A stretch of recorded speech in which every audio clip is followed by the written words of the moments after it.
Good. Let's continue. That campaign was pretty good. Man, it was some of the best night action so far in all gaming. Those night engagements. Must be quite crazy, man. Fight some in the jungle, some crazy hardcore dudes. Okay, let me quick check what is that here for a mission. Ah, yeah, okay.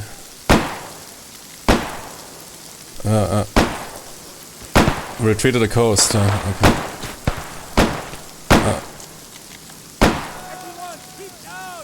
Shit. We're taking casualties here.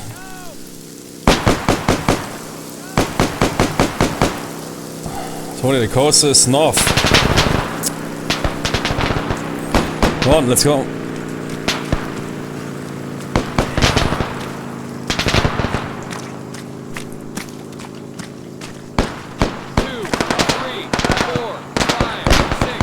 Oh my ears, man, that's a bit loud.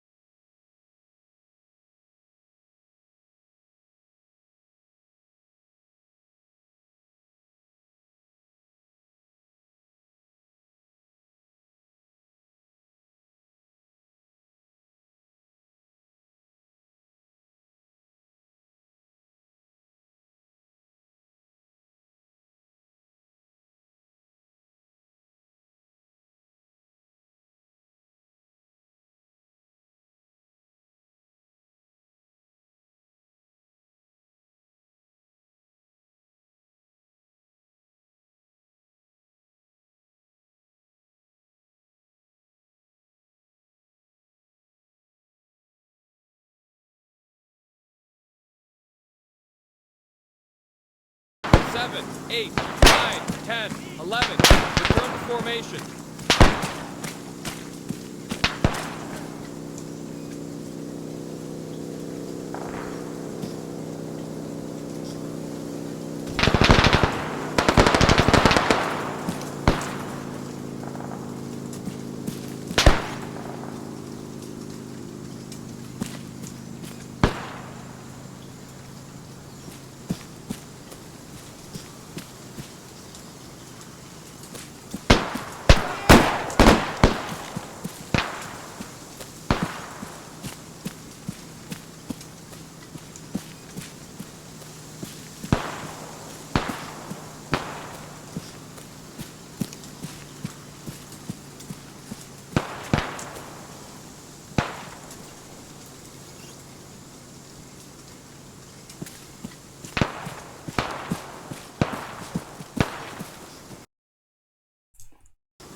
They're so close. Keep moving. Fuck. Wait.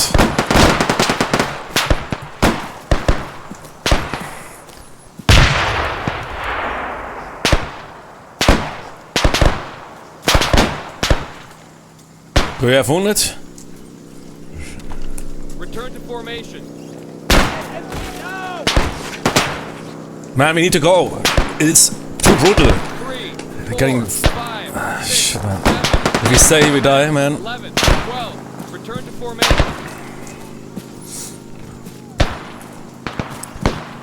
Oh man, that doesn't look good. Shit, man, I can't leave my man behind. Alright, they're not all behind, okay. Are you alone? What is with the rest? Okay, somebody's coming.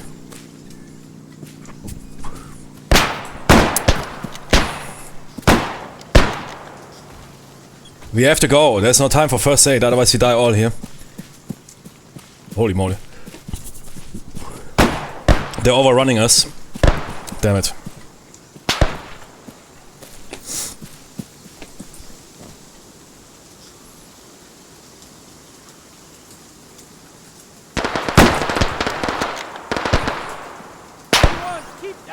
Keep moving, man.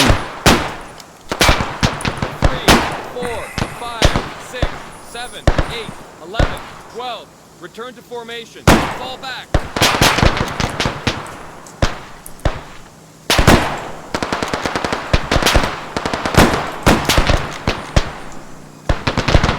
Fucking asshole, man. Take out that MG.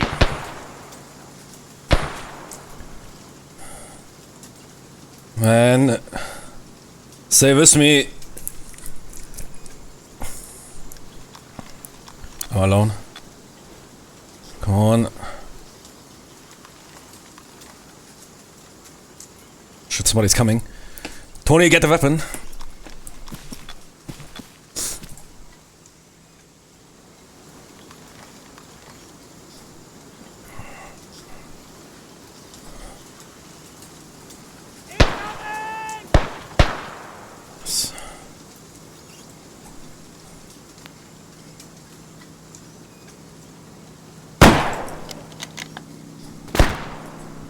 Man, ARMA Pacific is the hottest shit ever.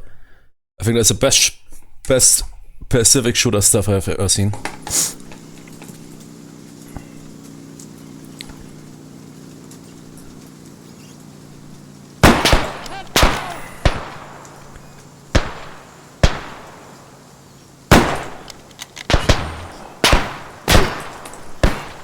Ah, fuck. I need to... I can't get them. They're overrunning us.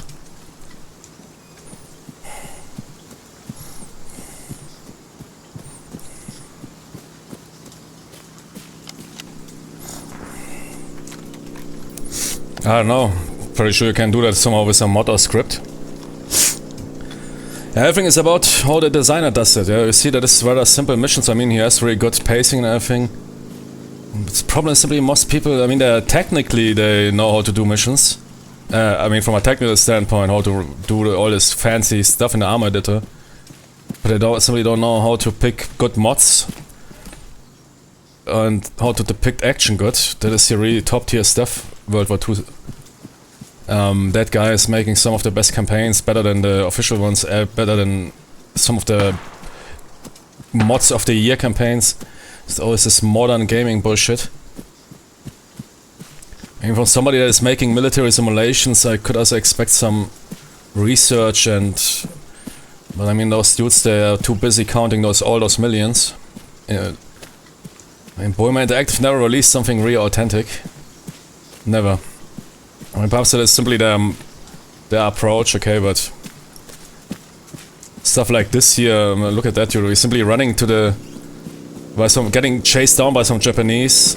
He picked the right mods, the right island, and it is top tier. Look at those shootouts.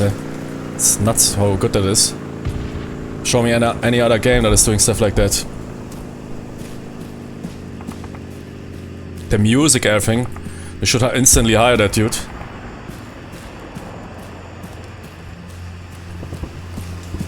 Dude absolutely knows what he's doing, man. He's a veteran, man, and he's also into those movies, and man, he gets it. He gets it, man. Like that dude who made the Squad soundtrack. They simply get it. They know they were over there. They were over there, man. I think you don't need to be if you had some. It doesn't mean that you will get it, and you don't need to be over there to get it. I mean, Hans Zimmer also captured it quite good. He also made this fabulous soundtrack, which is very popular, especially among PTSD people. The soundtrack of Red Fin Line, or the entire movie has this vibe. I mean, I had pretty sure interviews with veterans and experts with them, and the book, of course. I mean, it's based on a book written by a veteran. But in order to get that on the screen requires some... And that guy here is the...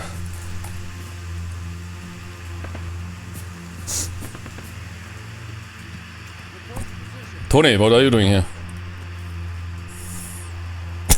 What are you doing, man, here?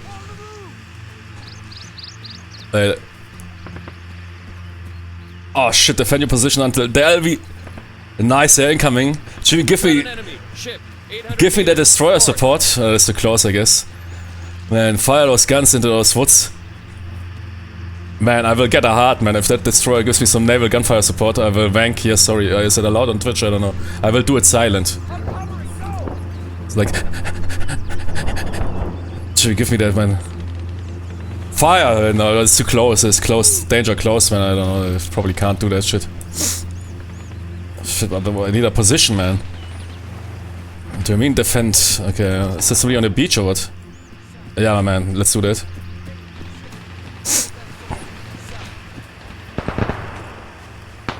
Some dudes went in, man. I think I saw Chesty Puller going inside that jungle.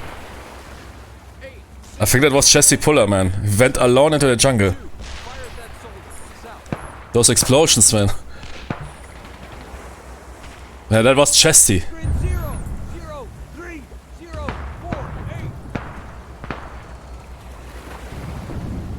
Lieutenant Colonel, please stay. You need to what are you doing, Miss Sir? I'm going in. Wait for reinforcements. Nah, man, I'm going in.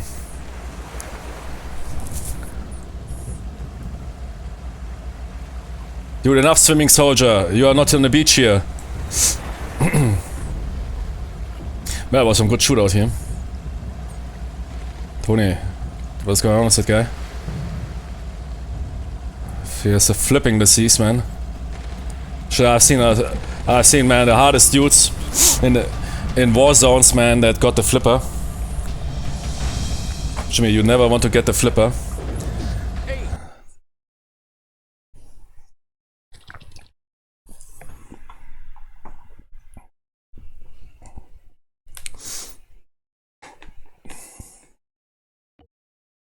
Nah, it's some of the best ARMA stuff I have played in. What is it? Flashpoint, 25 years. Nah, that dude, man, is really cooking it. He's not cooking it, man. He's BBQing it. Here, what is his name? Yeah, private profile, man. I would contact him. Here, interview with. Yeah, I'm Charles Moyan. Ah, okay, it makes sense. It's the son of Charles Moyan, probably. Charles Moyan Jr. Yeah. Because that dude is making... I mean, his campaigns are also among the most popular campaigns on the workshop. Yeah. So it's not some hidden gem. I mean, sometimes you have that.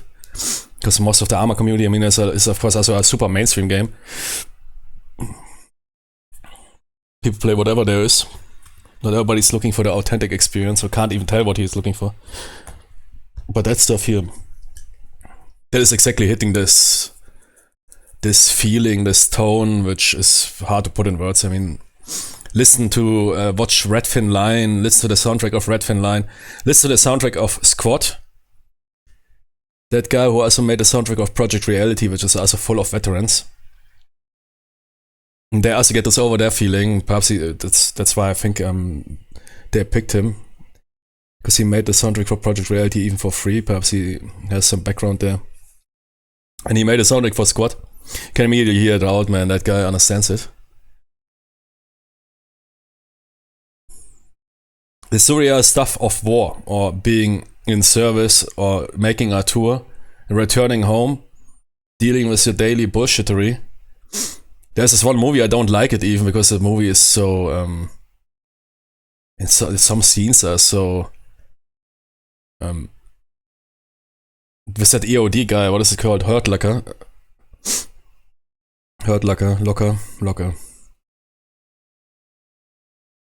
But the movie is good, yeah, it has some stuff, the sniper scene or whatever, where they suddenly become snipers, and the scene, man, where is he returning, man, to the shopping. And his wife says to him, yeah, here, you need, please get those cornflakes. And dude is rolling through that supermarket and simply can't grasp it anymore. That is so good. That is so good. That is really, you have that for a lifetime. And and other people can't understand you because they never went through that. It's basically your brain has a complete new standard. For some dude, man, some dude already gets his lose his shit when his frappuccino was delivered with sugar instead of sweetness. Yeah. You just went from and then you go back and somewhere, and I mean, some people transition better, others worse, yeah, but it's always stick with you. And you do rather this, yeah, complete different life. And then the next scene, he's back on his Ford tour. And that scene is good, whoever made that. That scene is good. I mean, movie, fuck off, man. I said, okay, but I don't know, probably if you watch 5 minutes, man, you're already banned. Shooting by an US church conducted by some Iraq vet. Yeah, but that guy was already... there's a lot of veterans, man. There's a lot of veterans in the US. I hate that when they tie... It's also in the movie depiction of PTSD, people always waking up thinking they're in the battle zone. That is complete bullshittery. 99.9% of PTSD doesn't have such impactful flashbacks, vivid flashbacks. Yeah. Those dudes simply suffering is also more. PTSD is a multi-dimensional thing. It's not about, oh shit, I'm back in a combat zone. It's always Hollywood retards. I don't know. I didn't read that about that. Why he shoot it up, but probably there was also some veteran who blew himself up in some Tesla, man, in front of the Trump building. The US is full of veterans, but I would rather doubt to link that. I mean, sure, could be, of course, linked to that. If you're some veteran, you're suffering and feel left alone of your country, that is nothing new. People already suffered that after every war. A nation calls you when they need you, and then here have some change, and GG, thanks for service.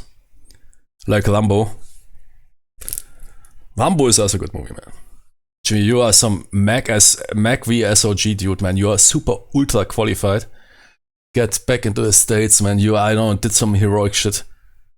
And then people, hey man, get out of the town. We don't want folks like you here. Some low lives like you.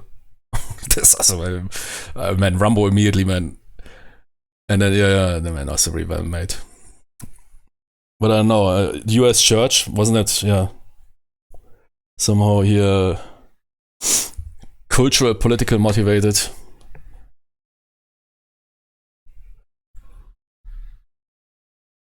So somehow lately a lot of schools shut up. I don't know.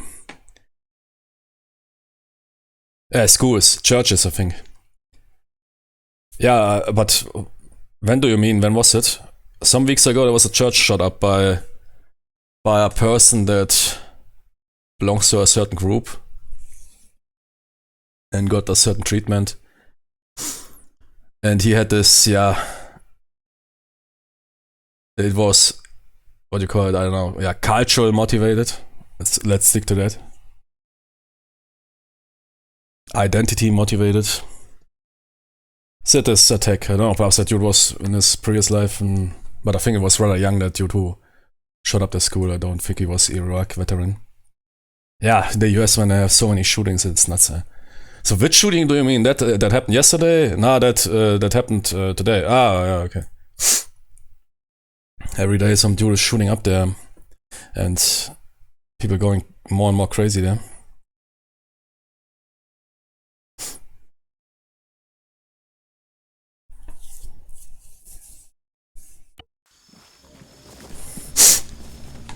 I mean, I'll quickly check it. 28 September, so nah, that is, I think the other one that was already weeks ago. Yeah, I don't check the news anymore because that often. Because I also now realize that news make me only depressive. Or angry or whatever, or make me feel bad. Stop watching to some extent news. Be careful! So yesterday, basically, yeah, no, that's not. There was weeks ago somebody killed somebody killed some church kids, man. Fucking retards, man. It's fucking shooters, man. What is wrong with those people, man? Off yourself. I can understand if somebody offs himself, yeah. Or if something do something perhaps like a bank robbery, but without the intent to harm somebody. Simply, man, roll it hard, man. Roll it hard. I think once I saw a movie, I was at a book, man, when some dude is ready to leave. But he's not really a bad person. He doesn't want to do harm to anyone. He just wants, and doing harm to the bank. Okay, come on. He's stealing the people's money. Nah, man, he's not stealing the people's money. I tell you, he's stealing man those.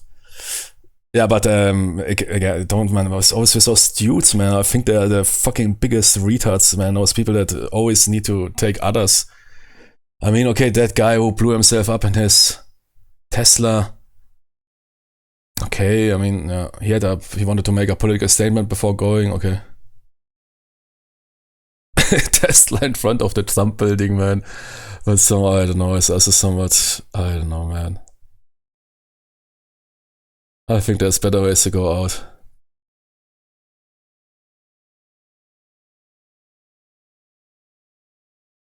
Grant.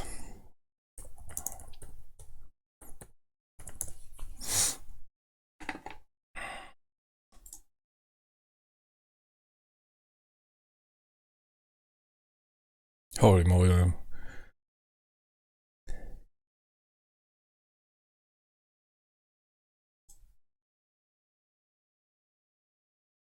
Is it the shirt? No. What did you call it? Was that your Grand Blanc Township?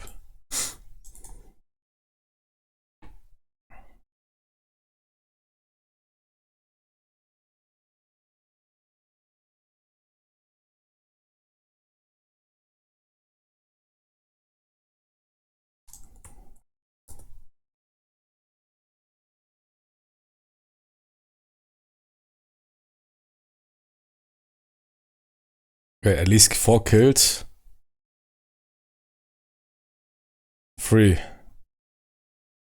Okay, I guess first I need to figure it out.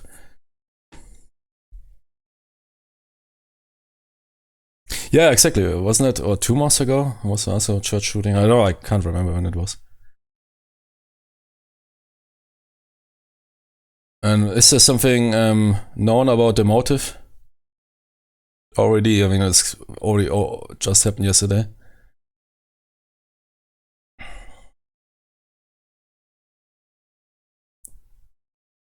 Wait, again? No. Ah, wait, that is the wrong one. Okay, that is the wrong one. Sorry. Yeah, no, that was the one. Okay. No, okay, there's no Wikipedia article. I don't know why it's popping up here. That was for the. Yeah, okay.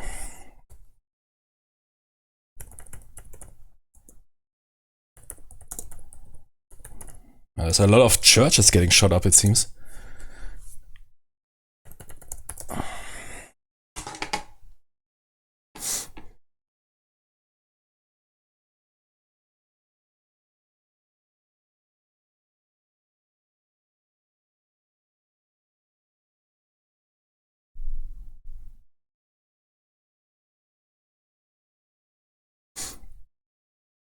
Yeah, I mean, but if you burn down a church.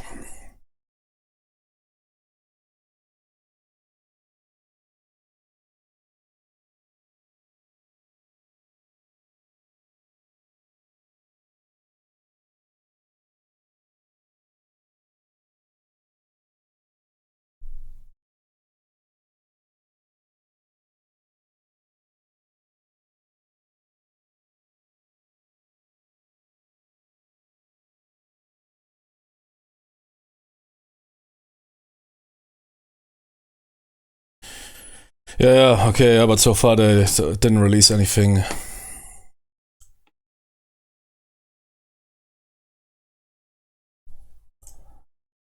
I mean, but yeah, sure, shooting up a church might indicate something, but yeah, let's wait. But yeah, man, the US is going nuts. I don't know, man, what's going on there, man. They're really going nuts.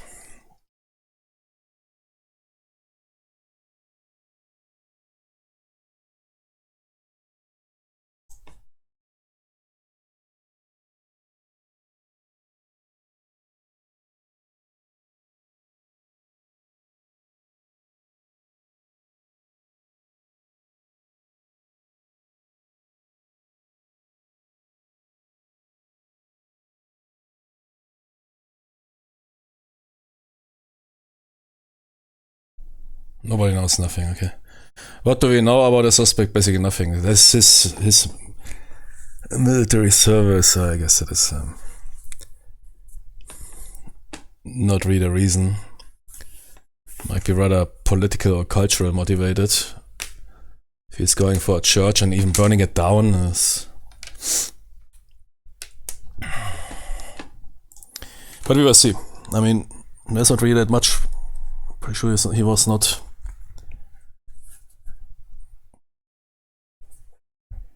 Much attention until that armor is neutralized. Let's move!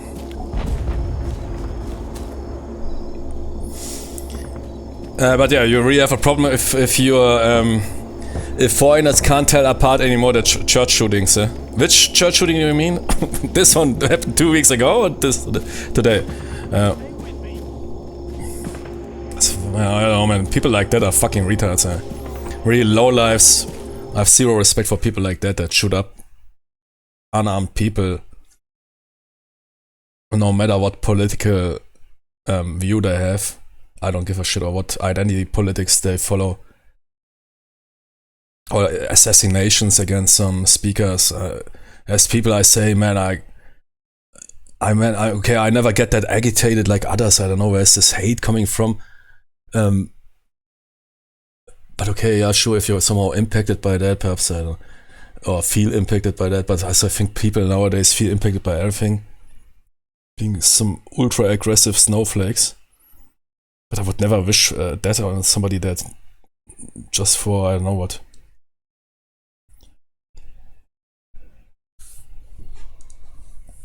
I think we're in a phase, I don't know, the entire, where the Japanese are overrunning us to some extent. On Guadalcanal.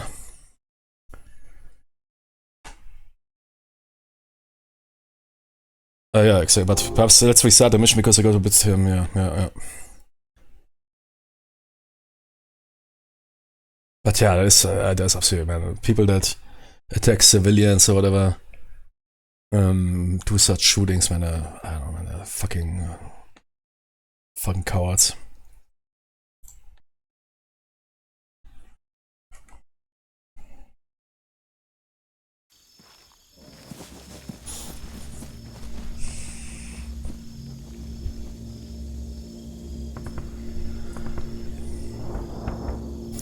What I found even more crazy is that you... Oh yeah, but Henderson Field we already...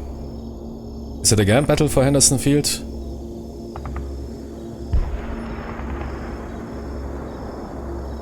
Ah, now it's the defense of Henderson Field.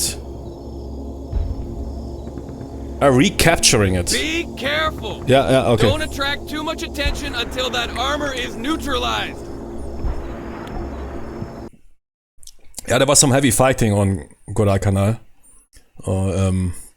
With Japanese retaking that airfield, yeah, and now we going back and retake it. Yeah, okay. I need to check. I mean, the battle was quite crazy. I mean, it was really... Wiped out the Japanese Air Force before they could use them. Yeah, they had the problem with air support. I mean, they had a, what was the close air base, the Baul, or what it's called, but it was simply... But yeah, somehow... I mean, that Guadalcanal, I think it started, right? It was a surprise for the Japanese that the Americans attacked there. But I need to check it again, man. And perhaps as a rewatch the Pacific.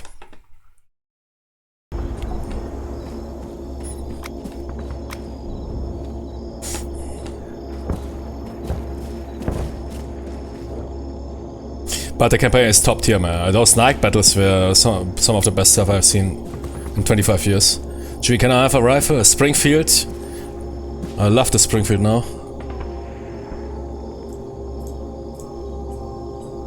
Jimmy, a Silent Hill Pacific. Man, that dude is really picks the best soundtracks. Redfin line style. Ah, come on, give me a weapons crate.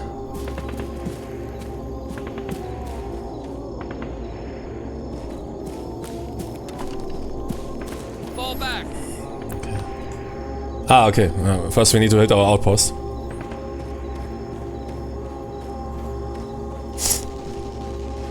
Is it the actual...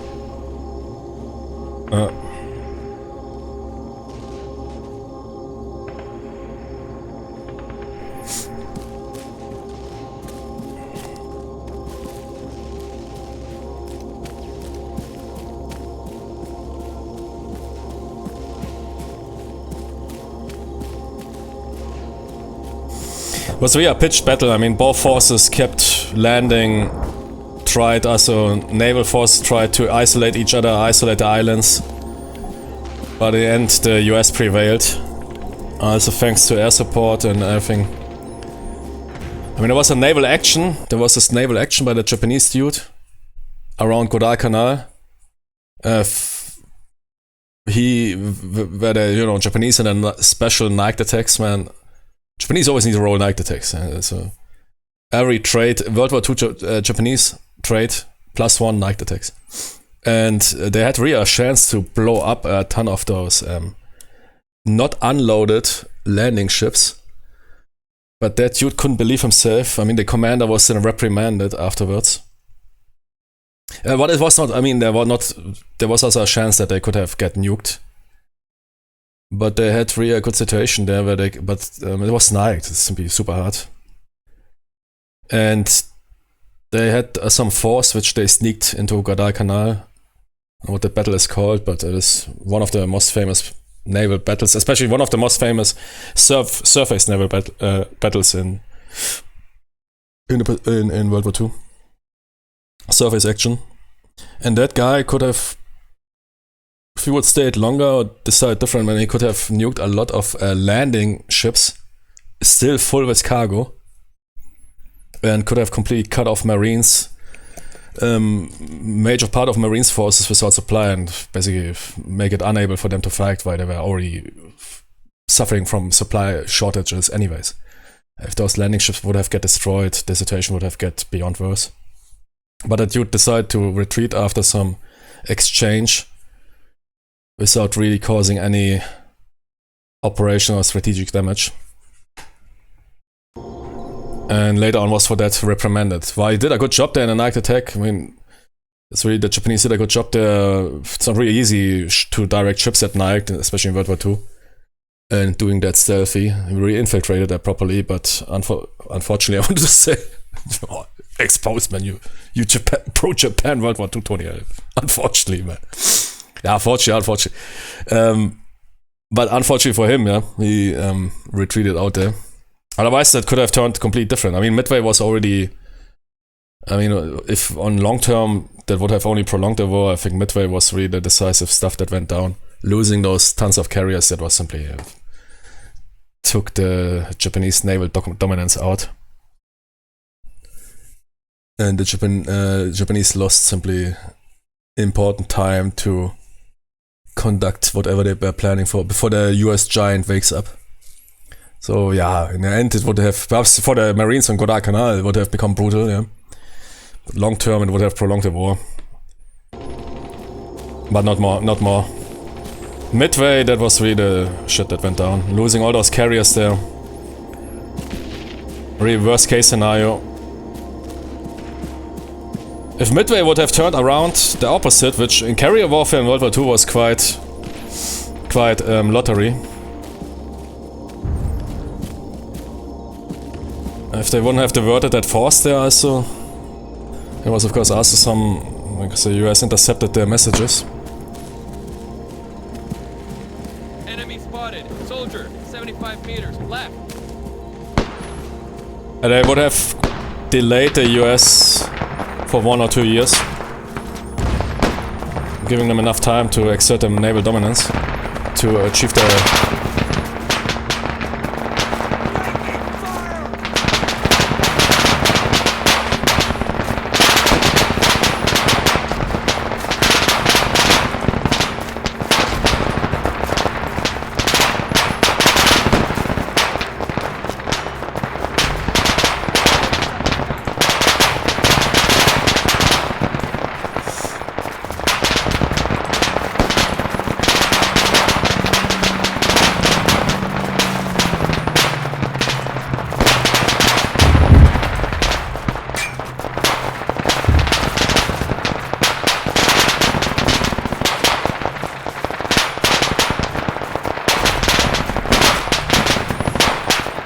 Where is Lieutenant Colonel?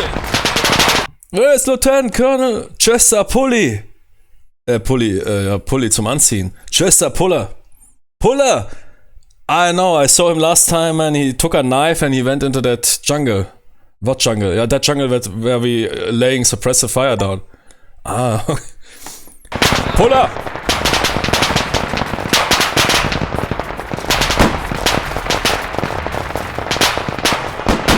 Drill. Oh shit, man. I need a bazooka. Tanks incoming.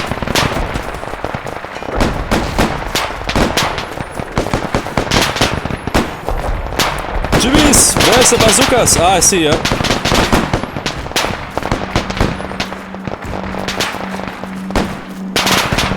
That's a bit far off. It's 200 meters. Too brutal. Ah, okay. Ah, shit, it's not loaded.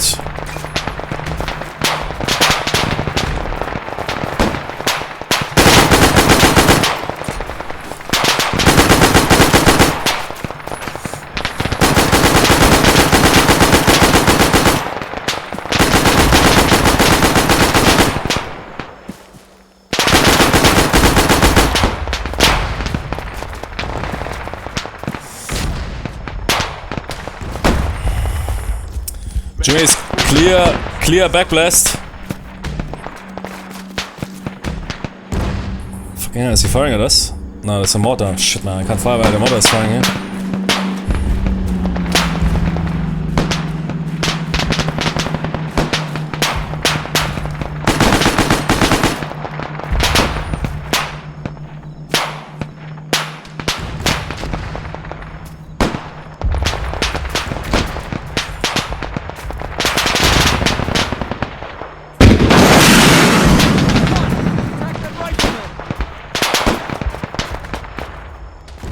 Was that impact?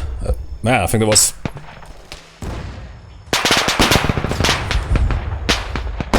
I was not sure. It's probably a close miss.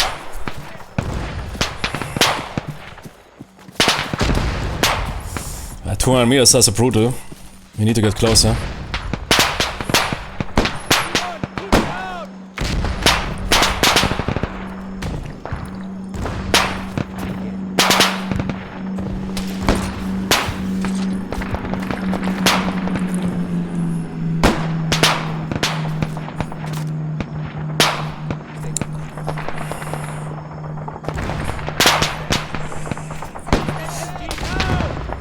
Jesse received his third naval cross at Guadalcanal, but was too busy to receive it because he was already working on his fourth one. Jesse, here is base. What? You received a naval cross? Okay, wait, I need to take out here some tanks with my bare hands. Okay, Jesse, whatever you say, man. Jimmy, can you please receive a medal? Yeah, come to the front lines. Where are you? I'm 500 meters behind the enemy lines. Yeah, perhaps you better come to us. Where are you? We are quite close to the front line. Where? 20 miles behind. So you are basically inland. You're basically, that is, for Puller, that is like being at home in the US.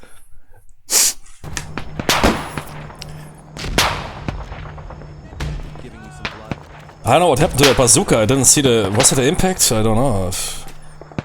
I mean, but 200 meters is too brutal. What is that thing set to? Flag time was also too long. Probably the thing impacted faster than I was thinking. Okay, let's see. That is those mini tanks. First, let's make sure that there's no infantry pushing on us. Yeah, Jimmy, that is your job. I'm going for the tank.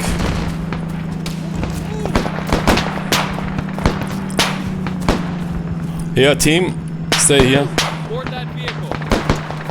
Jesse is going in alone. No. Wait, is the anti-tank gun now? 3, 4, 5, 6, 7, 8, 9, 10,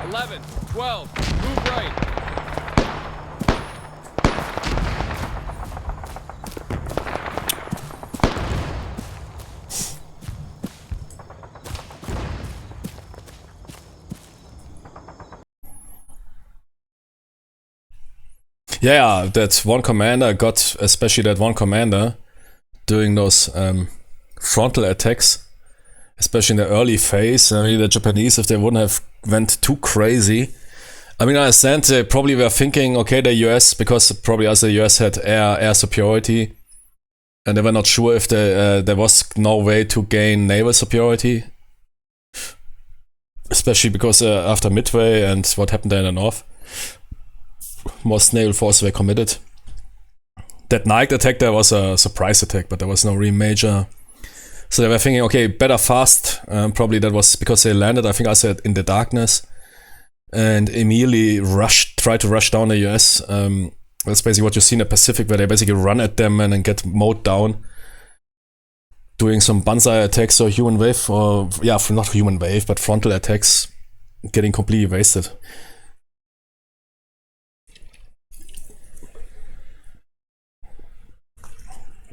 They really took heavy losses there. I mean, the commander died, I think, in the first night when they landed. One of the commanders, I mean, there were of course several commanders.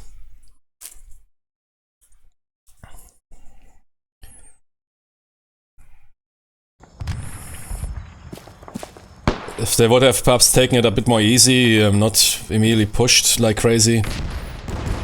Well, who knows, yeah, but if. Hätte, Fahrradkette, yeah. What's that? Was it an aircraft attack? Man, the tank is still too far away, and I can't get closer here. Where's the tank? Oh shit, did he see me? Some Mustangs, or what is it?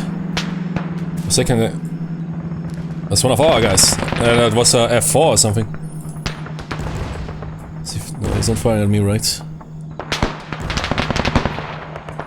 What is that? 150 meters or what?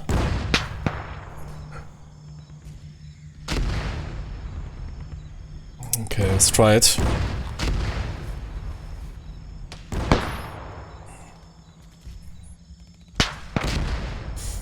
Too far away, man. Oh, there's infantry coming.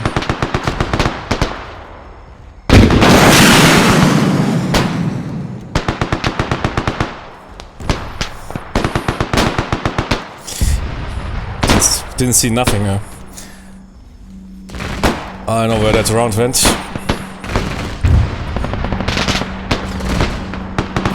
Oh! How was I hit it? I mean, those bazooka impacts, true, yeah? I fired also modern Panzerfaust or whatever, you often don't see some explosion or something. I mean, you see perhaps some small flash or whatever. But sometimes hard to tell, yeah? It's not like an ARMA, man, those huge explosions or whatever. Those heat rounds, they don't create really that much. I think we hit that dude. And sometimes it's covered by smoke and you can't tell if you hit something.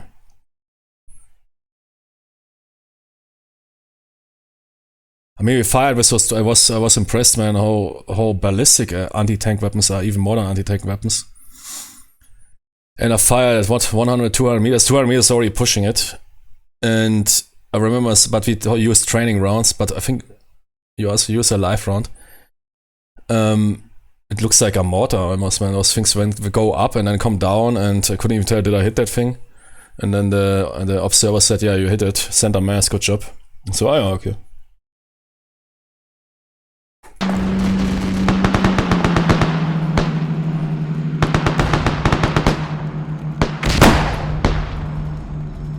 Oh, that guy got shot in the head.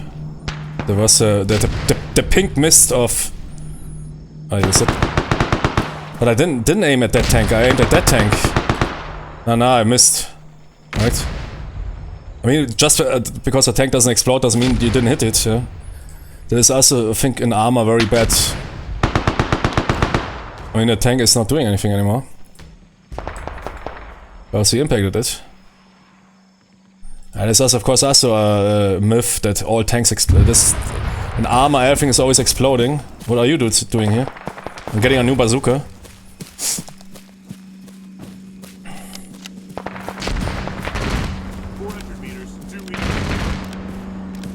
But the thing is, I probably missed it, is the aircraft that kills stuff here. I mean, the Air Force, the Navy.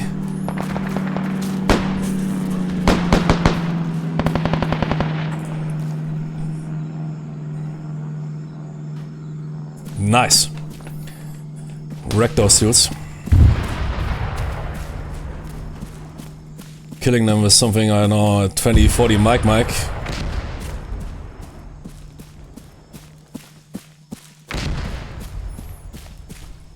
Oh shit.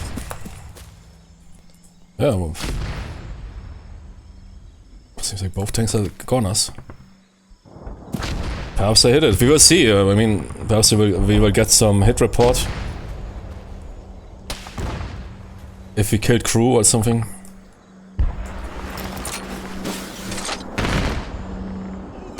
So I'm pretty sure that tank was somewhere at 150, 170 meters. I aimed lower, but yeah, at that range, those rounds are so ballistic, you can easily miss. 200 meters not really optimal range for those bazookas, not even for modern AT.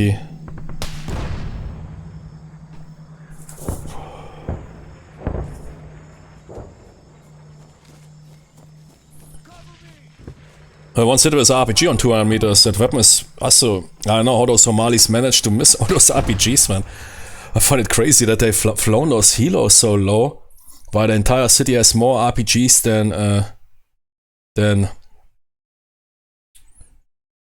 More RPGs than... Also... First aid kits. More RPGs than... Toilets. I don't know. That they even missed close rounds against those Humvees, man. The Gothic Serpent could have turned into a complete... I mean, they could have got complete nuked there if the Somalis would have... I mean, they fired a ton of RPGs there. I mean, they downed, sure, 2 helos. But considering... the Taliban was a different beast. They downed helos left and right if you flew the Soviets. I mean, sure, as with the Stingers, but also with RPGs. And later the US. And famous Navy SEALs, known for their close insertions, because close insertions is always a good thing to do. Simply land that fucking helo in Indian land, so you don't need to walk.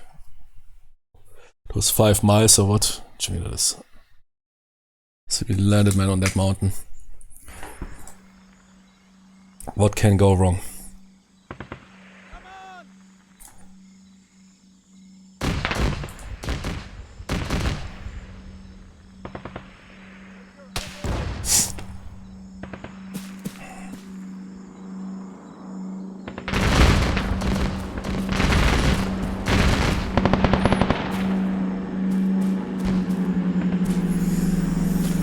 Hey, yeah, baby, air superiority. Hey, we have an anti-tank gun here. Holy moly, that is quite a big Tony. What is that here? Ah, can't be used. Yeah, but that is things like that were not on Guadalcanal. It's way too big. Let's use some late war quarter pounder with cheese. Kill 'em all. So the tanks are taking out? I guess so.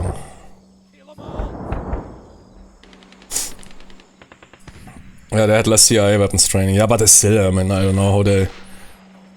I don't know if those RPGs were faulty, because I heard that somebody told me that so often also happens to insurgents, that they fire those things off. I can't remember, but there's, I'm pretty sure there is, I think was there something on the Panzerfaust, pretty sure there was as well. Security pins or whatever, yeah, which you first need to remove. Somebody told me that a lot of Somalis fired those, but normally you can't fire the weapon then. But I don't know, perhaps in an RPG.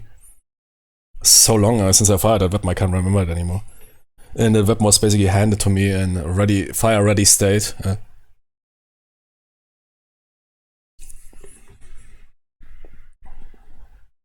So he told me the story that normally you can't fire the weapon off.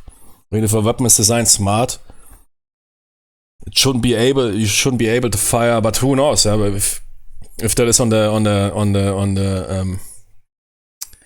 warhead, yeah. I mean, the RPG-7 is cheap, AF, made cheap to be mass produced, and it's on the warhead, so it doesn't detonate somewhere. If it, I don't know. But normally, I think the warhead is also fused when you fire it, basically. So in order to prevent that, you run around with your RPG and you bump into something and detonate. Yeah, I don't think that is possible. I've never heard of some dude bumping with the RPG and detonating. Normally, there's bollocks. But somebody told me once the story long ago that the Somalis often didn't remove some security pins or whatever and fired those things basically. Factory new. But I don't know what pin that should be, because it doesn't make sense that you have a security pin for the warhead, which is likely fused by the rocket propellant. A security pin for the rocket propellant, okay, yeah. So it wouldn't fire off. That would make sense, because normally that if you discharge the weapon, then that thing goes live. In order to prevent that thing goes boom if you bump into something by accident, yeah.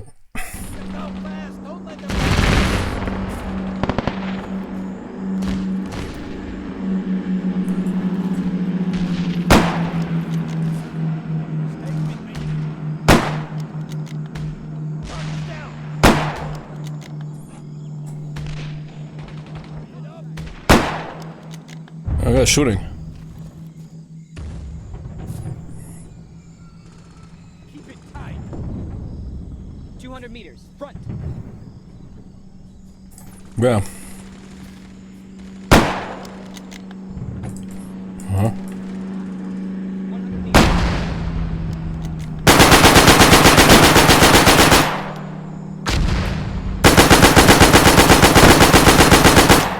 She can't see the tank.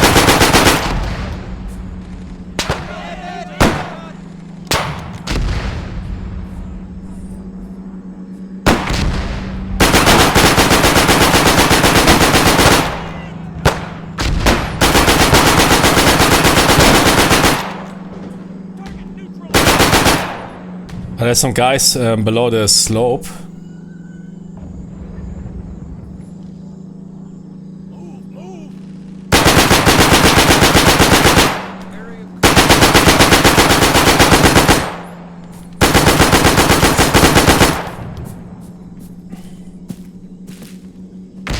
Yeah, Stay with me. Watch me, man, that guy. Give me... Cover me, I'm going for the grenade. Oh wait, I see that guy. Oh shit, there's a tank or what? Is it operation?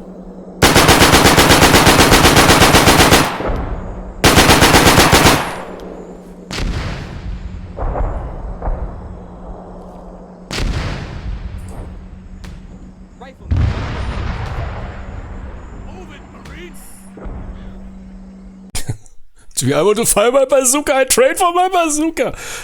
Man, you Marines are crazy dudes, man. Watch, here. Okay, bazooka, ranging.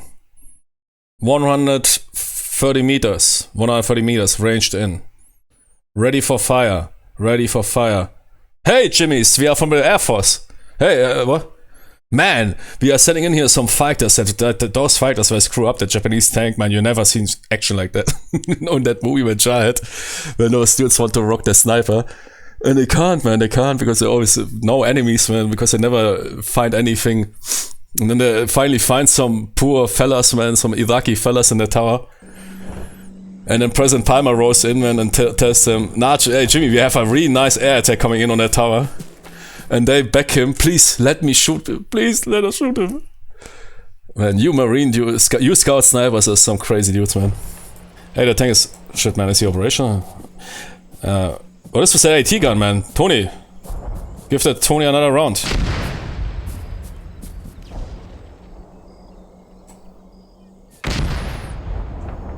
Man, that is here 57mm, man, a high velocity anti-tank gun. Top, that was definitely not in Guadalcanal. Top quality anti-tank gun, but not really that good at support.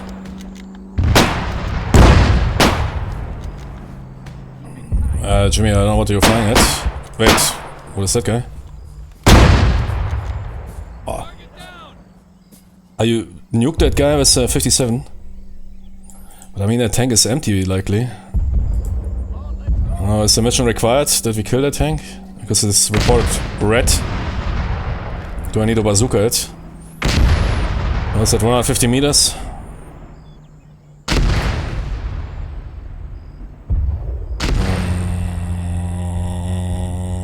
Yeah.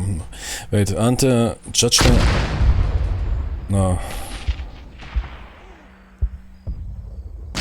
Doesn't seem like that there's some ranging included in those optics. Those iron sights.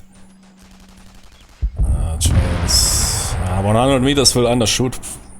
On the other hand, we're on a higher ground.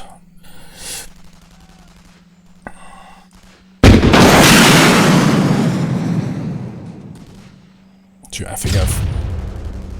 Oh!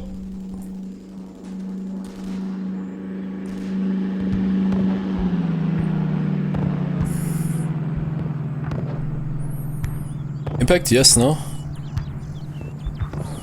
I don't know. Well, it was close.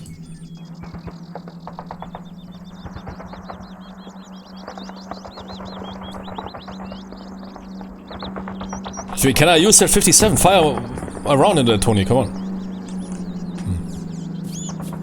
Yeah, you good?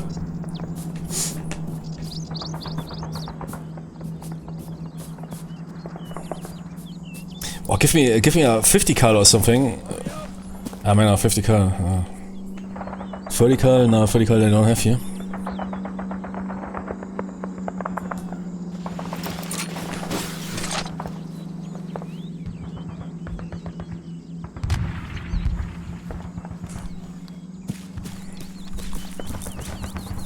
Yeah, I gotta...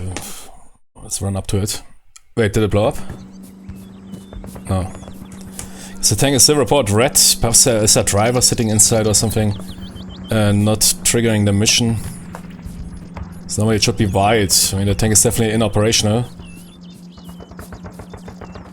Perhaps somebody inside is sitting there and AI sitting inside there waiting for me to approach.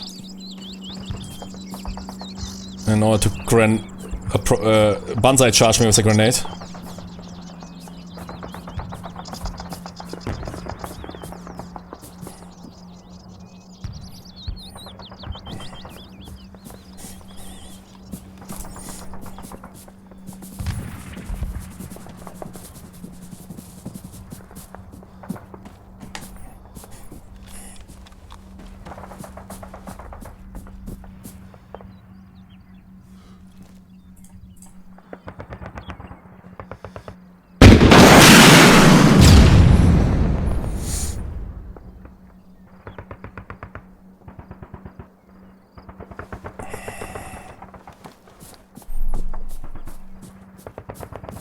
Which means it's not ashamed not to explode.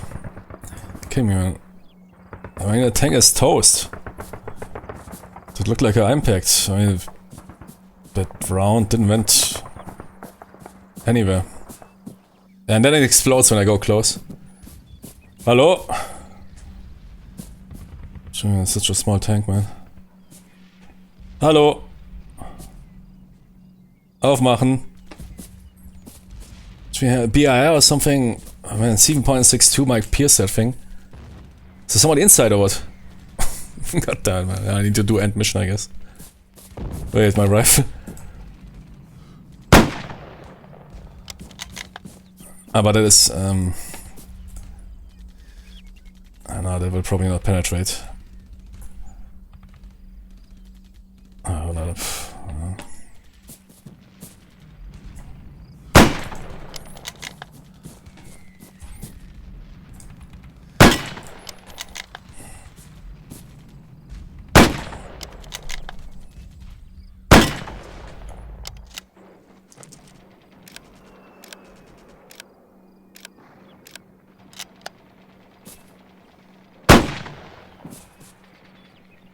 Oh!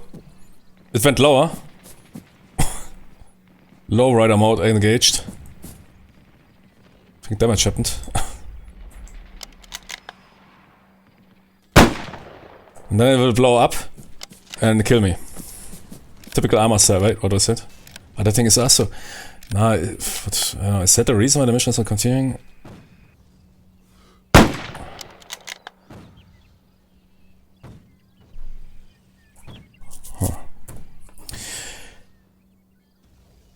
Yeah, okay, end mission, but it often doesn't work for some reason. Yeah, shit.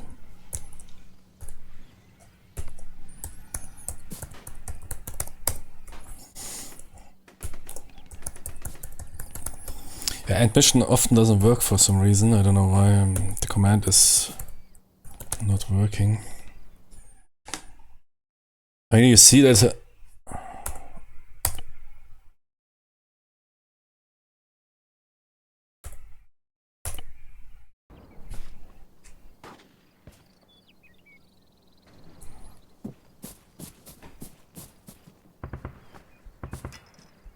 Smoke.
What are you talking about, man? Fucking AI retard shit. 80% are listed as AI is always wrong.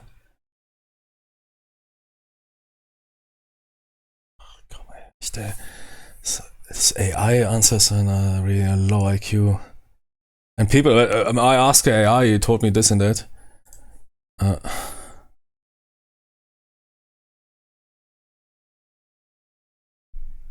No, but I'm talking about this extended. But why is he not accepting the?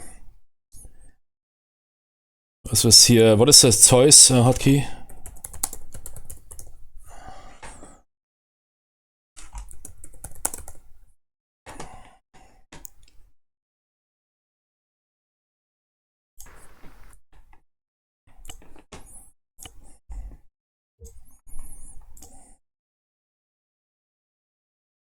Zeus is left Alt X.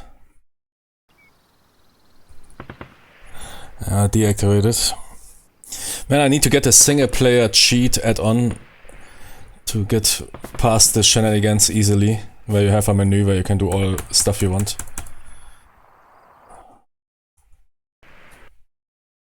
So it's not eating nothing here. And mission.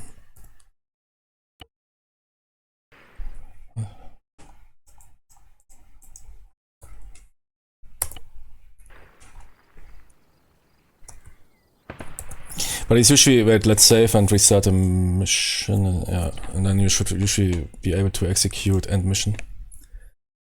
I don't know what is blocking it. Right, resume restart. There's no restart. Okay. I want to see. Let me quickly install that single player cheat, whatever it's called, mod. Oh.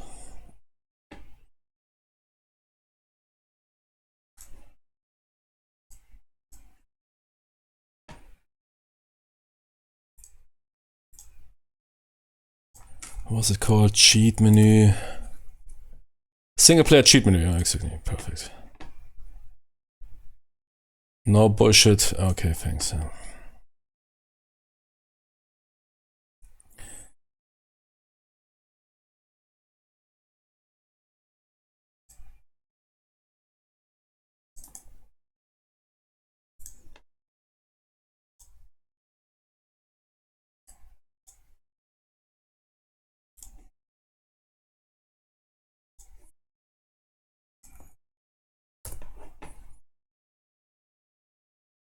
That's cool because you can do choice, which can be sometimes cool in missions. You can basically add everything on the fly.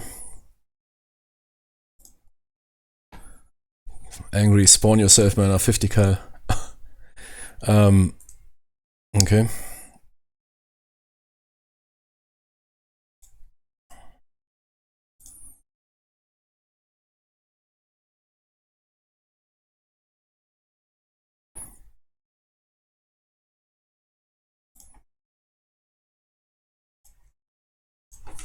Good, then I can quickly check here my smartphone while that game is loading. Very good.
Ah, okay.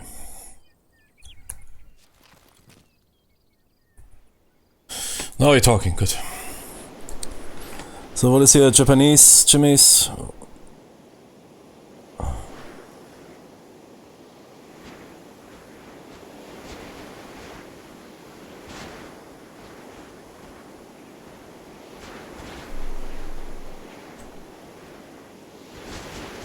I mean, they're empty.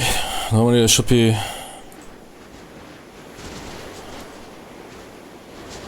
So it doesn't seem like there's any Japanese alive.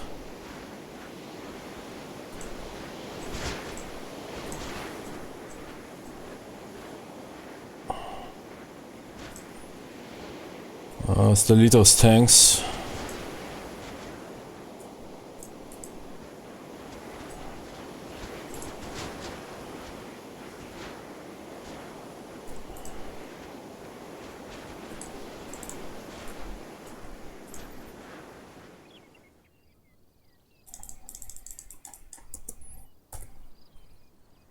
Who know, would know how.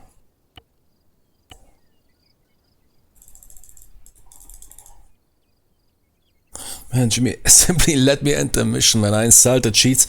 There has all cheats but no end mission sheet. I mean, you're so stupid, man.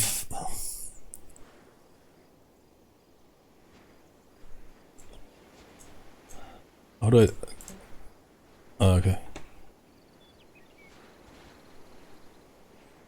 That was not a problem.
But it is basically... Okay.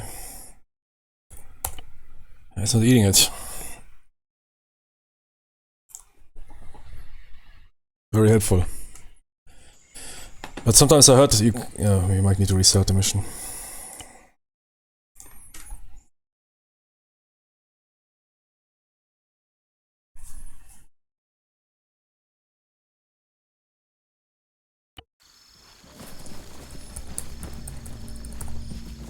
Ah, no, shit. Damn, I was thinking it worked.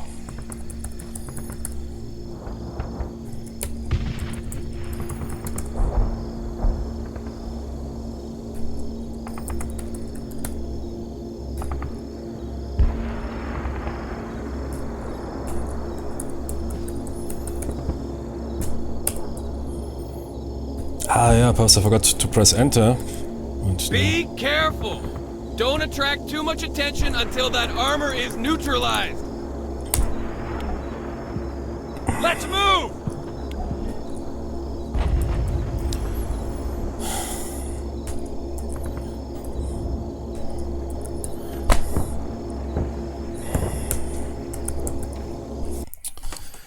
Boah, Junge, das ist manchmal echt, dieses ARMA 3 ist manchmal echt ein Haufen Scheiße, echt, also.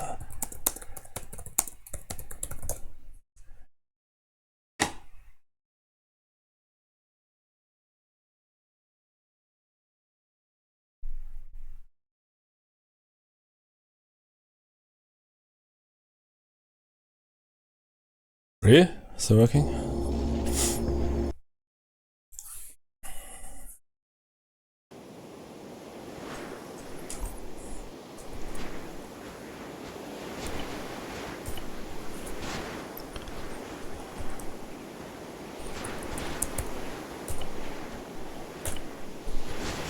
Wow. Worked really good. Wait. Oh shit.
Let me check if there is an end mission cheat or something. Toggle.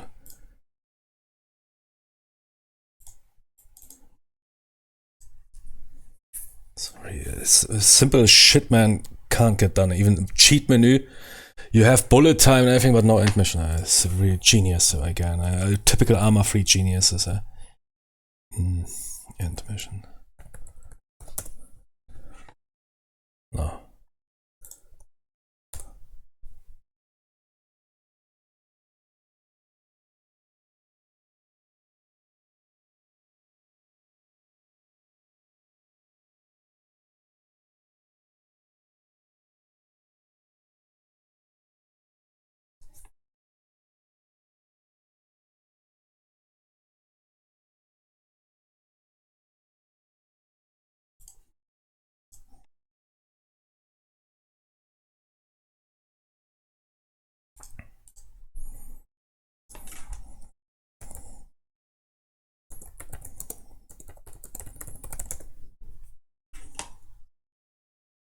Yeah, no, but it's not working. Yeah, I tried it 5,000 times.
Yeah, what? I got it activated, okay. Finally, I don't know, after 5,000 attempts. Should trigger soon. Be careful! Don't attract too much attention until that armor is neutralized! Let's move!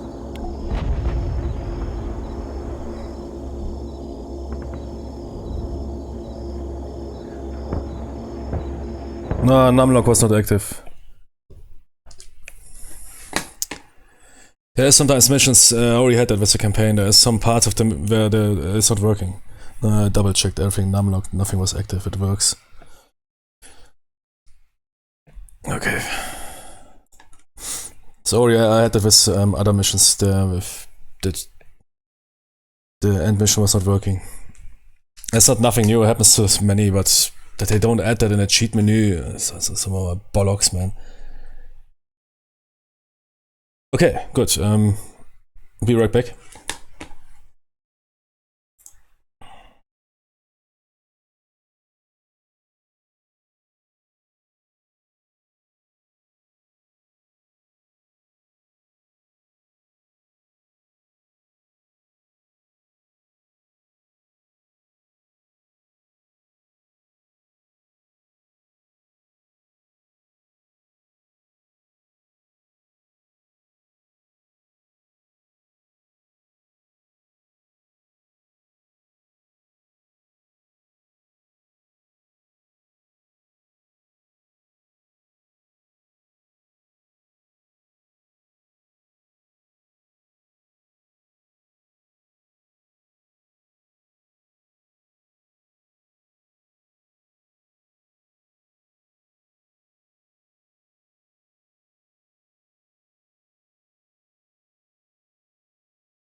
Okay.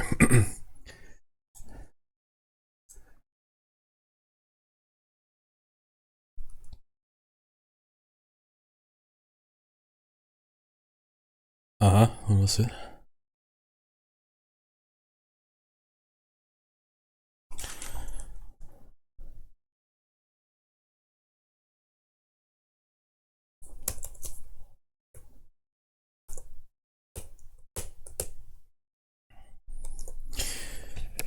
Yeah, it might be also my keyboard. It's doing really strange stuff, man. I don't know what is going on. I think I said this fucking Razer shit. I heard that Razer software is doing something like that. They tell me now one by one my keys are failing. It's spooky. But I saw on the other side, I never used that key. What is going on? Why is it not failing? Yeah, I guess that is the problem. It's super unresponsive. That's why I had to input it 5,000 times. Yeah, fucking Razer software, where is it here? And I really heard in a video that it is causing double or missing inputs. I don't know how shit you have to be as a programmer. I mean, I have only a Razer mouse and headset, yeah, but that software is already running 30 processes. And back in the days, you had 0 processes, everything was plug and play. It's cool, you had a driver installed and you got to go. Nowadays, man, and then you had software back in the days, yeah, Logitech here set your DPI or whatever, and if you're good to go, you close the software and there was nothing running in the background. Nowadays, man, they litter the PC with all those. It's even worse than back in the days. And back in the days already was worse if my PC is so slow or that game is running bad. Nah, Jimmy, game is not running bad. Now look at my PC. Jimmy, your taskbar is longer than my whatever, yeah.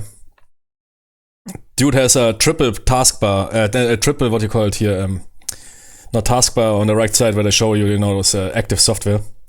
Those people that install every shit and run 50,000 apps when they boot up the PC. And then wonder that, but nowadays, I mean, PCs are getting quite powerful. So they're not really that weighed down by those mini bullshit apps running in the background. But yeah, some people, man, I really have no programming skills. Here, WhatsApp, man. What do I need with fucking WhatsApp, man? I didn't use WhatsApp here for. And then you browse through that shit, what is running on your PC. Sure, it's only 1 megabyte or something, but that is accumulating. I hate it. Simply so inefficient, man. Modern programmers, man, they're so inefficient in everything. Unreal Engine, back in the days, man, they got graphics that are as much as good as nowadays almost. Running on an 8 megahertz PlayStation, yeah? Those dudes were the Picassos of efficiency. WhatsApp rebooted. Good job, man. Fucking piece of shit software.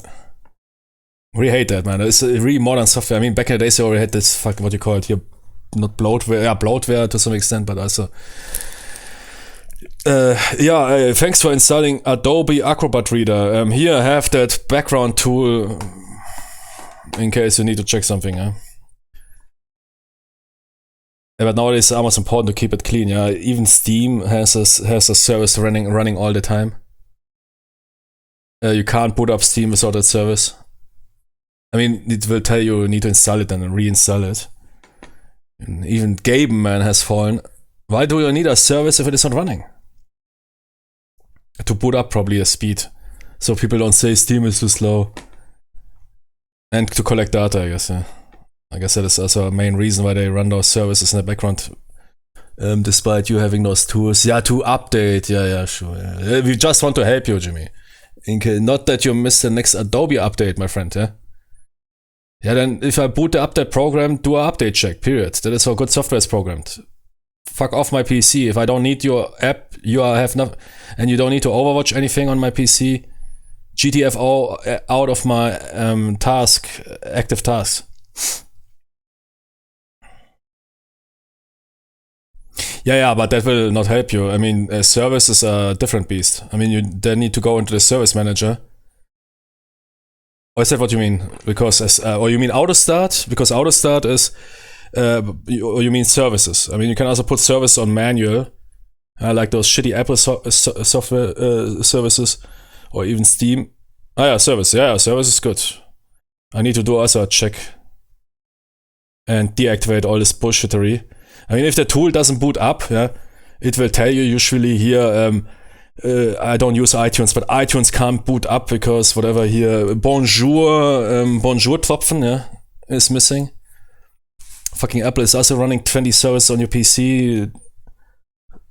Then you can manually start it from services. Yeah, that's the best way, because auto start is super basic. You will not find everything in auto start.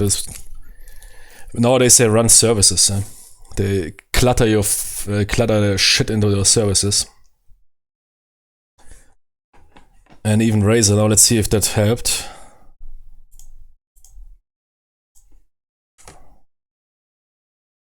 Oh man, what is that, man? Oh, my keyboard is here. There's 3 mysteries. I mean, it doesn't make sense. I mean, if a key would have struggled mechanically, it would be one key breaking down. Sometimes it works perfect, sometimes it works absolutely nothing. And now it suddenly works. It is crazy. It is like, it doesn't really look like a mechanical problem. It could be that there was something stuck below, yeah, but I cleaned it out. Perhaps I need to go this, we'll see. Now it's working perfect.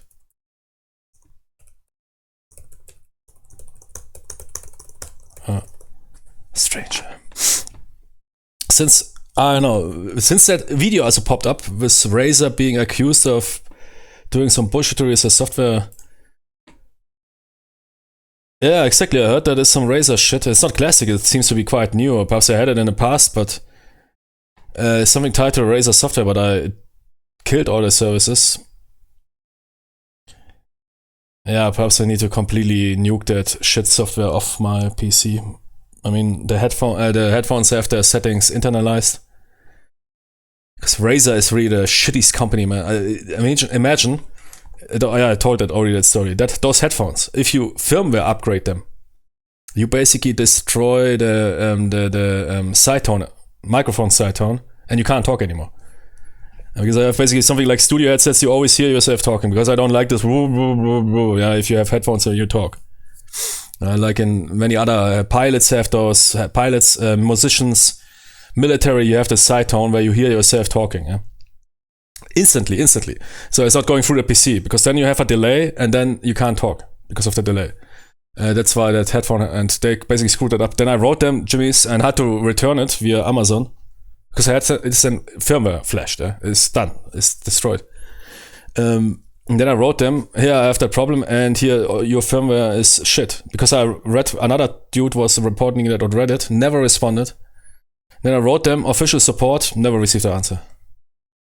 Never. Didn't even bother to answer those piece of shits. They don't give a shit about support anymore. There's somewhere where you can get some AI answers. What problem do you experience? My headphones are too low. Try raise the volume. Yeah, thanks.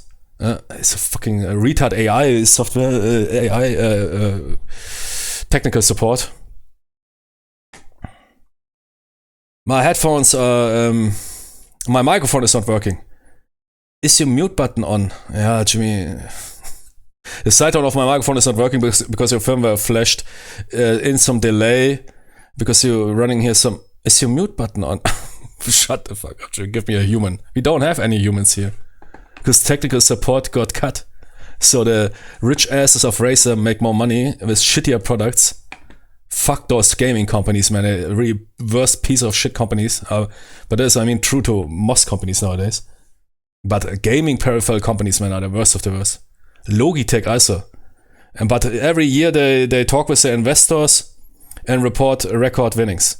Fucking piece of shit, man. Cheapening out and making a max time with it. And every year, man, Jimmy, 30% increase, man. Tony's next year, 60%. Yes, baby, I invest. Fucking piece of shit, man. Those fucking dudes, I hope, man. Everybody max win, man. Max winner, but just don't deliver anything good. And the people are sucking every dick, man. It's also the customers, you, yeah? You are also the problem. As those fucking simp gamers. Man, I don't think the game is so bad. We should give perhaps Ubisoft or Nintendo.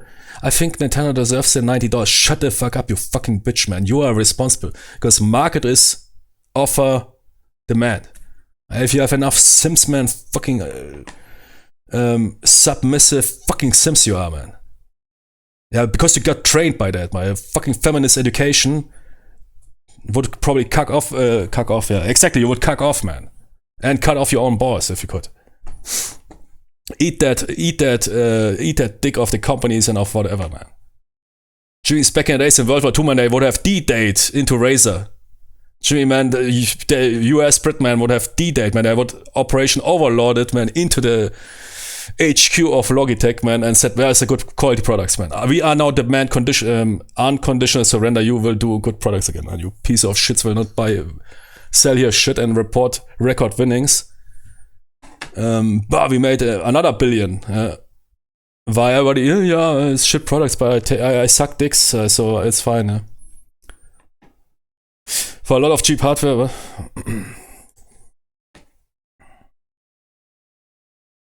yeah, it's everything is outsourced, man. Probably some dude, man, in Somalia wrote it on Bakada Market, yeah. But that they don't even give a shit to respond, man.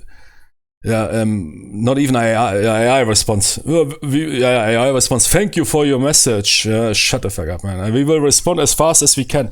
Keep in mind, customer happiness is the top priority. Shut the fuck up, man. Those people, man. This entire culture, man. But it's getting enabled. As the company was always economics are always squeeze out what you can. People were always, every company, no matter what they tell you, will squeeze out, or 99.5% companies will squeeze out whatever they can. And if you sucking that dick, then they will do it. If we wouldn't have such submissive gamers that buy every shit, we would have way better games by now. But you have worse games now than 20 years ago. Think about that. Yeah? While the gaming industry is the biggest entertainment industry in the world, making, I don't know what, 10 times more money than even Hollywood and what else. It's the biggest entertainment industry. They're making money like crazy. That's why Sony can throw 500 millions against the wall. Because you fucking duck sickers. Nice, man. What is it called? There's a word for that in psychology if you mix two words. But duck sickers, man. That is good, man. I will use it on my future stream. Fucking duck sickers. Sick ducks, man. Go sick ducks. Fucking duck sickers, eh? Man, I like that. Duck sickers. That is really duck sickers. Yeah.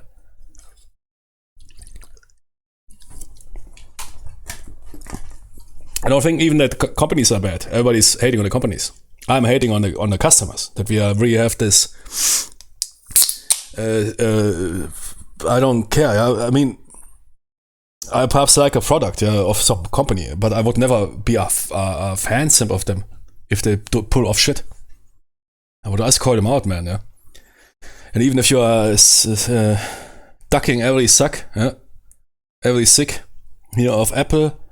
Look where you broke your company. Yeah? Enjoy on your new products. I heard they are really good these days, right? GG, man. And same for the others. Companies is supply demand. If a company doesn't have a reason to invest or to push further, if there's no pressure from the market, they will cheap out. They would poop you on the table and demand $5,000 if they could. That is economics. That's why you also have a responsibility as a buyer. If you are a fucking simp who pre-orders games, then you already should get kicked in your ass. Because you are enabling that shit. They then, okay, man, rather focus on the marketing. We need that pre-order money. But sir, the game is not done yet. It's not that bad. We make them most sales in the first week or in the first days. Okay, you're right, yeah. Let's squeeze out the retards. Good, yeah, exactly.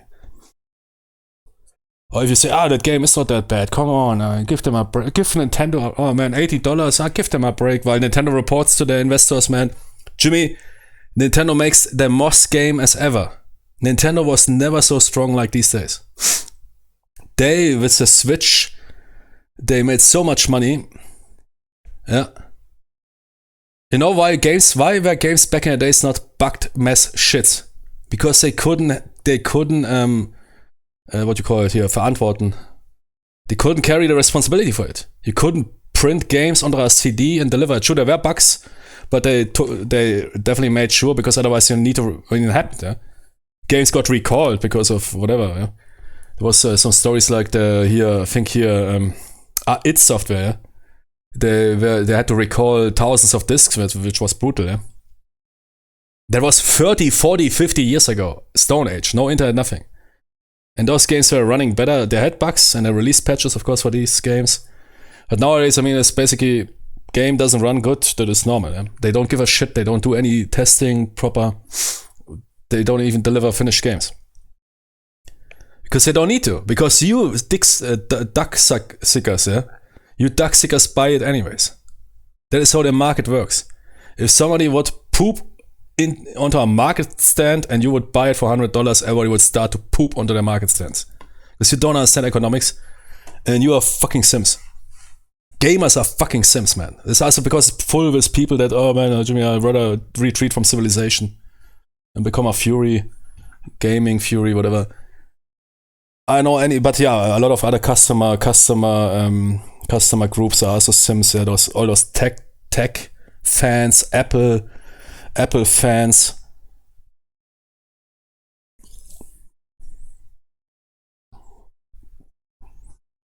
But gamers are the worst. That's why they are getting abused and used.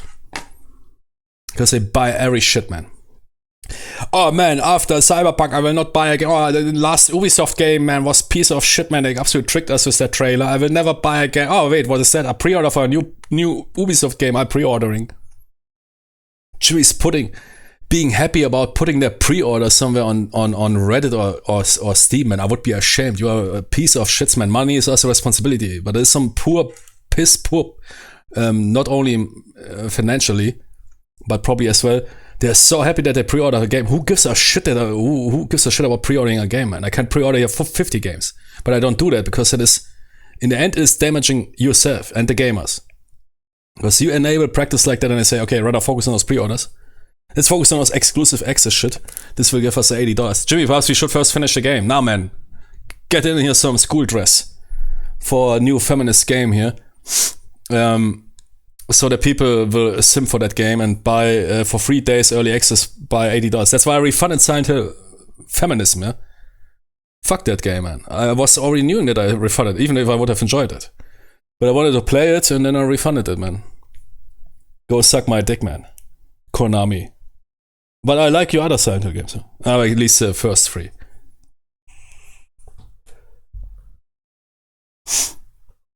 If gamers would, you don't need to go on the street, but if gamers would exert more, wouldn't buy into every Ubisoft slop game, I tell you. Or become pirates, man. Even become pirates, yeah? I don't care. Jimmy, everybody checks out sometimes games, man. Is that even though I want to buy it? Nah, man, fuck it. You are responsible why we have shit games. It's you, it's not the companies. The companies are cheapening out. Those suits, if they could sell you a video game where you sucking for 30 hours playtime, you are sucking a dick for 40 hours. That's what you like. Yeah? They would do it. They would sell you a Tetris game, man, for 50 years for $5,000. They would sell you a video game for $10,000 if they could. But if they can't, they will go down to $50. That's what you see. At least some gamers are finally standing up and not spreading their cheek. And then suddenly, hey man, we changed our mind. We can also sell the game for $60, $50 because they are now all trying to go the Nintendo way, but find out that PC and especially PC gamers are not such sims as a typical Nintendo. I wouldn't say 12-year-old, but probably nowadays the hardcore Nintendo fan is some 50-year-old Jimmy man who, man, stop hating on Nintendo. Makes a Reddit thread. I always think there's some kids, man. I stop hating on Nintendo. Nintendo needs that money. And then in the end you find out it's some 50-year. Oh shit, the police arrived because of my hate speech, man. Fucking hell, man. Okay, good. Jimmy, I got it. They got me. Okay. Was nice. If I return, otherwise, I tell you, my password is somewhere on the channel hidden. Yeah, you can take the channel. It was nice, man. I think the police arrived for me. I'm sorry. I'm not obeying the overlords.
Okay, I'm back.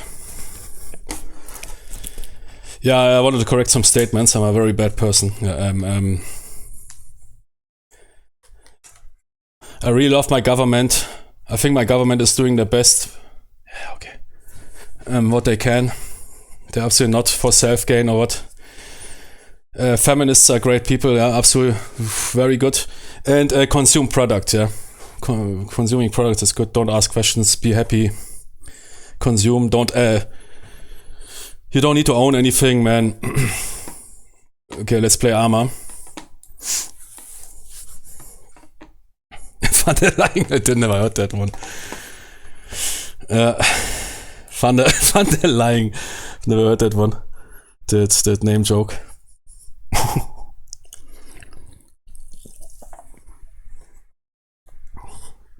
Jimmy, der Elfenbeinturm, Leute. Wein saufen, Wasser predigen.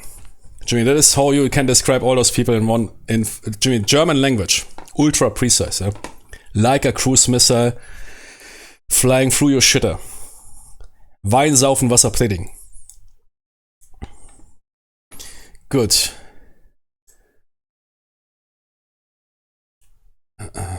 Meet the Raiders, cool. But yeah, again, to finish that, if gamers wouldn't be such submissive sims that buy into every shit and even defend manners, I mean, there's people even dying on hills for some companies or games. I mean, I also have games, yeah, but don't sit there, man, and defend. I mean, sure, yeah, you have something like special games like Combat Mission where most people are simply too stupid to even get the game. But, I don't know, man. Saying something, hey man, stop hating on my Silent Hill remake. Jimmy is running like shit. No, it isn't. Are you telling me you don't have those microstutters? Yeah, but it's important, but it's not that bad. Yeah, Jimmy. Go suck that dick, man. But without me. Those people, man. Nintendo fanboys, man. I mean, I don't have that much to do with Nintendo. But, I mean, they basically now opened that Pandora's box there for the $80 games. And everybody's now pushing for it, but so far, most people, Konami now suffered. They didn't really sell much of this Metal Gear Solid and Silent Hill feminism. Because they also pushed there for a rather high price. I don't know, what is the normal version? 70 or 80. Call of Duty is also not selling that anymore for those high prices. They want all their $80, that is their wet dream. They want $100. Exactly. GTA 6, yeah? GTA 6 is be planned to sell for $100 to $150, I think. And then people will buy it, yeah? Because they will suck that dick. It's GTA, man. Because they already spent, I know what, $1 billion on that. Or $500 million, I don't know, man. But they spent absurd amounts of monies on that game.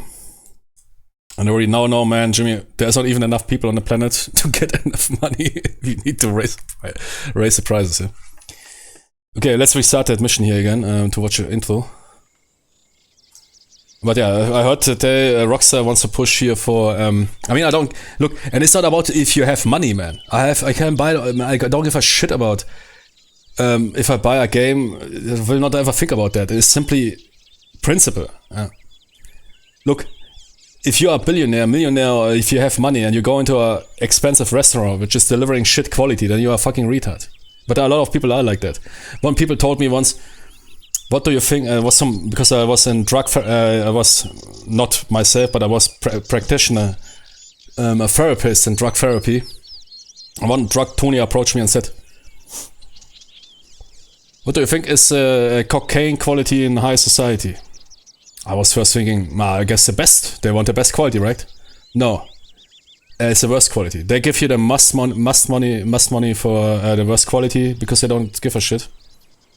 While some dude that is watching his money, he rather sees it, is it really worth it, yeah? And that is basically those whales or whatever. People that spend money on shit and they don't give a shit. And yeah, I mean, it's true that it's your right, but it's not really a good... In my opinion, not really good handling money, because you're hurting basically. You're hurting the consumers with that, including yourself. If you, I don't know, suck every iPhone dick or every Apple dick, your iPhones or MacBooks will get worse. Yeah, which is happening basically. I mean, if there wouldn't be not some Apple Sims they would have better products because simply the market pressure. Same for games. We could probably already play games, man, of 2 generations further. If Sims wouldn't buy every shit game they can't find. It's, oh, man, I need the current thing, man. I need every current thing. ARMA 3 would be already ARMA 6. If people would have pushed a bit more. Okay, that's a bit over the top, but you get my idea. It is a market. That's why monopolies work so bad, because they don't have any pressure. Here you see in my country, man, the train service is complete bullshit. Why? Because they have a monopoly here, basically, and you are forced to use them. Yeah? They have no competition, nothing, and no market pressure, or not really serious market pressure. But that is also a bad example now. But you get what I mean. If people buy every shit anyways. Like they did for long. I mean, now finally gamers standing up, but I mean, back in the days, you're releasing Assassin's Creed. You can basically poop into that box, it will still sell, yeah?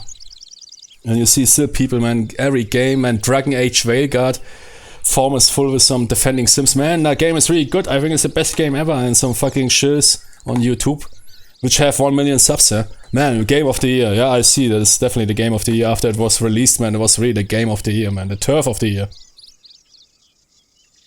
Jimmy, let's make some baths, yeah? Man, the writing was... I was really thinking to make a stream of Dragon Age Veilguard alone for the writing. I really had to double check if that was not written by some 11-year adolescent. No, it was written by a mid-40... I don't know, because it is... I don't know what gender. They or she, I don't know.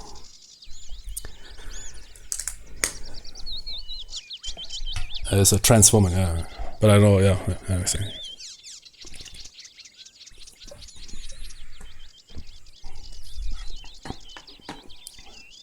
Same for movies. If you wouldn't go into every shit movie,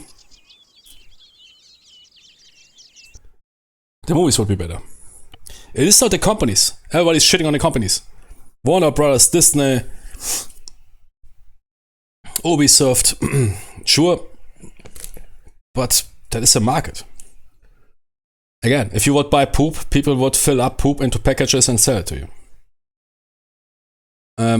It's usually it is the consumers, and which should apply a pressure. And if there's enough people that buy low quality, overpriced products and don't give a shit, that buy shitty, mediocre video games with tons of bugs. I mean, if they fix those bugs, okay, yeah, but yeah. Then why change? I mean, now something is changing finally, because there's still enough Sims, man. I mean, every shit game that's releasing, there's still, man. Hey, you have people, man. Some YouTube lady sold farts and yeah. Because why? Because there's a market for that. Or there's some streamer woman or OnlyFan woman. They sell bath tube water to Sims. Or there's streamer woman that rate your dick. Which is super smart, especially for those insecure dudes, yeah? Or for those dudes that are, I told you, either it's the insecure dude or the dudes that overvalue their dick. Because, man, Jimmy, my life is fucking shit, but man, Jimmy, man, I have a 50-inch cock at least, man. I must be the superhero. Shit, but nobody's telling me that. I was thinking, man, why is my cock not important enough? Wait, rate my cock, man. You have the most beautiful cock. Oh, man, I feel so good. I will rate again for $50. And the others who are insecure because they watched some hardcore porn, man, and they're thinking, man, why is my dick not 50-inch big, man? Wait, rate the cock. Man, your cock is perfect. Oh, yeah, thank you, man. You can do another cock rating in 1 month for $50 with 10% discount. Oh, yeah, I will do that. Thank you. Yeah. You can sell every shit, man. It's crazy, man, what you can nowadays sell. If there's a market, you can sell everything. Rate your dick pics. I rate your dick, man. Let's make OnlyFans, man. I rate your dick from a doctor's perspective and from a military viable perspective. That, Jimmy, that is good. That's a short carbine, fast rate of fire, very good. Jimmy, that is a sniper rifle, yeah. It's okay. But you need to aim that thing properly. But farts, I absolutely believe you. There's people buying all bullshit, man. I mean, if you can sell some bathtube water, and I've seen Discord outtakes, and I even was working in psychiatry, in youth psychiatry, which is not always up to 18. Youth psychiatry goes also up to 25, and I've seen people that also work in this field. A lot of those influencers, streamers, they also somewhat often have issues. And with what people they deal, what Discord moderators they have, man, it's nuts. You can't believe that. Especially female streamers, you can't believe that shit, man. What Sims and orbiters you will find. There's really people, I think once I told her, when my sister was teenage, when she got written by some schoolboy and requested from her, can you please insult me? And humiliate me. I mean, that is what modern feminist-focused shitting on man education does to you. Produce some dudes, man. And there's not here some manager wants to get some domina shit, yeah? I mean, that is really some serious bullshit going on there. If you're some simp or orbiter, I mean, that is simply unhealthy, man.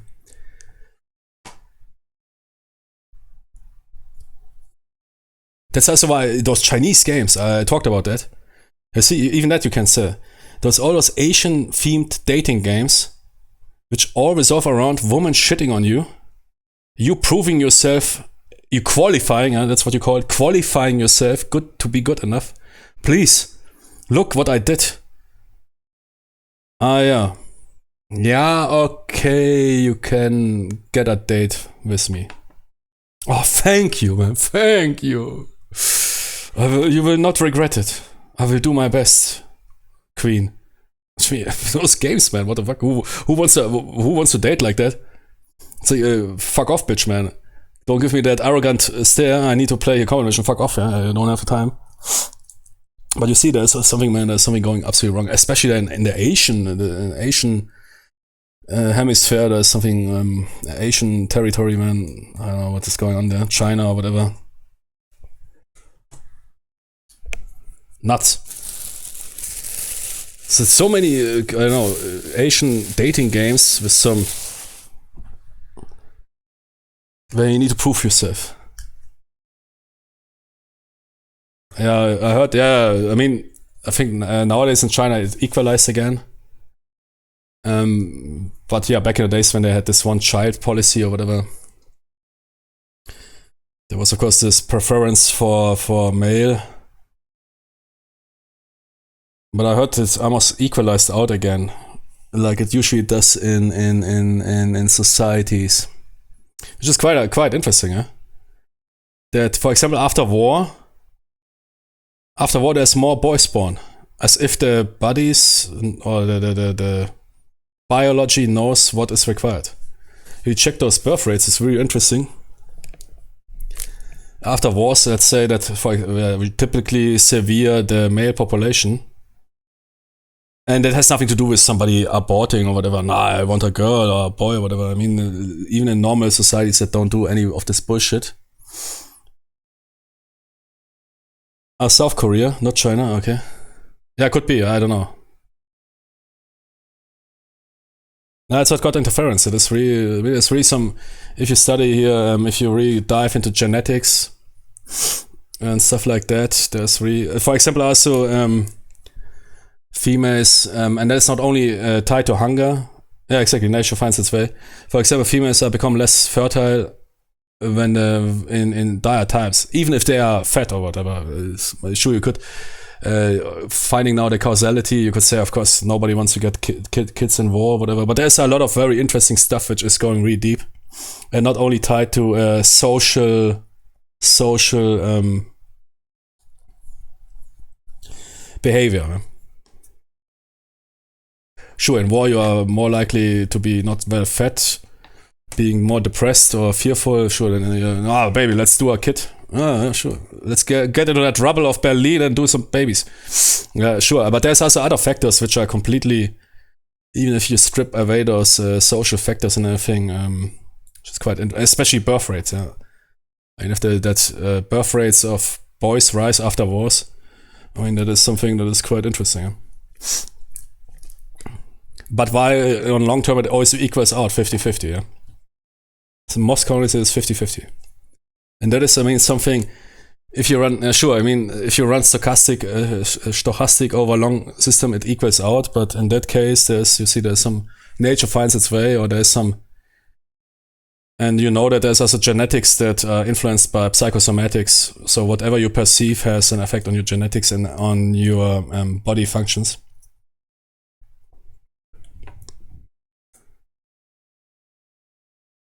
It's really cool stuff there in that regard. South Korea, okay. Yeah, they also have I think the lowest birth rate on in the world. Despite some war zones like Ukraine or whatever, but that is not a good measurement. But I think South Korea is the country with the lowest birth rate. I think I saw about Japan, but also South Korea, that basically everybody's now for themselves there. There's absolutely no relationships anymore. Young people rather do some bullshittery. Everybody for himself or herself.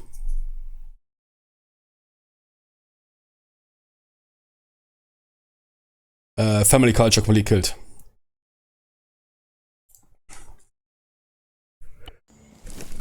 People rather spend time with selfies, puppies, cats, video games.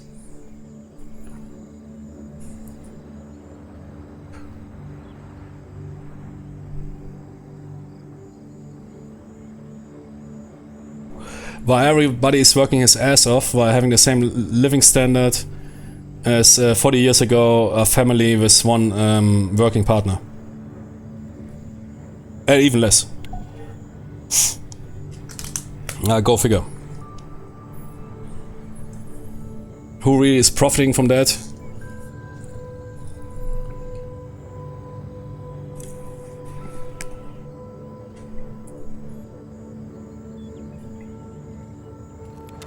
Form line. Yeah, probably. Yeah.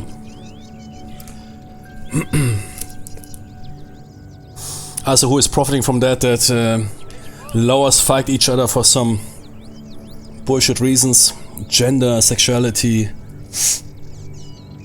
race. I know it sounded like, but I slowly also believe in that shit.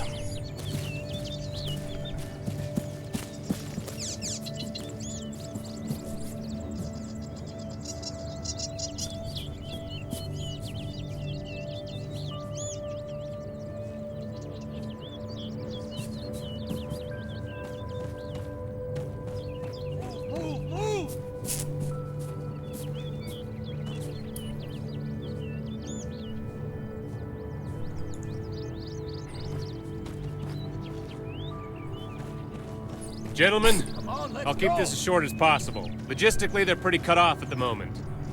Miles, you and I will go over this in detail later, but I want to sketch it out with your men before that.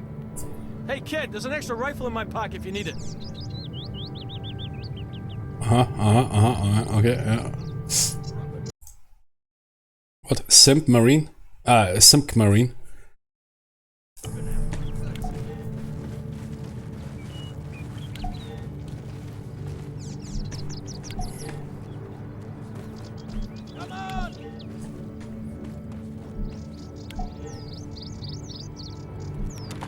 Fall back. Hey, they have the Garants here, the Raiders. Cool. Actually, how many patrols? Time to move.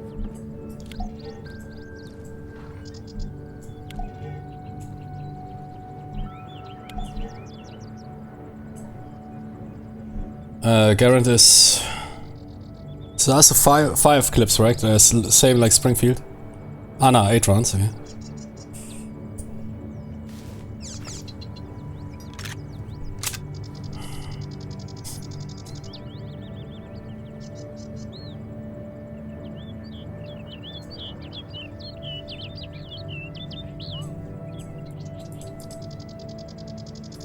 Yes, baby. We all wait for the ping. Best invention ever.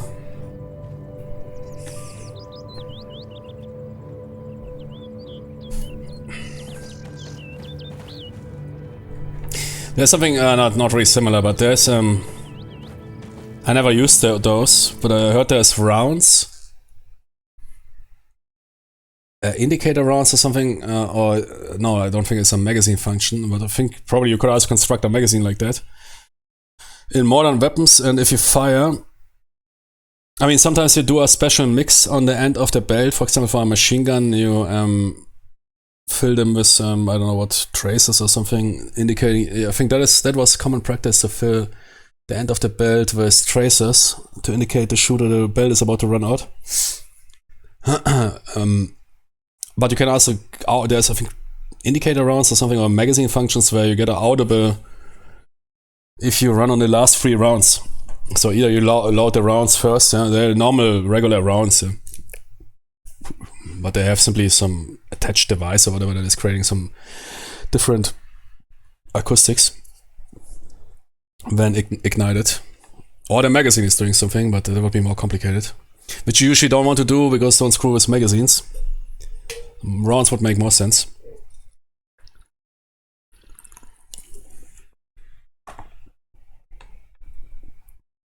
But man, they should introduce those ping sounds when you run dry. Would be nice.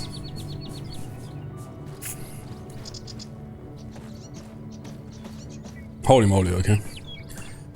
Patrol. I want to hear some... Okay, let's go on patrol.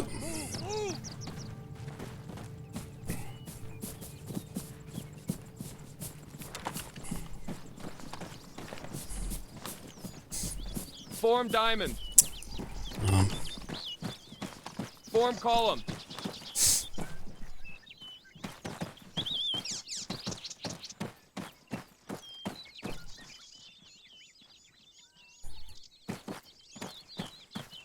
So give that Raiders campaign another try. So that's the last campaign. I mean, but I'm not really interested in ARMA airplane campaigns. On the other hand, first you want to check it out, yeah. So Duo is really making good campaigns. Let me quickly subscribe and download in the background some further stuff of this guy. I really like his work.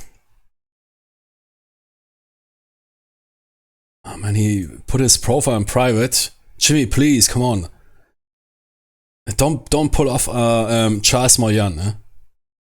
Because if a profile is on private, you can't check out his workshop creations. And then need to look around to find his work. Peer! Jimmy has some, what is that here, no stick pick? No known aliases, man. Profile is private.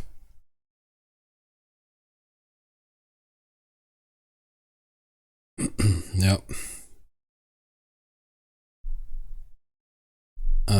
Campaign.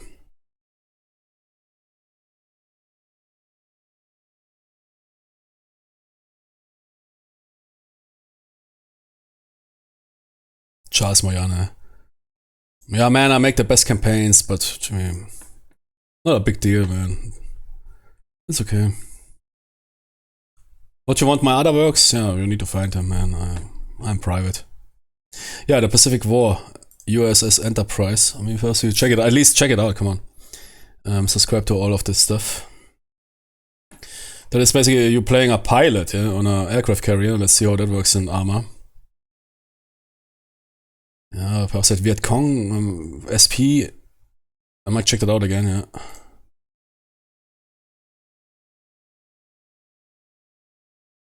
Okay, what do we have else here? Ah, that was shit. Purgatory, nah, I wasn't reading it.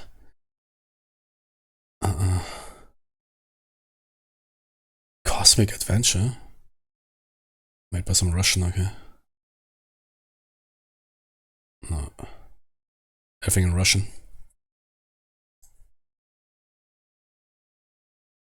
And so really hard to find really good authentic campaigns or missions. There was this one guy from Spain, he also made pretty good missions. His name Miguel or something, I need to check that out, but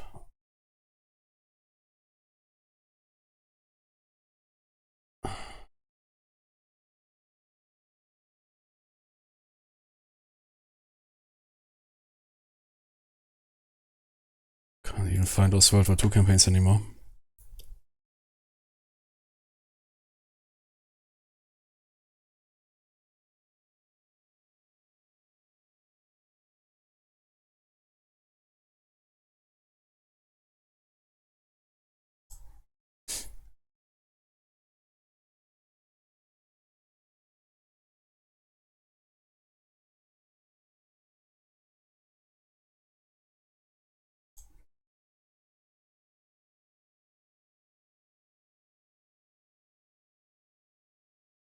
Enduring Freedom. Free campaigns.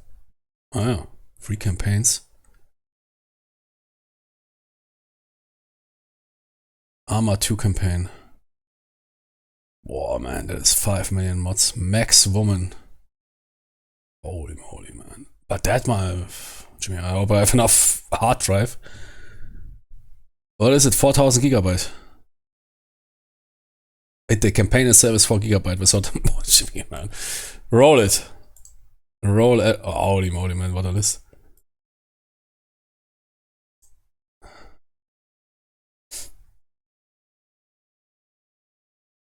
Tell me, but where's his World War II campaigns?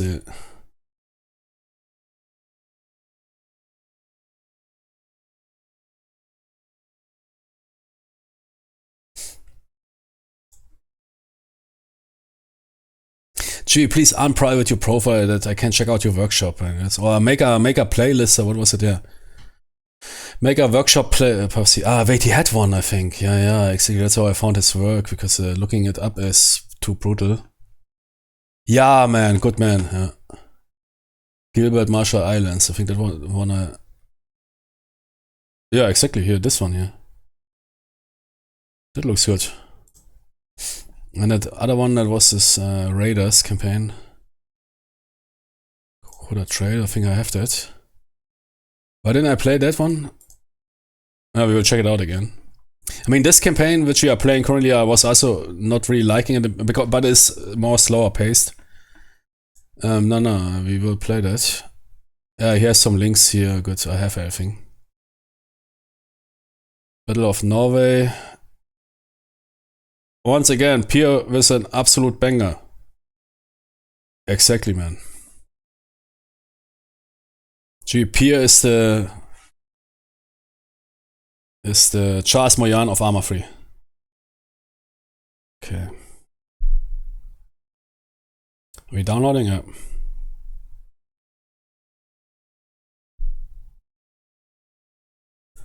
Good.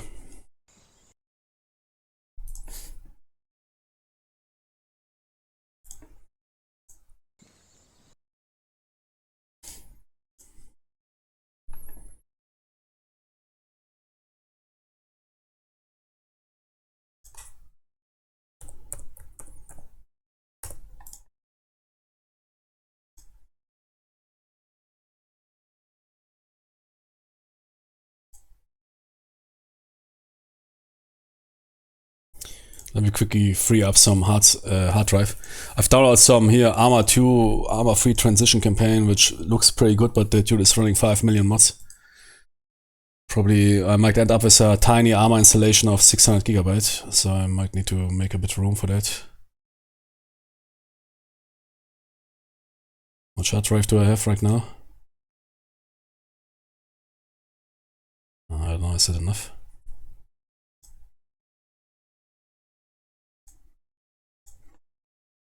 Ready or not, I can reinstall. Give me those 50 gigabytes or 60 gigabytes. Yeah, ARMA is absolutely nuts, man. The only more hardcore case is Skyrim and Stalker modded, Gamma. Stalker is okay. Stalker had an install of 350 gigabytes or 400. Skyrim, there's one mod pack, I don't know what it's called, I forgot the name. It's not even that good. I didn't really like the mod pack. It was completely over the top. 780 gigabytes. Skyrim, modded. Imagine you download that as a RAR, and then you, oh fuck man, I need to unpack it. I need a second hard drive to unpack. Do you know that? When you need to unpack some ultra huge ass file, but you don't have enough room to unpack. You have enough room to maintain the unpacked stuff, but you can't maintain the source file and the unpack at the same time. And I need to free up now basically 80 gigabytes or whatever, 120 gigabytes of free room to unpack that shit.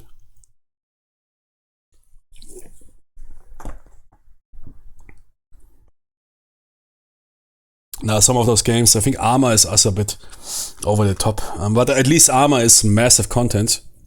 It's all the DLCs and everything. I mean, there's games, Rome, Total War, remaster. That game looks more shit than that game I played as a kid. When was it released? 2004 or something? 2003 or something. The original looks better. Even unmodded, the original looks better than that remaster. Original is 2 CDs or something. 2 gigabyte, yeah?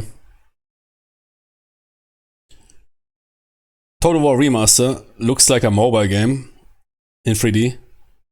150 gigabytes. I don't know how they even managed to do that. But that was, I think, the most offending case. Okay, back to ARMA. ARMA does not live off the porn mods. Ah, you mean Skyrim? Yeah, no, it was a mod pack, not this year. But yeah, there was some of those beauty mods.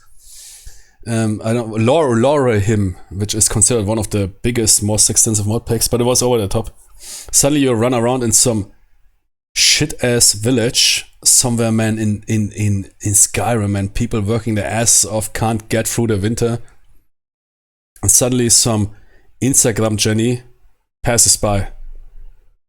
Some ultra beauty Jenny and some metrosexual Domnair or whatever they call it passes by you, while everybody else is looking like some beggar.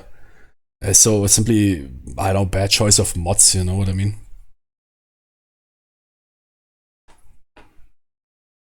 Some doesn't fit. I think the best mod pack for Skyrim is Constellation.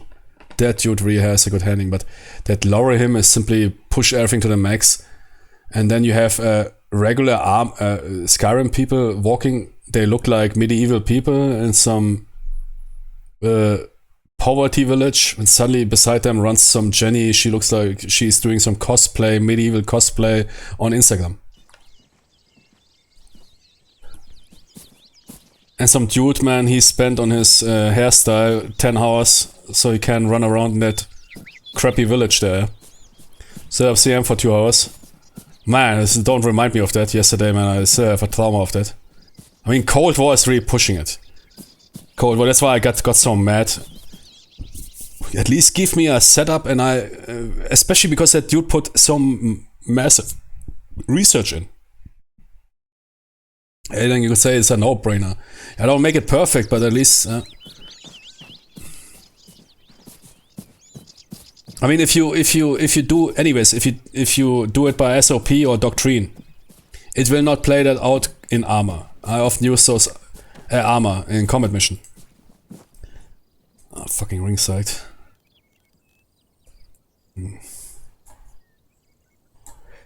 Because Combat Mission has some specifics, for example, indirect positioning. I mean, in reality, sure as well, but yeah. So I have no clue, man. How did armored British Cold War armored dudes deploy their tanks in a situation like that? And they all put this problem in war games in general. They put a massive research into those games, be it tactical, operational, but they don't tell you anything about that. Go figure yourself out. In Combat Mission is the best example. They really put a ton of research in there. And Jimmy, I really love if they would something like typically the British armored companies deployed this and that and kept, I don't know, the ATGM in, you know what I mean, yeah? Real world tactics. They all study that, yeah, they really put that research in, but then, yeah, go figure yourself. Because they think, oh no, man, not that the player, he needs to figure it out himself. And even if you have clue, you see how much time I spent on the setup there. Now imagine you have absolutely no clue, yeah?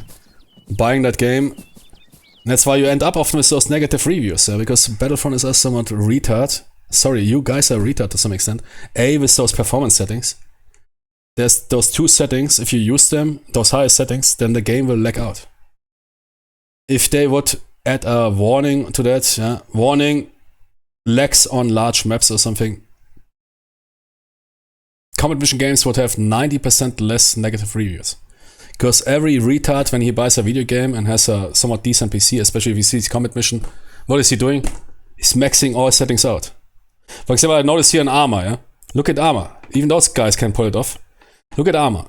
Is it so? And I told them even, and I worked together with those mod dudes who made that Heaven and Earth mod, and they followed that. Look at ARMA. You have Ultra, and then I discovered there's Extreme, but they have those icons here. I once used Extreme. I didn't see any visual difference, but my frames went down from I don't know what my frames were axed. I don't need that many, but 130 now. That's good, perfect. I think I have it on 144. Yeah. Limited. Because my PC is cold. Shit, man. ARMA is also a game, man. That engine is now really well oiled. For that visual performance, man, I can here. I can run that shit on a internal graphics card. On the CPU graphics card. Yeah, documentation, but also from WDS I often would wish more. I mean, on the other hand, I must admit I didn't read, but if there would be something like, typically the cavalry, the Russian cavalry or the cavalry at that time deployed like that and like that. Yeah? You know what I mean? Information, how did they had in this original Cold War campaign, the Cold War game in Combat Mission, they had this, how does a motor rifle battalion of the Soviets work? And it was really step by step. For example, here, they first deploy a company, they get basically shredded, and the BMPs or BTRs, they roll up to positions of enemy resistance, while the rest of the battalion is pushing through, stuff like that. While one company of fire support is immediately deploying and shelling those positions, blah blah blah. While two helos remain, because often you play those games, they have all authentic TOEs, OOBs. But you have absolutely no, and it's way more fun if you can play a game and have the clue. Same for Combat Mission. Yeah, you can't play it one-to-one. For example, you can't execute one-to-one pentagon tactics with the half-tracks in Combat Mission. Yeah? I mean, now they improved it a bit, but back in the days when half-tracks were a joke.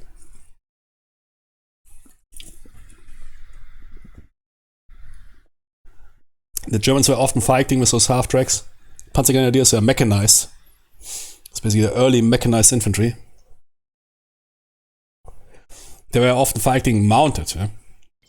That's why the half tracks are open. It's not because they wanted to cheap out. They wanted to cheap out those vehicles and not install a roof. No, they did it on purpose, so the dudes can shoot their weapons, and jump out, hop in. But depending on the year, of course, tactics changed. There was also somebody who made a cool campaign. I think it was for the Red Thunder expansion. Panzer Grenadier Tactics, which work only limited, unfortunately, in Combat Mission. If you try to do that stuff, at least what you see sometimes in those, there's some cool videos on YouTube. Instructional videos, late war, that show our entire setup and how they use those units. And if you then try that, it's very cool. That's way more cooler than figure out yourself. And if you don't have the background, doesn't matter even how many books you read or whatever, it's always cool if you know what those units used back in days, how that is often lacking in war games. That they really give you, that they convey all that information to you. Especially when it comes then to actions, yeah. Hurry up. How to deploy this and that unit, what are the SOPs, how did they train to operate? Oh shit. Okay. Ah, damn it. Do I need to hit that marker or what? Ah yeah, I guess missed it.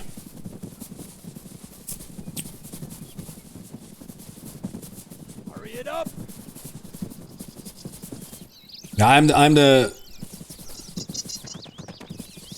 infantry or better small scale dude, yeah? I know everything about that, but I know that much about tanks or whatever, yeah? I mean, I know about tanks, but I mean really specifics.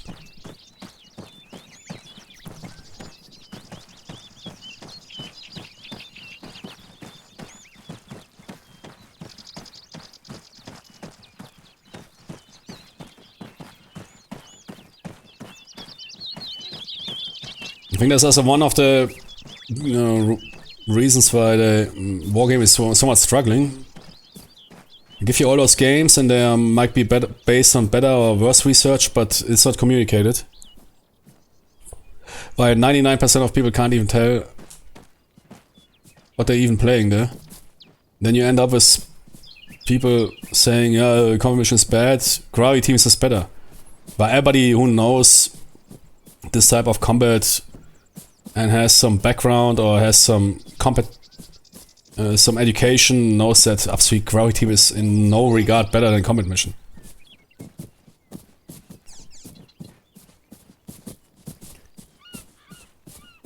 And then they throw those missions at you with max micro because the Battlefront foreman, all those 60-70-year-old dudes living in their basements really love that to set up units for 4 hours.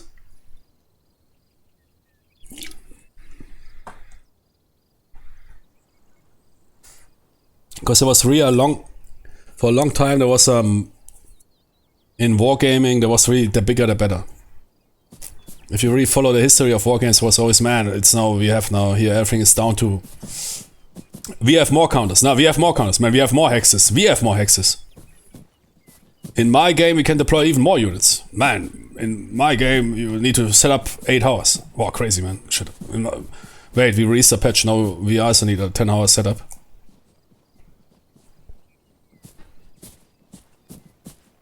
If you really follow the history of wargaming, you will see that. Yeah, Gary Grigsby games are a good example. If you follow the classic War in the Pacific, or what was his first game on the Eastern Front? War in Russia, I think. DOS. I think it was on Division level, which are really cool to play on. I really like Division level.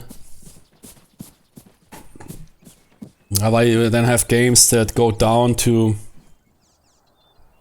a new one, the War, what is it called? War in the East, no? Yeah, War in the East. So I think, what, even on battalion level or on corps level. Or that dude who made Ardennes Offensive, yeah, everything down to company level. It was really this more counters the better. I mean, back in the days I can understand that when computing was limited, everybody wanted to impress with bigger maps, more units, more granulation. But now I think it went over the board. Same as Combat Mission. I mean, if you compare Combat Mission 1 to Combat Mission 2, Combat Mission X1 to Combat Mission X2 games, X1 is when we talked about that, and you see it. Yeah? Classic Combat Mission is a very a different game. I don't need to do here some hardcore LOS checks. Check every bush. Which is not a negative thing, it can be also good. It's more like those tabletop games, yeah? If you're in a bush, you're in a bush. Yeah? ASL style, you receive +2, period. How much is your butt in the bush doesn't matter that much. In Combat Mission 2 you really need to watch, man. If you're here, in Combat Mission 1, bush, period. Yeah, you're in the bush. Doesn't matter if you're here or here. In Combat Mission 2, man, wait here, I get shot, now wait here. It's better, yeah. Here is bad, yeah. Wait, there's a little bush in front of me. Wait, but if I go right, I see more, yeah. So it takes a ton of time, yeah, especially with bigger.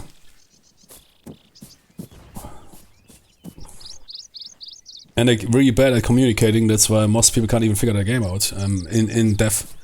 While the game is made by a genius, but again, that dude is painting, making the most beautiful statue and hiding it in the basement. I think 95% of the players don't even know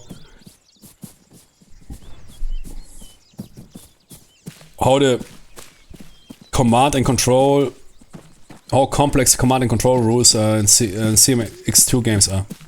These three are, it is a superb work, but not really properly communicated. There's no real manual. There's some threads on Battlefront forums somewhere buried with people that even play that game for 10-15 years still getting it wrong. Still can't figure shit out and giving you wrong information. With a couple of dudes, handful dudes. You can count them down on two hands, who really also have that X-ray vision and understand the game and can see the matrix. And of course the God King Emperor Charles Moyan, but nobody has seen that man alive, but he's still somewhere there. The God King himself, man, Charles Moyan. It's probably, I think somebody told me that Charles Moyan is now working on a cure for all cancers, but got bought out or he got distracted by a phone call or something. Someone in his monastery on the Himalaya. Nah, man, that... To one, it is impressive, to the other extent, it is simply face palming.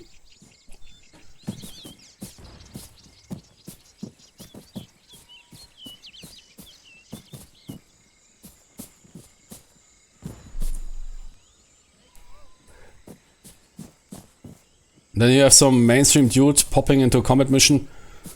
Game is not... Steel Division has this already figured out. Obviously I have no clue what is going on here. People always arguing about the spotting rules. Steel Division has way better spotting, without even understanding what is behind that. Because they don't communicate it. Why the spotting in combat mission is the most extensive spotting system ever created in a video game. Again, there's a Normandy campaign where you at night, you sit in a corner of some hedgerow and simply listening, because there's audio contacts are also incorporated. And after 10-15 minutes you realize, hey, I heard somebody farting. I think on the other side of that hedge on the other road, I think there's some dudes sitting there. I think they're talking German. Shit, that must be enemies. That is what is really going down there, but if you don't communicate, then man, who will come up with a brain to realize that?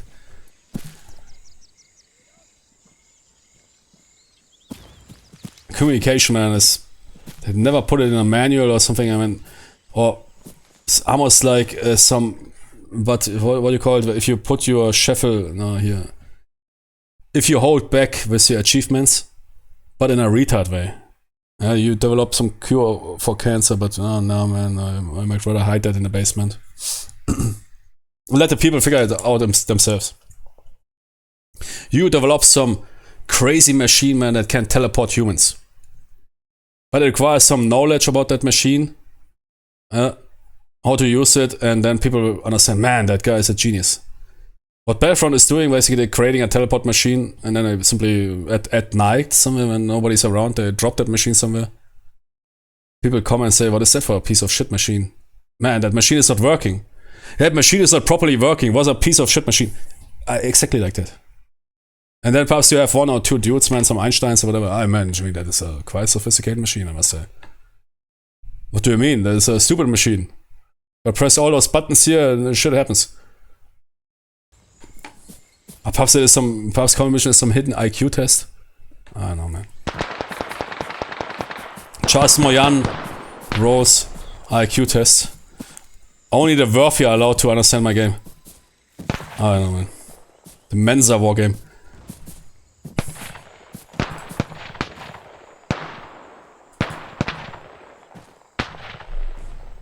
There's on the forums, man, there's dudes that play combat mission for 25 years and can still figure out shit. Come up with wrong advice and whatever.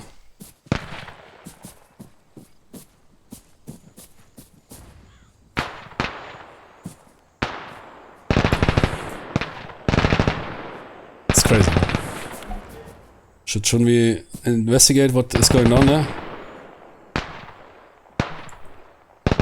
Where's it coming from? Hard to tell, but somewhere southeast.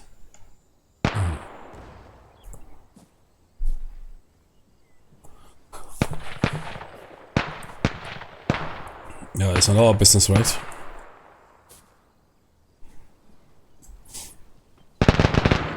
Oh, locate the Arty.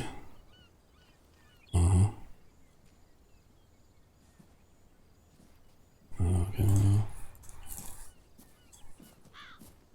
But yeah, that will be not fixed. It's simply what it is. I mean, arguing about that will not make anything better.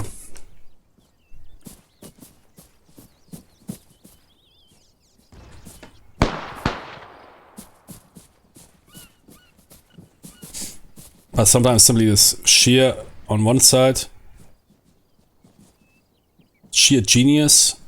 On the other side, this really sheer on purpose stupidity. Keep it tight. It's probably blowing out my mind.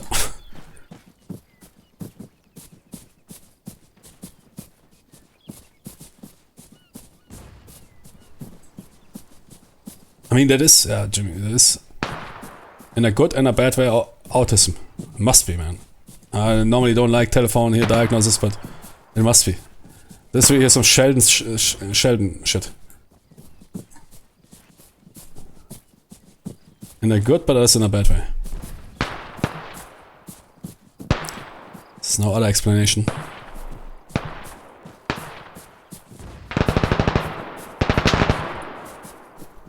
So what's the impact? Subsonic. Man, we are not really... We should return to the cover. Sitting ducks here. Got a bit distracted. Yeah, incomings. Shit, I'm now in the open, man. They will demote me for that.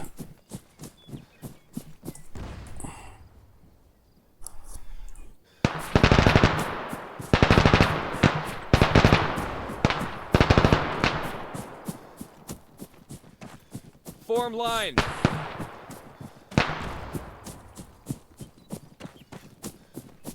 Combat Mission ist ein Phänomen.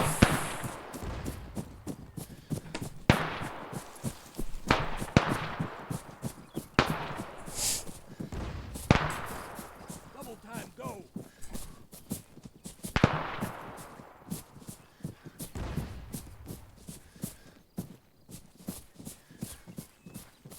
Move, move.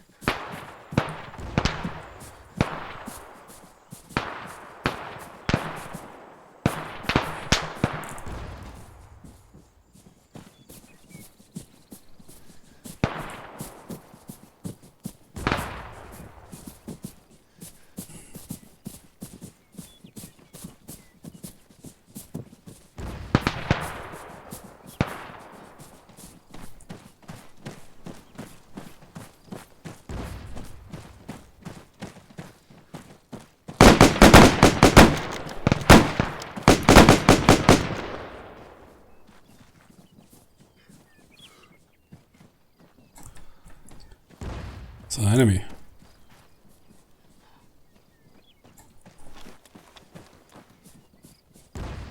That's shot one of ours. What are they shooting at?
Yeah, the real mission so far, mission. That's a real fan of this mission so far, but I mean, they showed that map. I guess it's perhaps based on an authentic patrol. That's quite, but right now, man, quite a mood killer.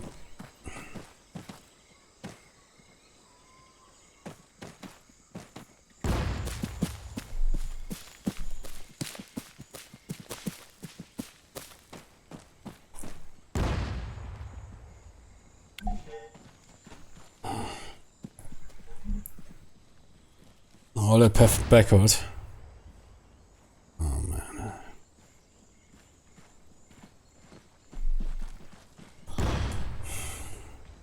Hurry up!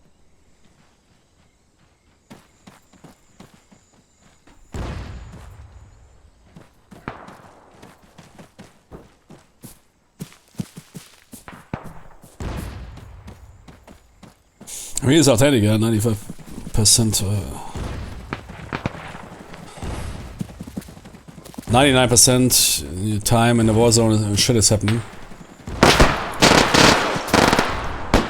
75 meters. Finally.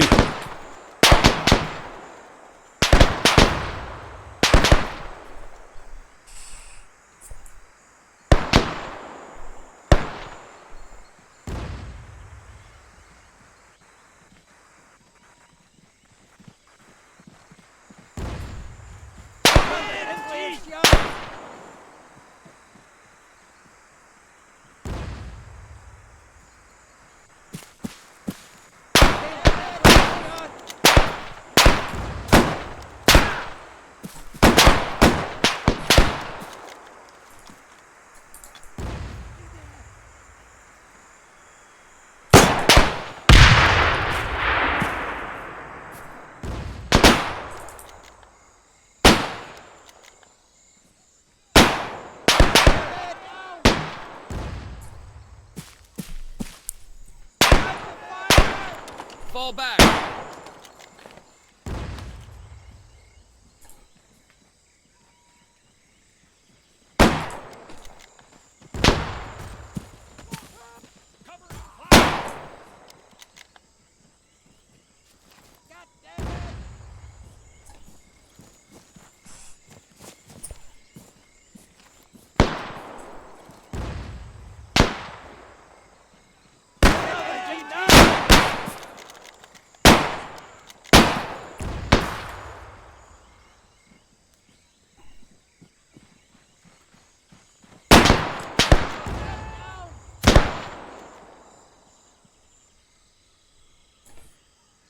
It's Japanese firing out of the bushes.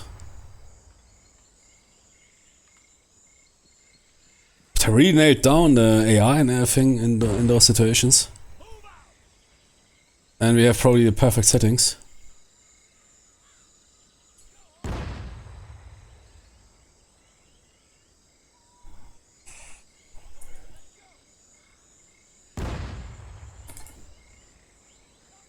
Okay, let's go. Come on, let's go. Are you good? Fall back. Let's investigate it.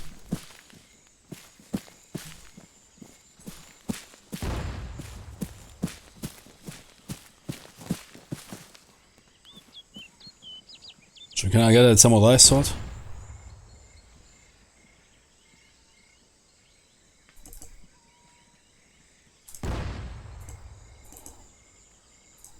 I also need to check out that Japanese rifle.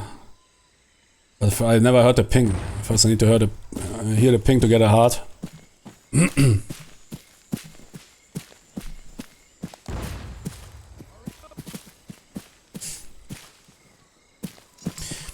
Jimmy, I can't get my Tony hard enough anymore. I need to play a soundfile always of that Garand ping. Jimmy, then it immediately, yeah. Insta.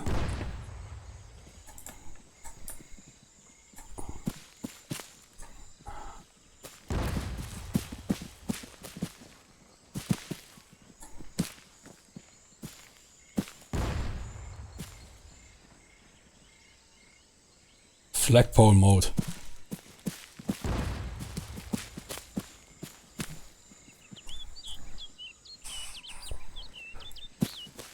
Man, I was sitting down in that World War II's ASMR sound lab.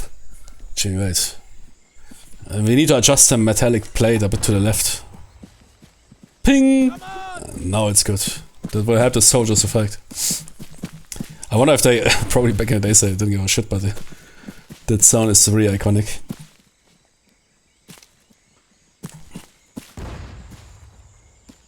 Okay, nothing here. There was that one dude over it. Good, let's continue north. That is not a World War II coin, that is a modern US issued compass.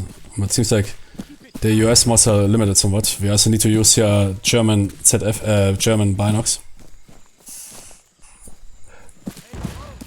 Feldglas. What I call it here, Dienstglas. Okay. Could be, yeah.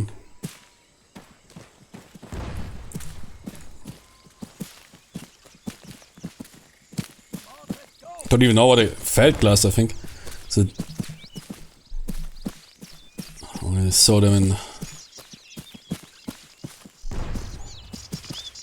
in training.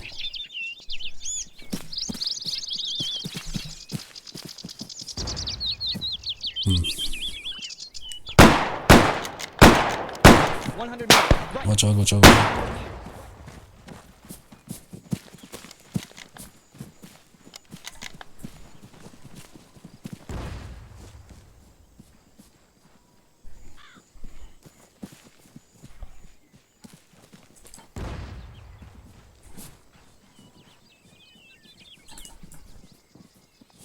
Was that a dude on a path or what?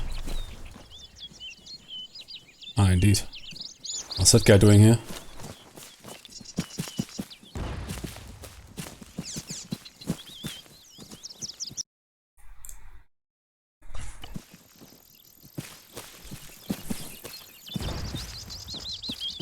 Yeah, not really my type of, it's open world. I mean, the patrol, it's an authentic patrol, okay, but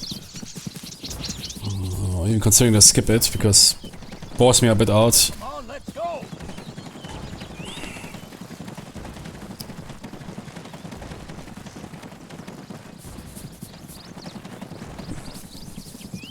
Keep it tight.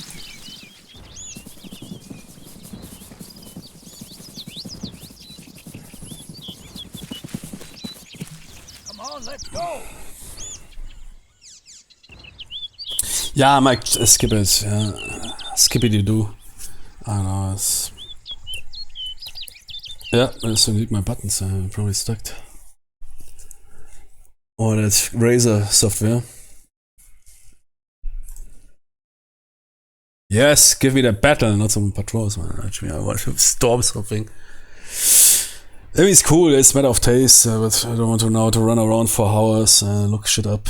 Open world. Sure, if you can immerse yourself, I mean, there's also really cool Vietnam missions, but there's basically one dude that made a full authentic long-range patrol mission, and but yeah, whether that is fun or not, I mean, you're sitting basically in an observation post here for hours if you don't speed up, with nothing happening, with your sniper or whatever, Mac V. Jimmies or two Jimmies and waiting for something to, and you see some civilians passing by. I mean, that was a job, yeah. Sitting then there for days or whatever, and looking for some Jimmies that want to hike the Ho Chi Minh Trail. Yeah? Coming with some AKs in one trunk. Okay, be right back. But I think now we will get a proper battle.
Good, I'm already excited for the next mission here. I must say that Pacific stuff is really good here in ARMA.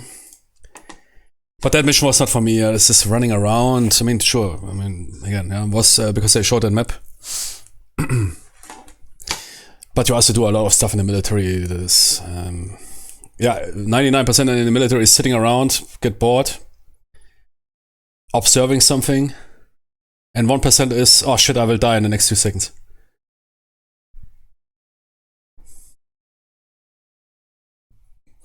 And that patrol, I mean, it was a high-intensity patrol, but yeah, I think it is not really running around, find that arty.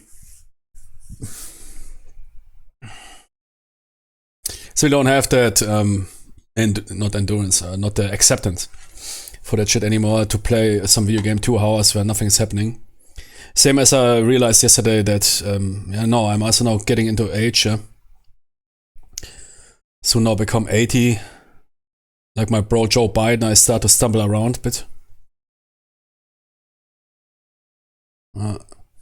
Sometimes mixing up my toothpaste with my shampoo. Shit happens, yeah. And I simply, nah man, something like a 2-hour setup for a company-sized mission and combat mission, because that dude was saying, man, here, do it everything yourself. It doesn't matter. Authenticity, I think you can also display a high degree of authenticity, realism, and I think I can rate that pretty good without requiring, I don't know, that stuff, yeah. Or you can value the time, yeah. But it's of course also a matter of taste, but some people can immerse themselves on a patrol. I would play that patrol in permadeath to get that out of it. Yeah? Permadeath, if you die on that patrol, you need, as I once did, you know, I don't know if somebody was around. But because I always stand to my word where I said, if I die, I throw my PC out of the window, and I did that. And I had to buy a new one, yeah, for 2000.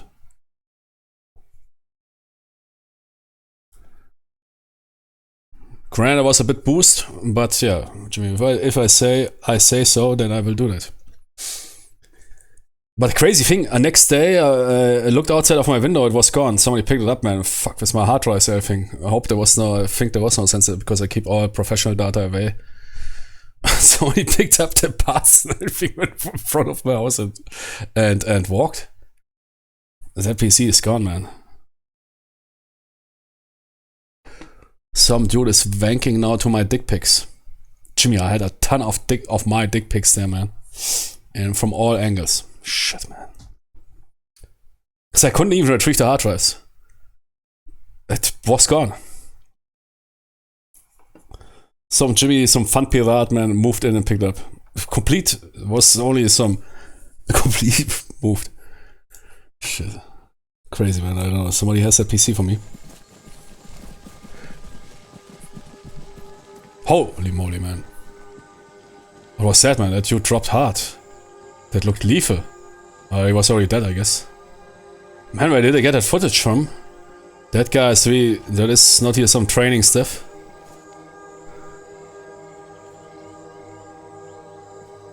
And even colorized. Hurry up! That strong point up. Hey, oh, here, Kurt. I want to rewatch that. What happened to that dude? He dropped down, eh? But he was already dead, I think.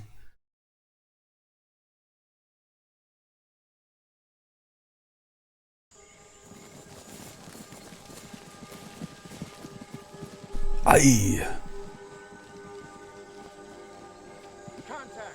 Man, that guy got shot right into his helmet. Center mass. Man, there's here some...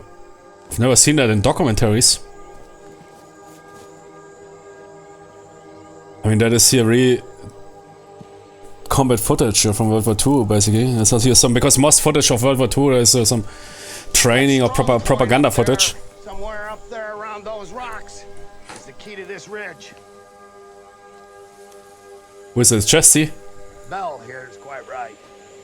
From their knob up there, those goddamn little Brown brothers can cover the whole of the ground in front of this position for 1,000 yards. They've left this ledge unguarded. Now, goddammit, that's a mistake. That's a hell of a mistake. We need to take advantage of it before they see their heir. Is it from a movie or is it... Did I re-record that? It was pretty good.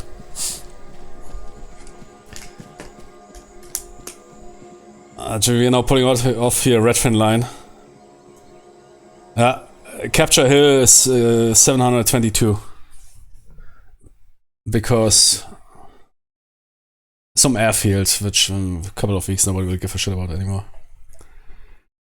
Because here, Jimmy is right. That's how when how senior officer talks to his junior officers. Because they usually often establish then, that you already have this familiar among officers, but keep somewhat a harder line, everything below officers. Yeah.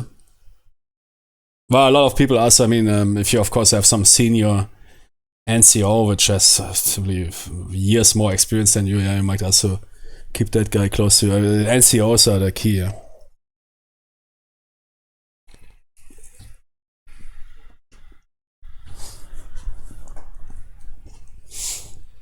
Jimmy is right. The left flank is unguarded.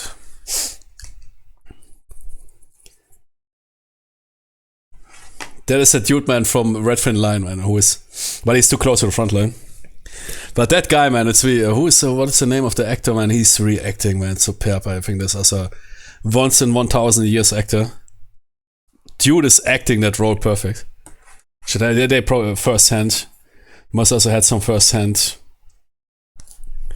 That dialogue of him, man, is some of the best written stuff in Red Fin line.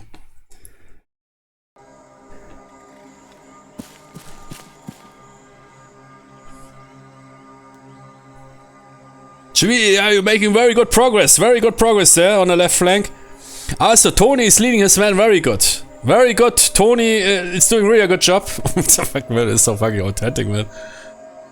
I don't know, I can't remember, I read the book, I was very young when I read is it called also Red Fin line? I don't know. The book.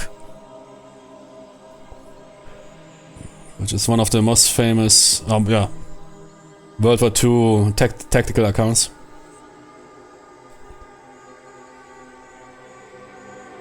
And also depicts, I think, company action or company structures pretty good. But I read it before I was basically a teenager. GBIR. Oh no, wait, M1. And then we pick up a Japanese rifle. I still didn't hear the ping. We're good to go. Because it didn't fire anything in that mission.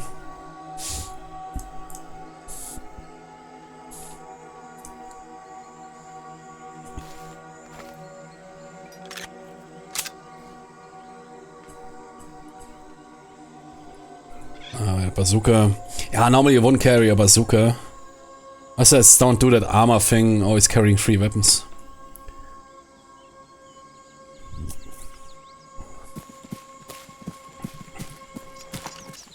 Form line. A bazooka was a primary weapon, yeah? I think bazooka operators were rolling perhaps some self-defense weapon and the bazooka. It's not something was quite a... I mean, sure, you can handle it, yeah. You can, of course, roll around like a mule there. Not sure if they had service rifles. Need to check in combat mission. Or whatever. Yeah, combat mission. I mean, they really put a lot of research there into those TOEs.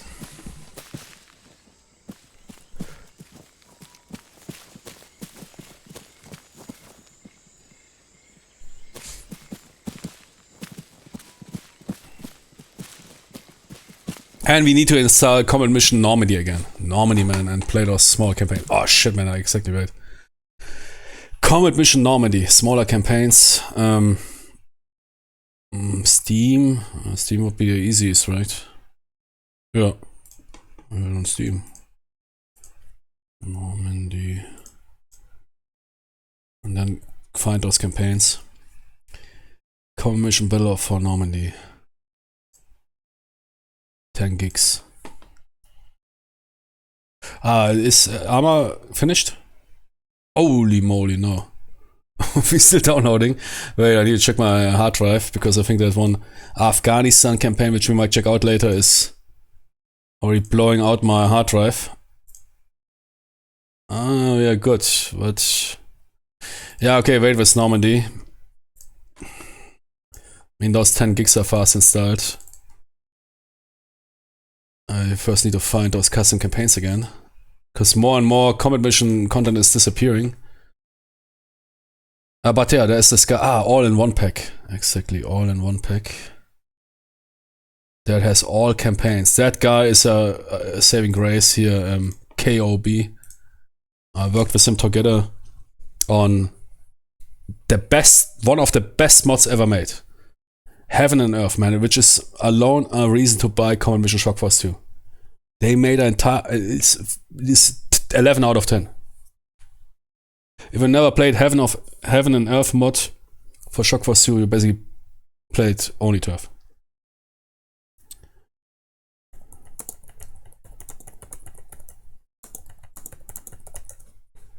Yes, should we dead due to initial?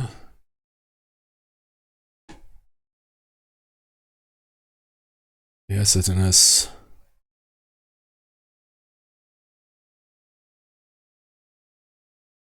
Initial.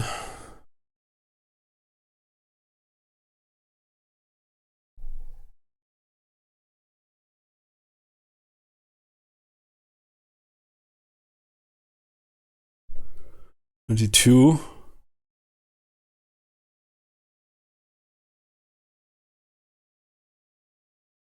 Yeah, whatever. I will find it.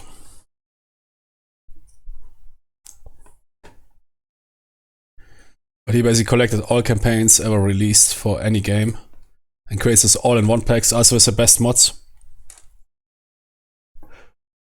Beautiful. Because man, back in the days, I only use his all-in-one mods. Setting up those and downloading 5,000 mods. Nah, man.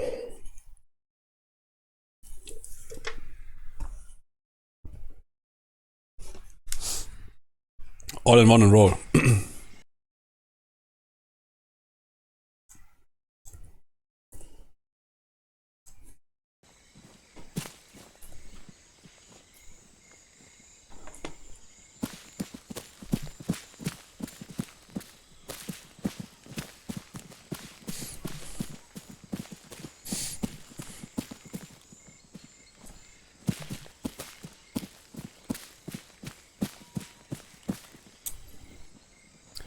Jimmy, Johnny, scout ahead and locate enemy emplacements. Sir, what do you mean? Yeah, scout ahead and move.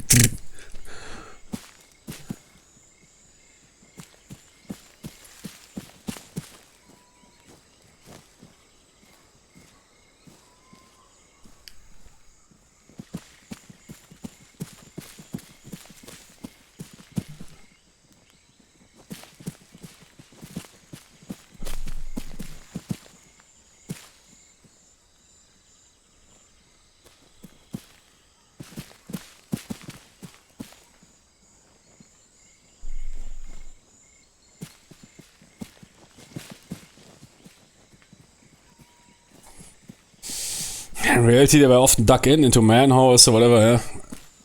Covered. Whoever ran into that guy likely died. That is something probably ARMA can't depict really that good. At least not so far. All those emplacements they use, usually a defense force not simply sitting there in the open and waiting for you to come for them. They are of course entrenched, and in the jungle that is of course extremely brutal.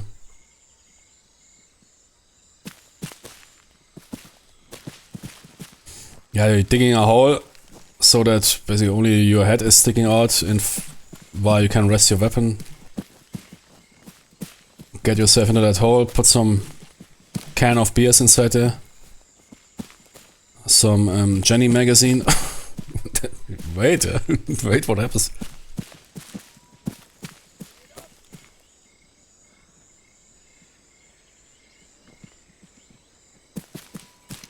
And those dudes didn't care, yeah?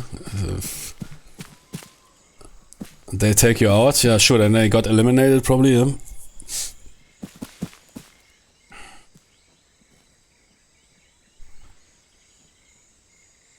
That is something that is missing in ARMA is entrenchment.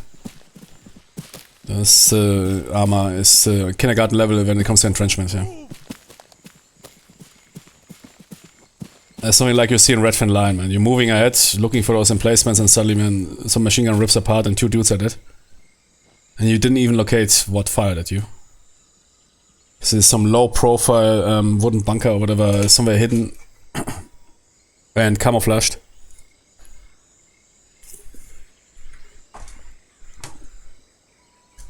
Or some dude firing straight out of an airfoil. If you are a defense force, you never simply stand there. You entrench. Entrench into buildings, you entrench into the ground, whatever there is. So unfortunately, in ARMA still... if you entrench, Cold War, whatever, if you entrench in villages, you don't just sit at the window there. You re-entrench those buildings. Reinforced in. Put some murder holes in there. Like you know from Rainbow Six Siege. Create some little holes where you can rest even, or perhaps, yeah, stick your rifle and rest while a bit bigger on the top. Or on the side as well, so you have some maneuver space for your rifle and some observation space. Nobody will see you, but if you see something, you will kill it.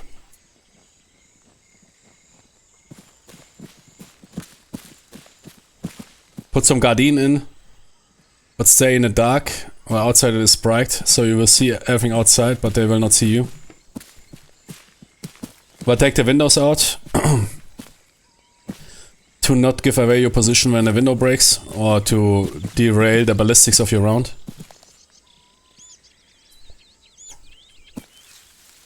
That is the reality, but nobody pushed so far for it.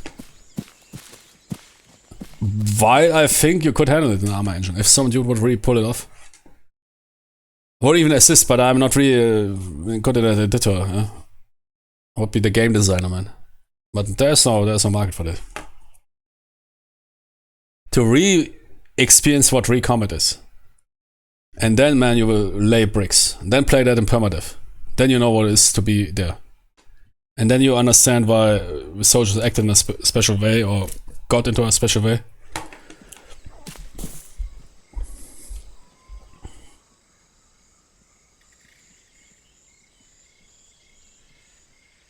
And some booby traps, yeah.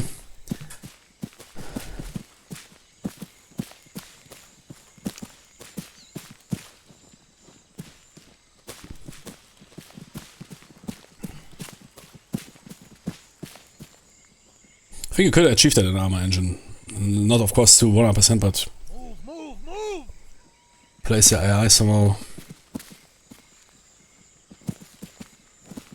And always as creating mods for that, because most people don't have simply the knowledge, or there's simply no market for it. I would love to play something like that.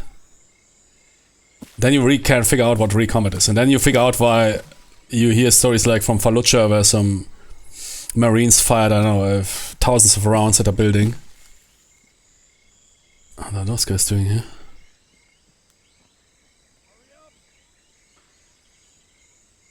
Oh, okay.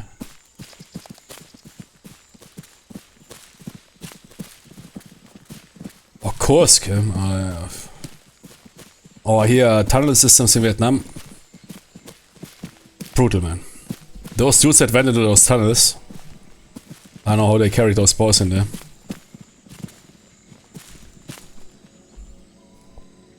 Yeah, death sentence.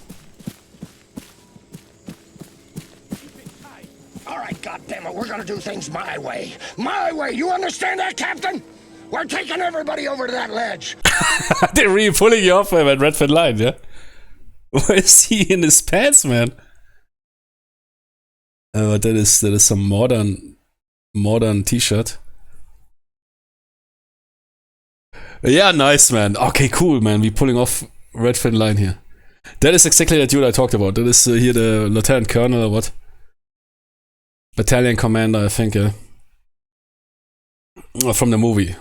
That old guard officer, which got somehow, for whatever reasons, got past promotion. Which happened to, can also happen by accident. Depending on the situation or whatever, and that dude is simply, he's in a state, he got past, he sees dudes that are half his age, rolling higher ranks than him. Officers, of course, also a lot of, most officers, man, they are, of course, carry much for career, and there's really strict, as World War II the same. And there's those officers that end up in a certain position, interwar, peace times, and then war breaks out, and then shit happens and you get past. Yeah.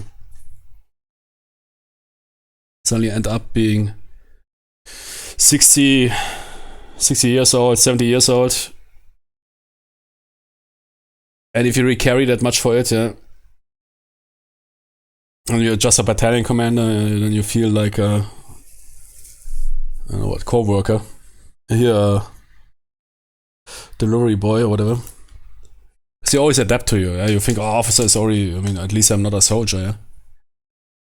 But a lot of decisions, yeah, as in World War II, are made simply by career. And that guy, man, is absolutely, when he's screaming around there, shit, man, fucking Admiral woke up today extra early to watch our action, yeah.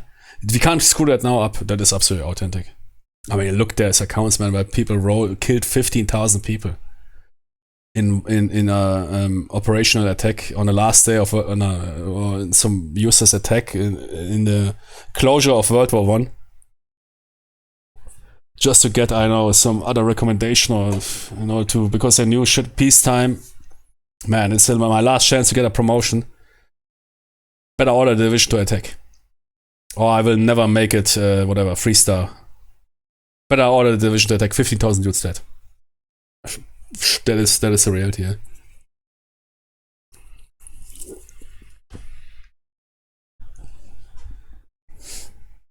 I mean, division is not 15,000 people, but you get the idea. Nightfall. That's, I love it. Really good taste. Hurry it up. But why is he in his pants? I guess there's some mod problem. Come on. Dude is following some modern here. Look at that, man. Look at that pants, man. Modern here. Anti-sweat, whatever. Dude woke up and said, "Here, sir, we how many machine gun emplacements did you take out? How is the view from the hill, sir? The hill. How many enemies did you eliminate? Jimmy, the admiral woke up early today. Don't fuck it up now. We didn't capture the hill. We're sitting in the cover. What do you mean? Lead an attack with 1st and 2nd platoon over the left flank, attack immediately the hill. Seize it." Jimmy, I'm coming myself, man. In his pants, man. But with this couple. Yeah, Jimmy, that is emergency response. You might roll out like that, yeah.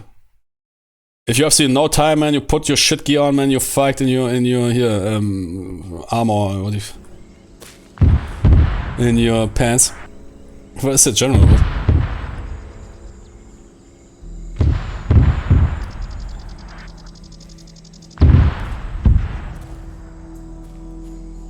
Wait for, yeah, man. That is, but that's only 1 or 5ers. They are not really that effective, but they will raise the morale. The boys will think those dudes getting hit. Nah, man, Jimmy, I want the 5 or 6 hours version of Red Fan Line. That movie has 6 or 7 hours footage.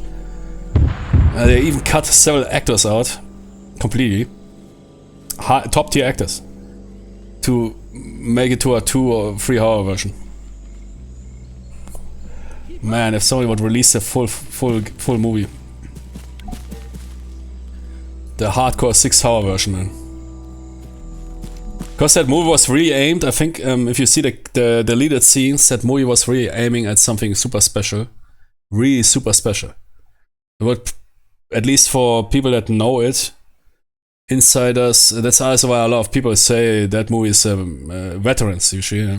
combat veterans say that that movie is very special because it really captures the essence. But it was released, I don't know, half or 1 year later than Private Ryan. Private Ryan is also a good movie. I love it. But it's, of course, a more streamlined experience, more action, more combat. And it seems like that they then ventured away from this psychological focus to more combat. I think also the combat scenes they did there were filmed rather fast. Some of the combat scenes seem to be not meeting really the quality of the rest.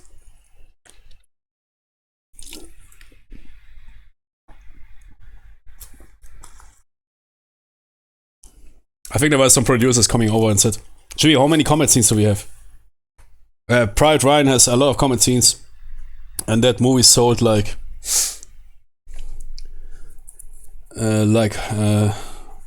cake. We need to rearrange the movie. Yeah, back in the days you couldn't show something in the cinema of going 5 hours. Yeah, but there's this rumor going on that the original cut was 5 hours and then it had really to be circumcised down to 2 hours, whatever, or 2 hours 30 or 3 hours. With entire actors and top tier actors like here. Wrestler, what is that guy called? That dude that went a bit too crazy with surgery, cosmetic surgeries. He played a wrestler. That guy got completely cut out. George Clooney has a 1 minute scene. George Clooney. George Clooney, can you pop up for 1 minute? I think they had more footage shot with that guy. And yeah, that movie went into history. It had basically all Hollywood in that movie, but they cut several actors completely out.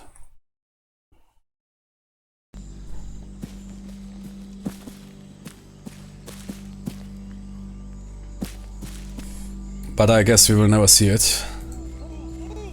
Just really a shame, man. I think that was really that 5 hours they did. Man, I would pay money, really a grand to see. But that footage is raw, yeah. I mean, typically that they shoot a lot of footage. It was never planned as a, they're really rich. As a 5 hour movie, of course, but if somebody would put the time in, or I also heard that they lost the footage. As it happens to video games, it also happens to movies, that they lose the footage.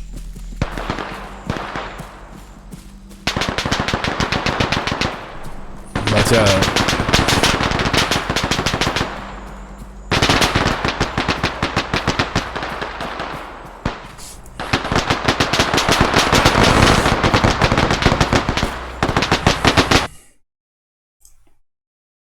But I think that movie could, if we could restore that footage somehow and make a coherent movie out of that, it would be a movie, man. One movie in 1000 years.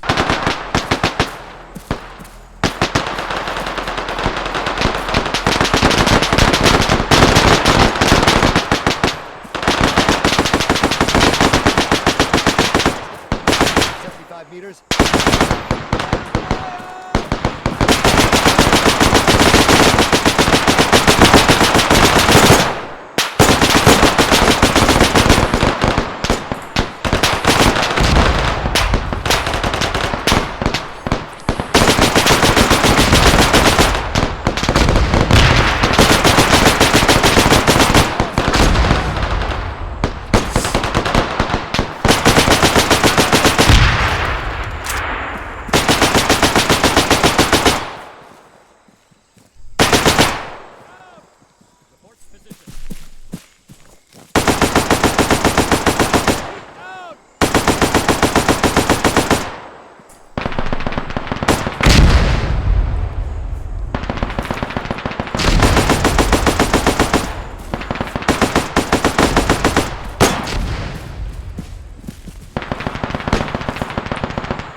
Okay, taking the next position.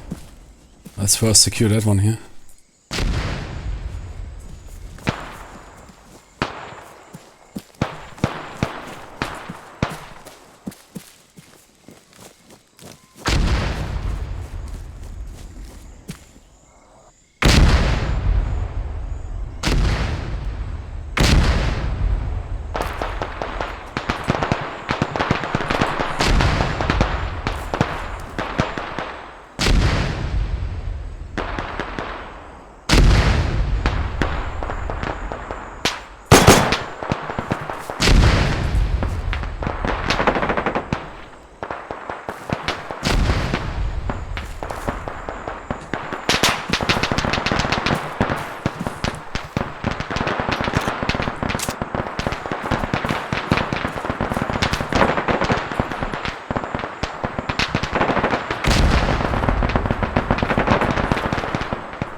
Double time.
On the move!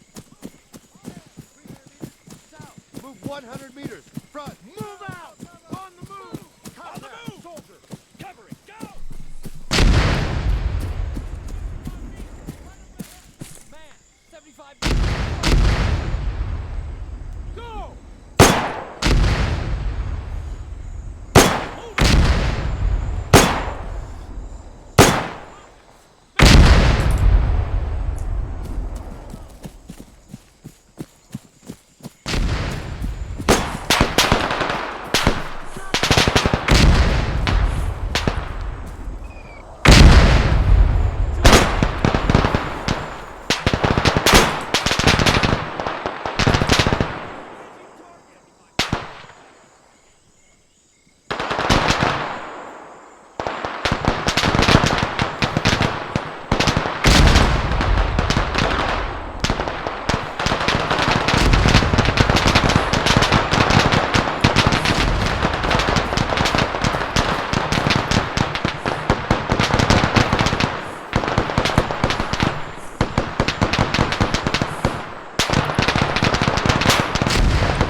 Fire at the mortar! South! Move out! 100 meters! Front!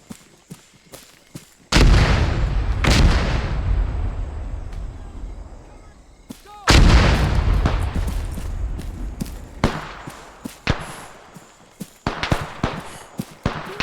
100 meters! Front!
Man, that man, That mission creator is a genius. He even got the original recording, which they used for the Hans Zimmer soundtrack. I think I also used it in the credits without music. Which was an authentic recording. The movie makers of the Red Thin Line, which is that here is basically Red Thin Line, the ARMA campaign. But I'm not sure around which battle is Red Thin Line. Is it Guadalcanal? Might be. I don't know. Because the movie is quite anonymous on purpose, in order to give you simply this impression that those soldiers often had absolutely no clue about the strategic operational situation. They were simply sent somewhere, and how also I heard 5,000 dudes died there. Man, I heard Jesus appeared. And that was they filmed together with natives. There's a beginning scene. They filmed together with real natives and the actors, and also recorded their singing.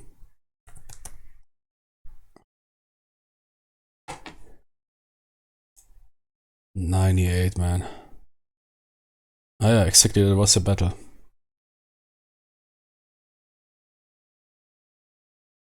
That's exactly the battle. Damn it. Guadalcanal, yeah, okay.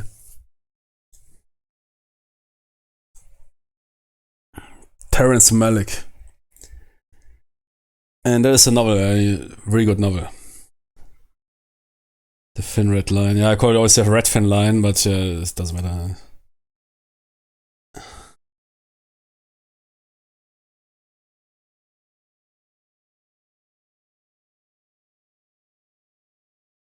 I need to read it again. I was too young to understand it. I was before my service.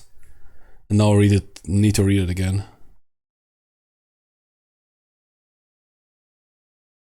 Exactly, it's focusing exactly on that battle in Guadalcanal.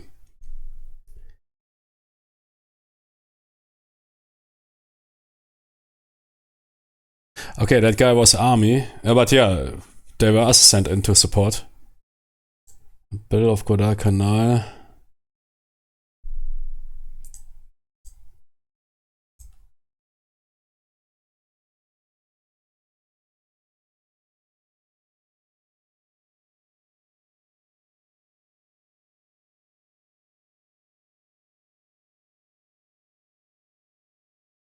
When you look at the US, yeah, I mean, in total, 19,200 dead. Sure, 10,000 evac, 7,000 killed.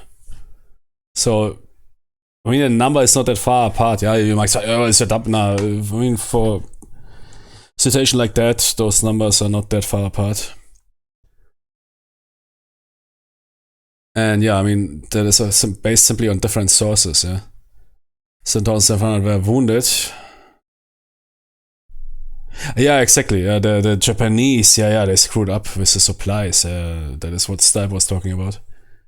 They lost basically half their casualties were due to combat unrelated stuff.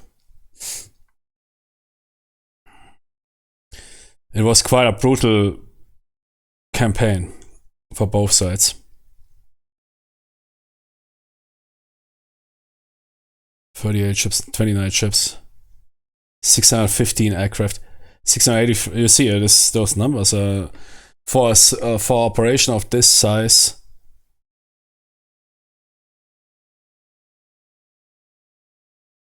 Yeah, that was the end state of the involved. Sure, the Japanese were lower. 6 months, man. But that is the entire thing. This was, of course.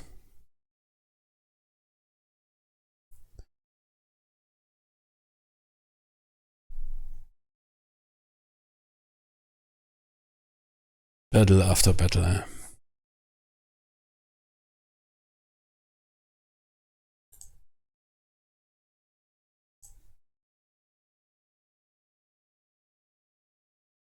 Malik, man, 20 years absence, said I need to make it now. And that movie was made with a 50 million budget. Can you imagine that, man? Nowadays, man, with a 50 million, you get a 300 million budget and put some piece of shit out. And they were still unhappy with that. I mean, it made enough, but not that crazy like Pride Ryan, because that movie is basically 99% of people not understanding it or not getting it. So also there's some detachment to the Pacific campaign more while the European campaign, the ETO is more, there's basically in video gaming the same, yeah. Look, there's no common mission in the Pacific, despite being one of the two major battlefields. Super major battlefields, yeah, if you get Africa out.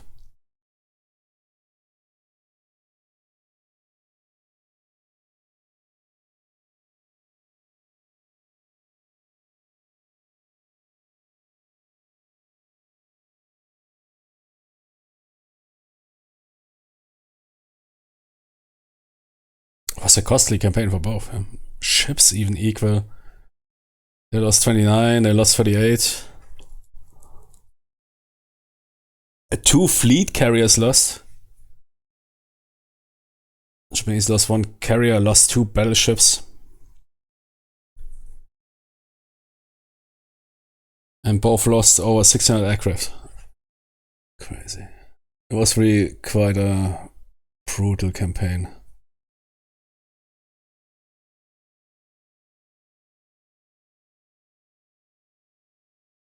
Yeah, exactly.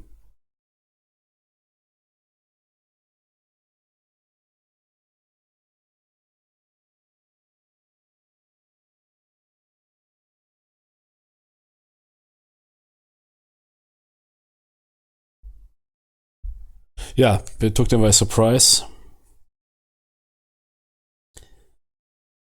Japanese tried to oppose it, also with further landings. Both rolled in what they could there. This stuff was going down after Midway.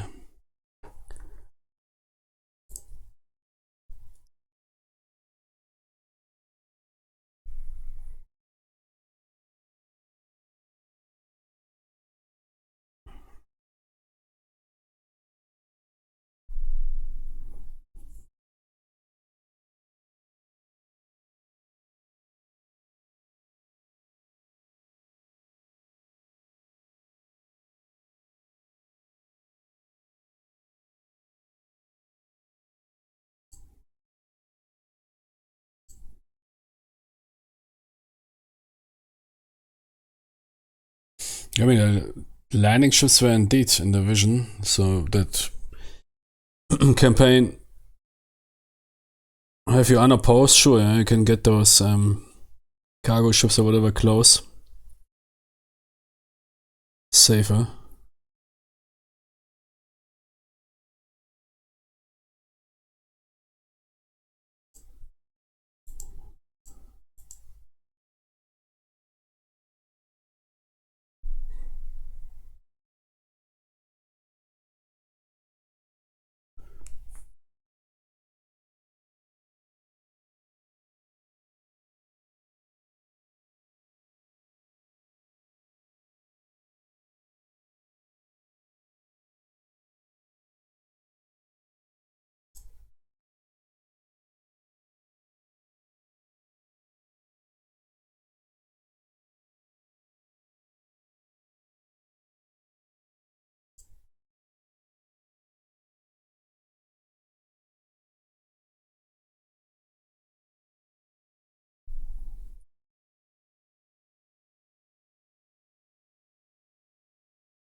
I think that's all.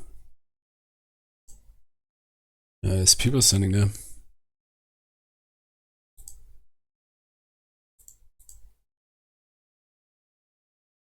Where is the stand?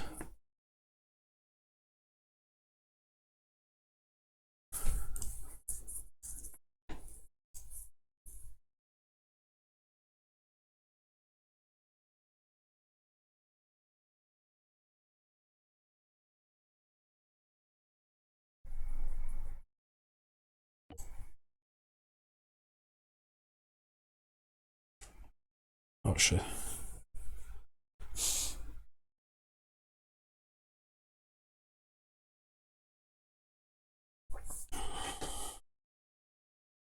Wait, what?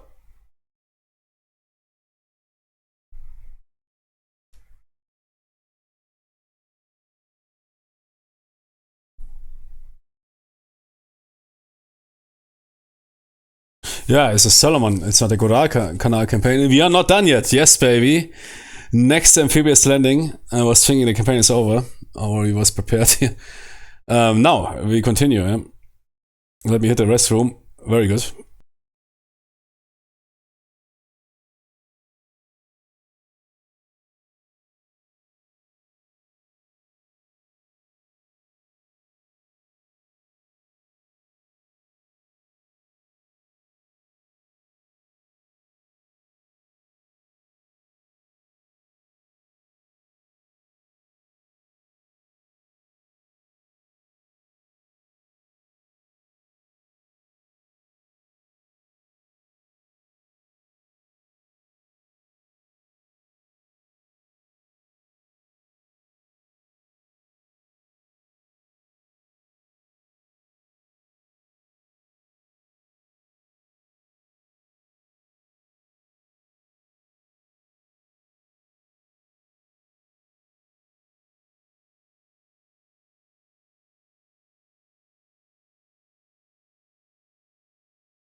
Yeah, I'm very excited. Good to.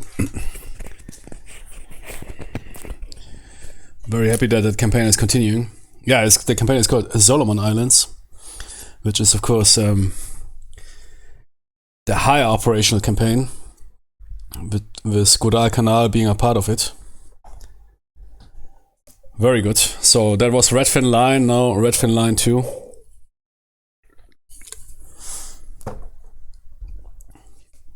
Finally a good decent war movie again, not something like...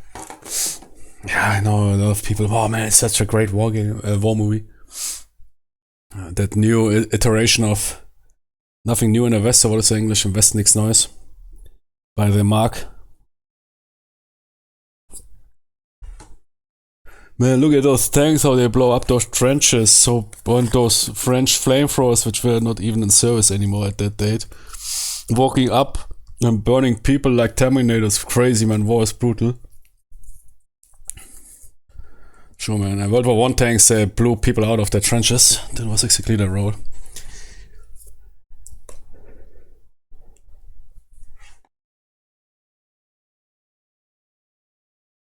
Tony is still downloading mods. Wait, I need to check how much room do I have. I think those Afghanistan mods are going completely over the top. Okay.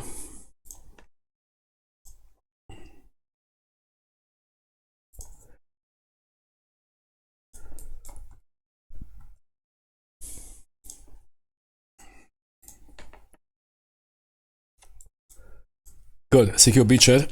We are, what was it? The Major. Holy moly. That's a huge island.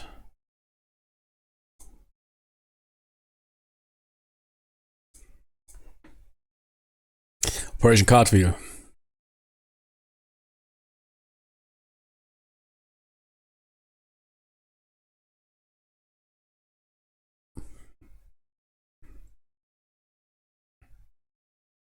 Very cool. I don't know that much about the landing. Cartwheel, yeah, I think I played a war game focusing on that action, but it's not that often depicted.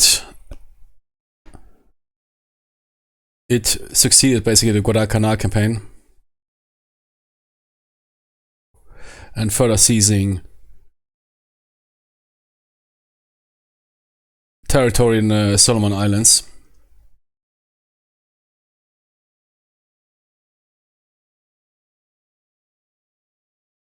How many Jimmys were involved there? I don't know really that much about Operation Cartwheel. Let's check that quickly out.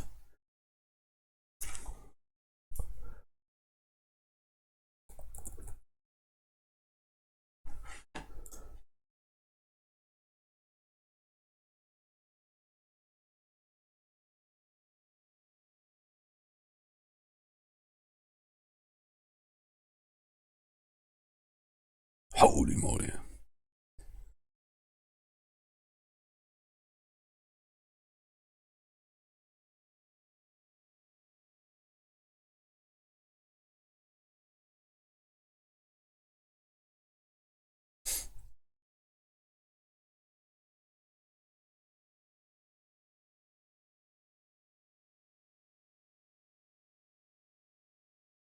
It took them up to December 43. So it was quite an extended campaign. I mean, the goal was to isolate, so, but how do they handle it? They landed on those islands, and that's basically what we are now playing. 10,000 Japanese dudes.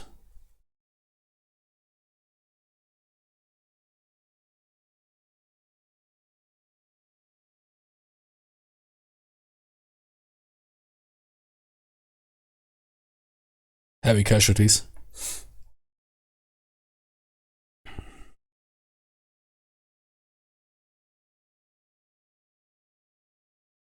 In the beginning, the Allied got wrecked. Why is that never depicted somewhere? Seems like it was also quite a brutal operation in the beginning stages.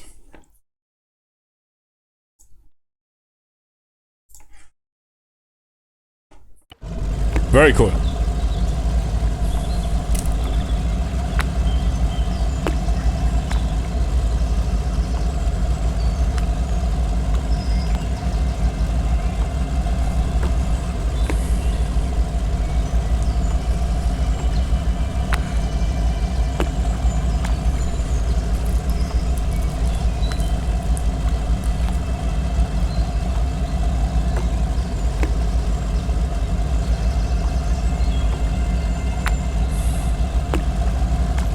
Okay, guys, 1 minute. Prep for landing. Next island.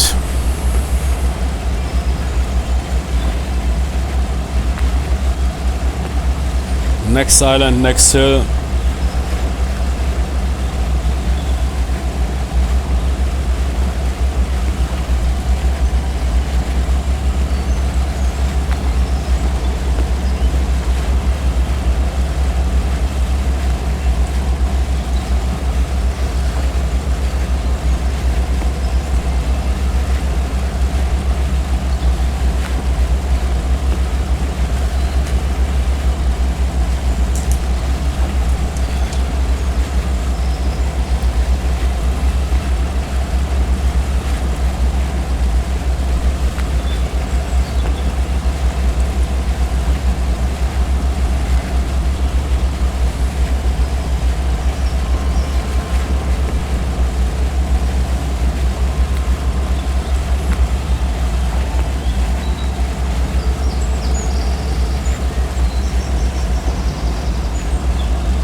We are the first to land here.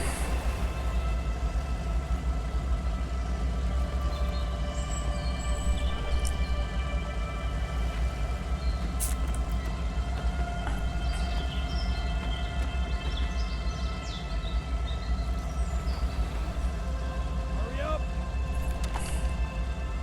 Form line.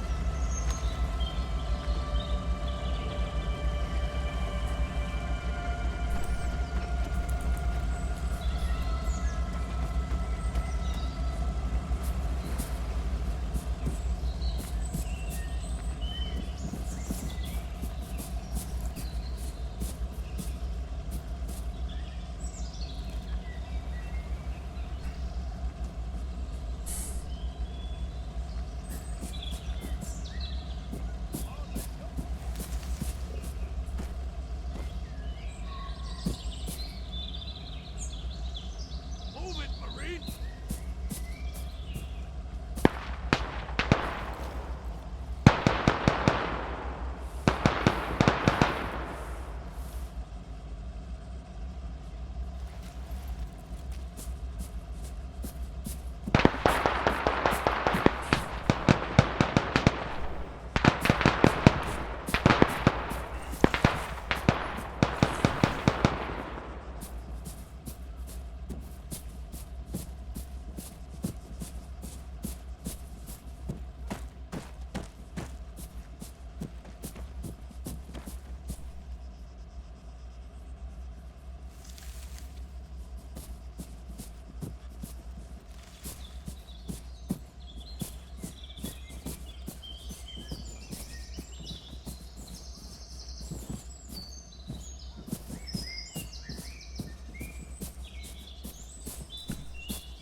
Move it, Marine! Okay, let's go. Cover me.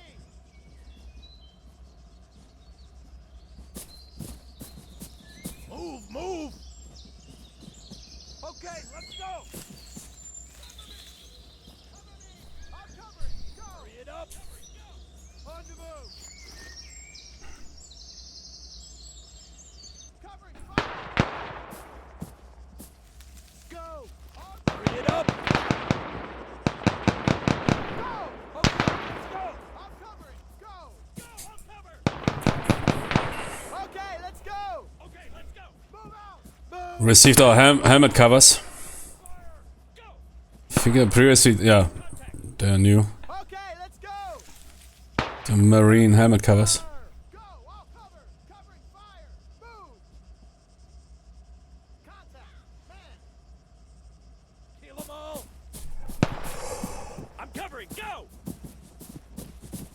Okay, let's go! Shoot to kill. Contact! Rifleman! Cover me. Because it was also somewhat to reduce friendly fire incidents while offering camouflage. Cover me.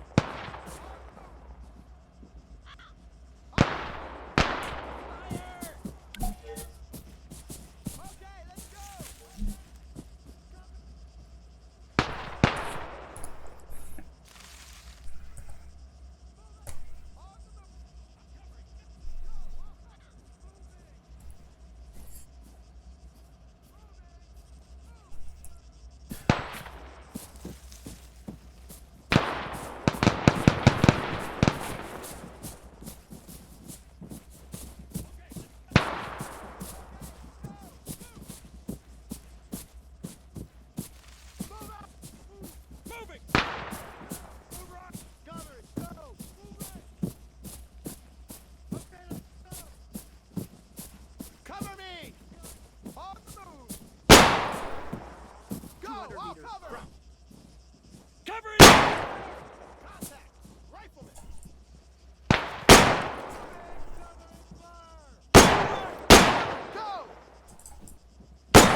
Okay, let's go!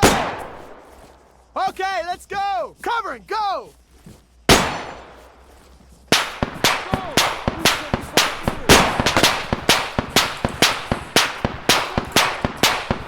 Covering fire! Covering fire! Move out!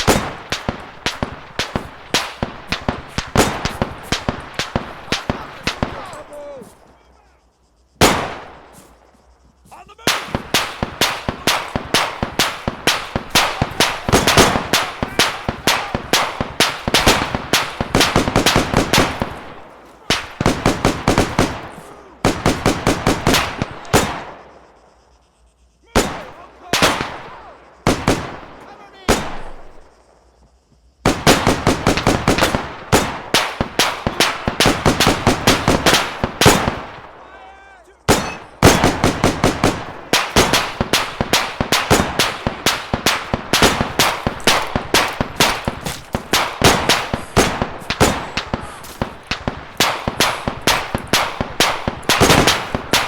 Covering, go!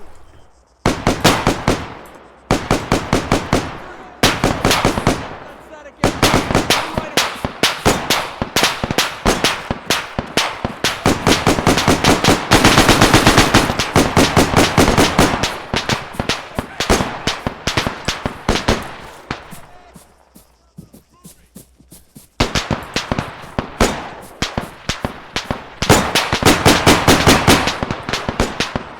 Cover me!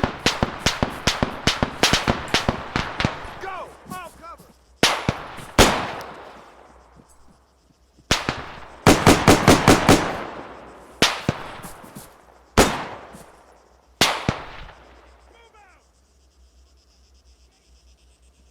Cover it! Go!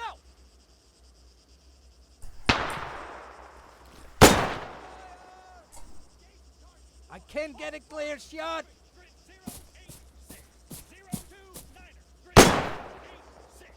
I'm covering, go!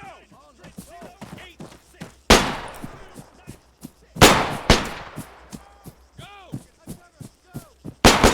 100 front!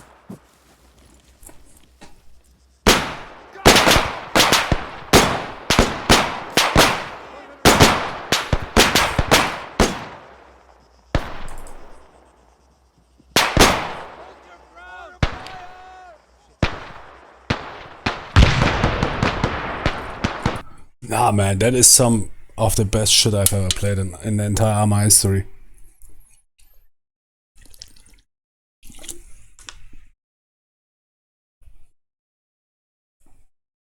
That is Combat Mission meets ARMA.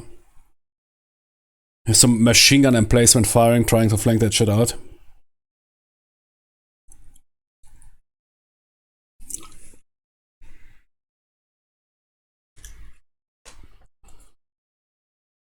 Jimmy, what was his name? Charles Molly, no. Tony, whoever made those, we need to check out his carrier. I want also now to check out his carrier campaign. I don't have a joystick, but I think you can fly ARMA planes without joystick. Please make more campaigns. I pay you money for that. I mean, you don't need money because you're probably elevated. Jimmy, you liked it. You did the meditation.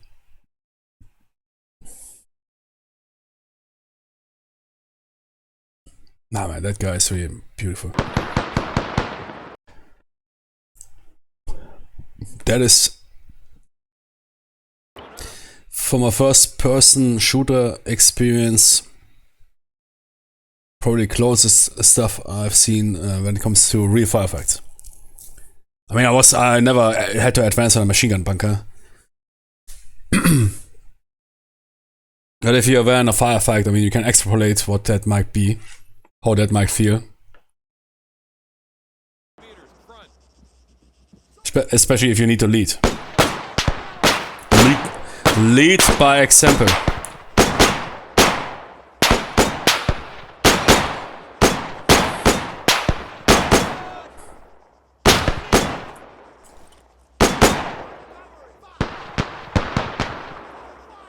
The sounds, man, also, ich meine, orgasm.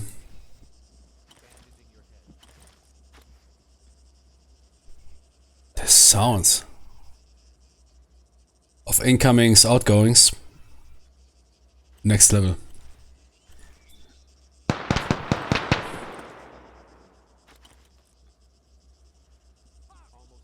Cover me!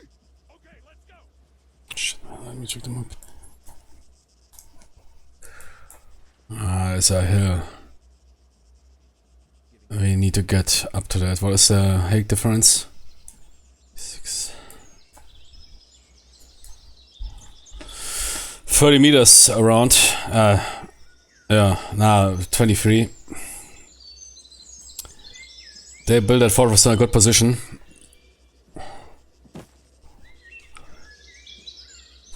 Any support assets? Nothing. Move it, Marine. Yeah, okay. Should we go in combat?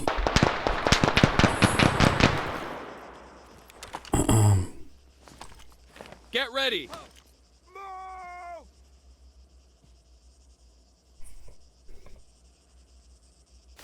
Go! I'll cover! On the move! I'm covering. Go. Covering fire! Cover me! Go!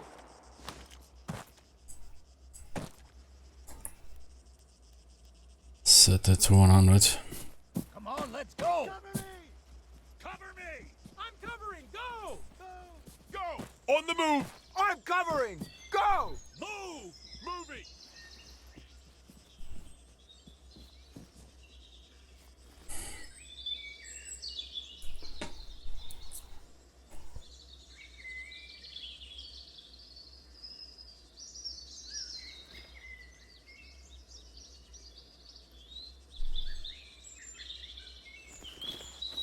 Cover me!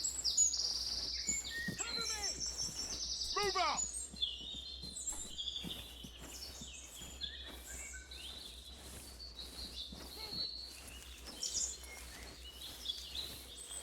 Move it. Bring him down! Go! I'll cover! Watch for mines, booby traps. If I would be a Jimmy, I would have put some nice mines at least on the southeastern approach.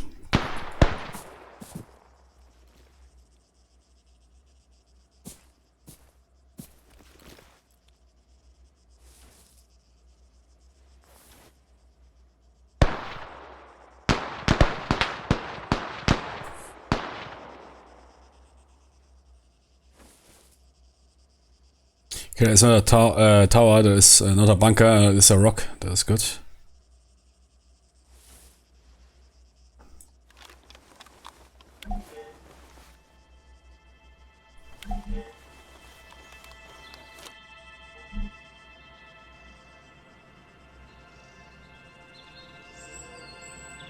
Just received the order to retreat, okay.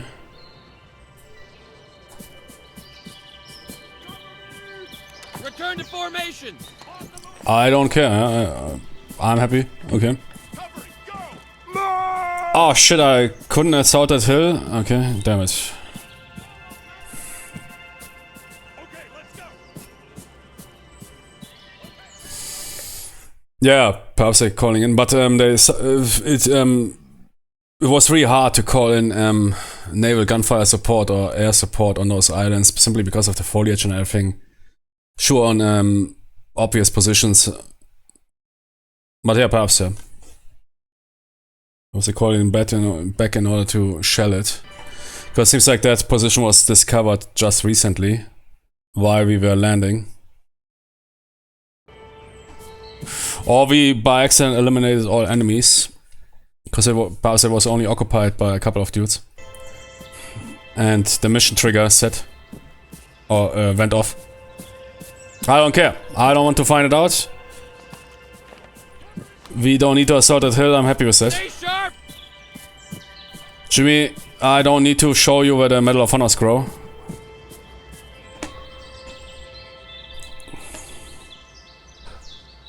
Yeah, exactly. That is, I mean, that, I don't know, it's the Japanese accounts. There's some people sometimes ask, oh, why didn't they defend the beaches? Yeah, I mean, at Iwo Jima, they somewhat, they changed their approach somewhat. At Iwo Jima, I think they fired at the beaches from that mountain gun and whatever. But they usually quickly figured out, so it's completely opposite from D-Day in Europe or whatever, that they often didn't oppose those beaches. I mean, that's what you also see in Red Fin Line. They all land completely being ready, while they moved inland, because they rather planned for counterattacks or had already struggling or simply low personnel. Because if you close the beach, I mean, US air superiority or US naval superiority can easier shell you, while you're in the jungle, you're basically, you're invisible.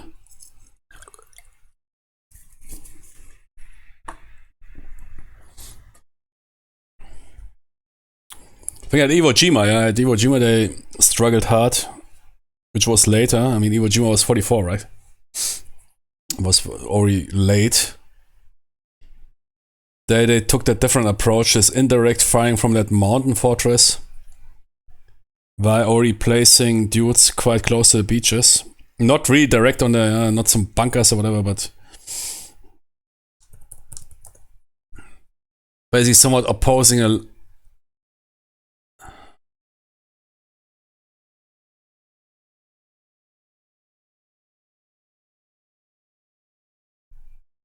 Yeah, 45 even, okay. I think they already opposed the landings.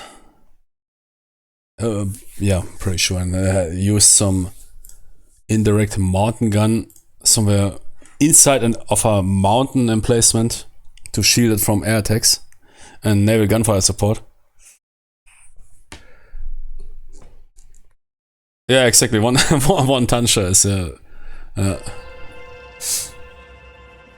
I mean, yeah, at that date, Midway, the Battle of Midway was lost, so the Japanese, I mean, didn't immediately had effect, of course, on the IGA and the IGN, but they basically lost their naval superiority with losing the Battle of Midway from one day to another.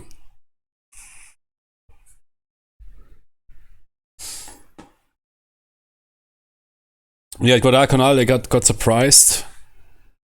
I need to read, but it seems like the Japanese really got surprised there with those landings. But yeah, those continuation campaigns against Rabaul and the other Solomon Island group, I guess they moved inlands and rather focused on an attritional tactic.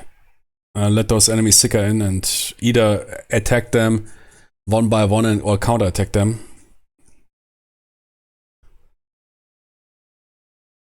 Yeah, I can imagine that. Those. Yeah, they are 1 ton. Yeah, it's probably not a joke, right? I don't know what is one of those modern battleship shells waiting. They are probably 1 ton.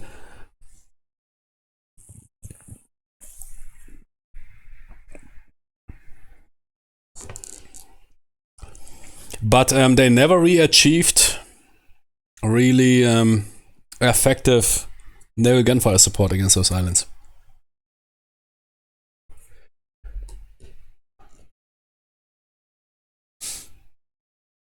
That guy on Iwo Jima, the commander, I mean, he died basically in the initial air attack on the airfield. Was it Iwo Jima? I think so. But yeah, if you sing at a beach, of course you can get ripped into pieces, and they probably shelled those, so they have moved inlands. Which makes to some extent sense, of course, yeah.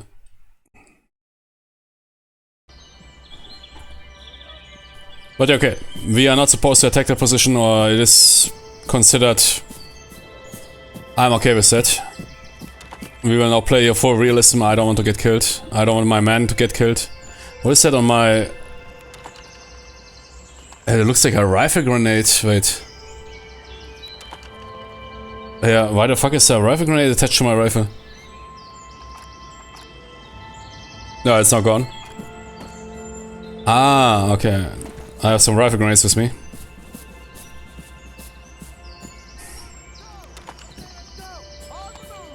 didn't see that. Because normally you have to attach them first.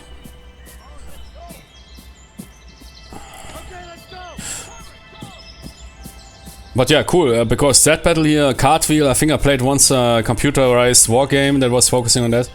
But as you see from at least, because I don't know that much about this battle, but from the Wikipedia article, the initial stage of the Allied, or yeah, I guess mainly US, why they call it Allied, did they had UK troops there? I don't know. Assault was quite brutal. They suffered most of their casualties. They suffered in the initial stages. While typically the later casualties were the Japanese. It was basically in all of those island hopping campaigns. Initial high Allied casualties and then high Japanese casualties. 16-inch shell on most US battleships at the time. Holy moly, man. Holy shit, man. I forgot that. I mean, imagine. Airplanes drop 1,000 kilogram bombs. And they already... Look what a 1,000 kilogram bomb is doing. I mean, that is a main bomb. You supposed to flatten buildings with them. On the other hand, you need to keep in mind, of course, most of that shell, not most, but a major important part of the shell was, of course, a propellant. Because they, of course, didn't have the same effect like an air bomb. Yeah, that's why aircraft, there's another advantage of aircraft in contrast to naval gunfire support. Yeah, you don't need to propel that bomb so far. You can drop it, basically. I mean, they use a lot of dump bombs. Why that shell, that ordnance needs to be propelled. I guess the 1,200 kilos is also a lot. So yeah, I can't compare that shell to a 1,000 kilo bomb, yeah. So otherwise, man, they could have ripped entire, and yeah, so the ammunition is of course limited and hard to replenish. But yeah, naval gunfire support was not really that key. They re-plastered a lot of those islands, but was usually aircraft that did at least some damage, but yeah, mostly people had to go in personally.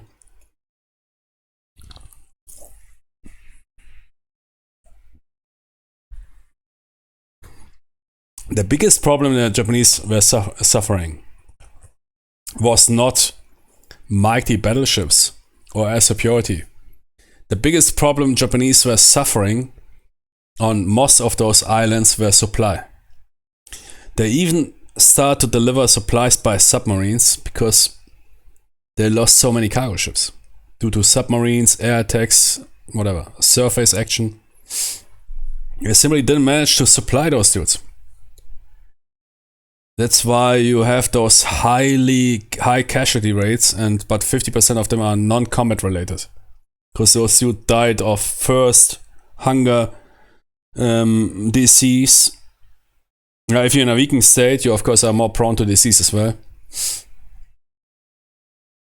The biggest problem for the Japanese island garrison forces or whatever, was supply.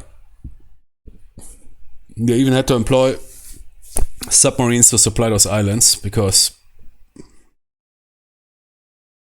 the most successful submarine campaign was not the German one, but the US one. The US submarine force was struggling in the beginning, as everything US was struggling in the beginning against the Japanese, but then the tide turned fast and they were torpedoing the shit out of the Japanese, and of course also air attacking the shit out of the Japanese shipping. And those dudes need to eat. They need ammunition. If you can't supply them, man, sure, they go desperate, they go into some banzai charges and die in the thousands. But if you see in the initial stages, man, Japanese soldiers were quite formidable. It was on some training stuff or whatever. You see that casualties are... I mean, sure, the US, if they're attacking force always suffer small casualties. But you see they were rolling quite hard, yeah. But yeah, if you run out of everything, You say, Jimmy, we don't have any food anymore. Let's go into a banzai charge and get mowed down by a 30 cal. That was really the biggest problem, supply. Japanese couldn't supply their forces. Imagine, you need to supply all those islands. What logistical effort that is. Most modern armies couldn't pull even off supplying such big forces nowadays anymore. The river would be arc like B-52 strikes, carpet bombing areas over. Yeah, but that they did on the Japanese homeland. I mean, perhaps they also carpet bombed those islands, sure. But B-52s, I mean, they were rather used for strategic. Vietnam, you mean? Yeah, Vietnam. Was called Linebacker, where they carpet bombed the shit out of northern Vietnam, but it didn't really work out. We killed more civilians than anything else.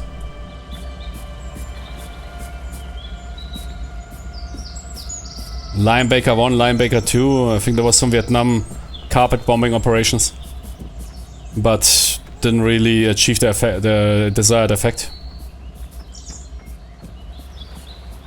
Where they sent in those.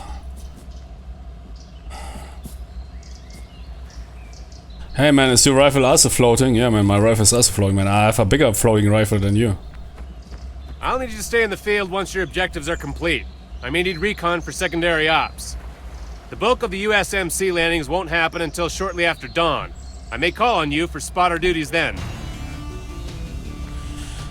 Yeah, part of that. Sometimes it was effective. One of the other things, SOG. What is SOG again? MACV.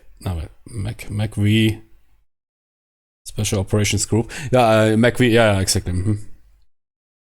So because it's such a long acronym, I always need to remember myself. MACV. What was it standing for? I mean, that's really some CIA name. What was MACV standing for? SOG was probably standing for Special Operations Group. MACV, they had to read this CIA name, like, what was the MACV standing for?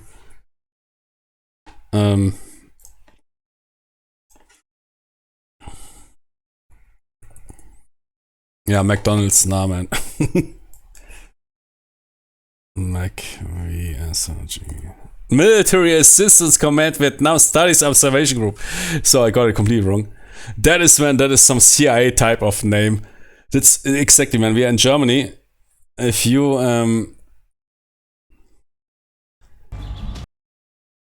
but that is a typical, man. If you have knowledge and you read like something like that, you immediately think about Black Ops. In Germany, you know, when you are as a soldier, the Bundesnachrichtendienst, the Foreign Intelligence Service of the Germans, is not a military organization. The MRD, the Military Abschirmdienst, that is internal security or intelligence, is military, but usually people work in civilian. Exactly. The more boring the shit, the more boring the name, the hotter the shit. Exactly, man. The more it sounds something like, what? Okay, that must be something unimportant. The more important it is. And for example, in the military, a lot of BND, that is Bundesnachrichtendienst. If you and there, of course, if they need a field agent, intelligence service is not about being James Bond or whatever. Most intelligence stuff is handled by civilians that are simply under that receive a payroll or whatever to give you information. But sometimes you need those field agents for human intelligence or whatever, human. And where do you get somebody that is trained to survive from the military, of course, like the CIA does. They are, of course, also recruit from special forces, because those dudes already showed, resilience, knowledge, intelligence, whatever, and then you recruit them from them. Especially from special reconnaissance, because that is usually the dudes with the brain, Because they often don't need only those jimmies that can roll a building, CQB, and, I don't know, canoe the foreheads of jimmies, And hier Amt für Militärkunde, that is here, is it still existing? That is the Tarnstelle, what you call it. Yeah, camouflage or fake unit. They even have a web page, Wikipedia page. I'm Carmen. Yeah, exactly. Yeah, I mean, it's known. Eine Legende. Oh, yeah. And that's how you call it in German. So even yeah. It's basically a perceived and Amt für Militärkunde. There's like can't even proper translate it. Militärkunde. Is that historical? Is that skill based? The name is a complete joke, man. It sounds like some 80-year-old dude sitting in some archive and checking out stuff. Yeah? That's what Amt für Militärkunde is sounding. While it is basically, if you read that a Bundeswehr soldier is getting moved to the Amt für Militärkunde, or he's listed in the Amt für Militärkunde, he's currently in the service of the Foreign Intelligence Service BND. Yeah? You get rid of your uniform and you operate likely in foreign countries in high-risk missions.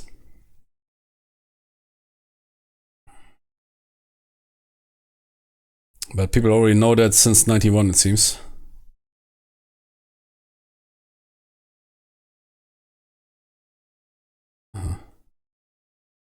Amt für Militärkunde is still existing, right? Or is it? Yeah, still existing. The name, it. Der Verbandsabzeichen ist ziemlich some German Eagle, okay. Killing the Dragon. Yeah, that's interesting. What is it? And he has a halo. Like some holy dude. Interesting. Ah, Siegfried, yeah. I'm not educated on that tale, but yeah, sure. You check that. I don't know, but it's generic, very generic.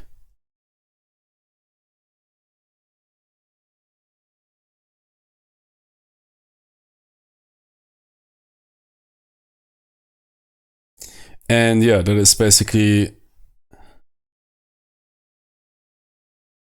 how you as a soldier, because they recruit from the military,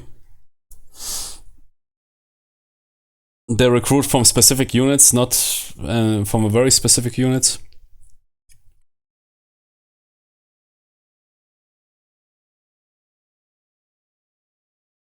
There's even a building existing. No, I've never seen that building, man. It's also some Shine building, man. Shine-Gebäude. Ja, na, das ist.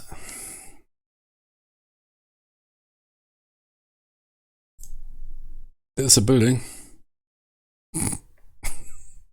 Jeez.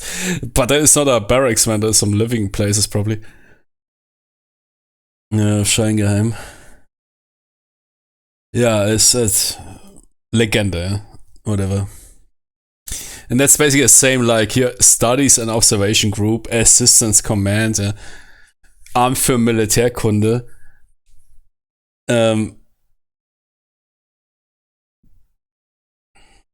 Was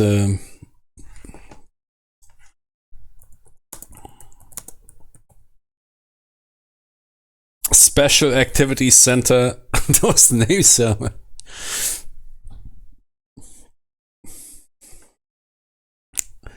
If the name sounds very generic and not that impressive, those dudes might be rolling into serious shit. Yeah.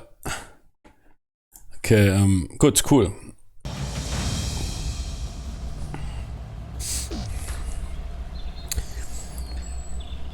But it seems like they got those typical marine helmets after Guadalcanal. And that... Let's quickly check Guadalcanal.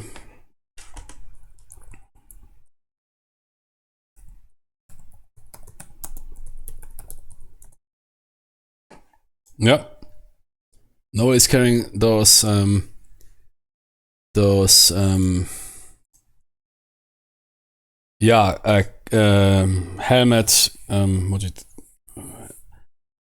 helmet cover, typical Marines helmet covers. No, they all have blank helmets. I think they also did it not only for camouflage reasons, but also for friendly fire. In the jungle, man, you quickly shoot your own dude. Something pops up in front of you. I mean, that helmet gives you camouflage. Yeah. But also helps with identification of friendlies. Simply, Occam's razor, smartest solution. If I would be, I don't know, here, chassis puller, and somebody puts that thing in front of me and says, Jimmy, with that, dudes will get less observed or headshotted. It is somewhat good camouflage, but friendly force will also me identify it. Because the Japanese don't roll that. Puller would say, man, approved, yeah.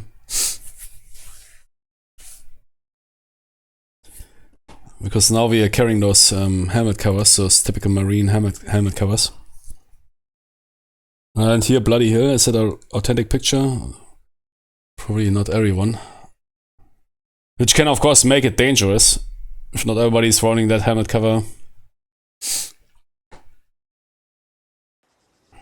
Oh, shit, what? Bloody Rich. Here, no, they have the helmet. I can't see it now. When one dude definitely doesn't have a helmet cover. Okay, I'll be right back.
Elite Kegelbahn Club, exactly. Dickpick begeisterte Senioren e.V.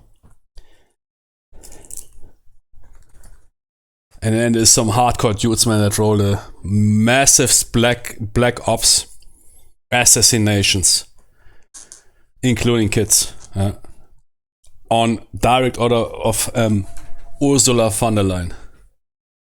Really some black ops PMC. Okay, good. Let's see what happens now here.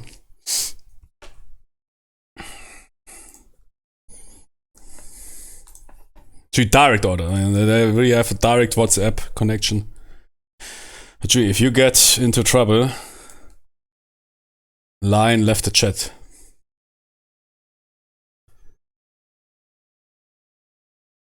But very cool. I mean, that is this cartwheel operation. It's almost never depicted in movies, video games. Everybody's going for the usual suspect. But it's often like that. I mean, the usual suspects: Stalingrad, Barbarossa. Okay, Battle of Moscow, perhaps. Bagration. Rommel gets wrecked. but Africa is also not that popular. But I must say also not that.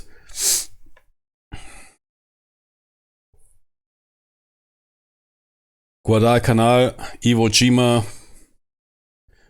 above Tarawa.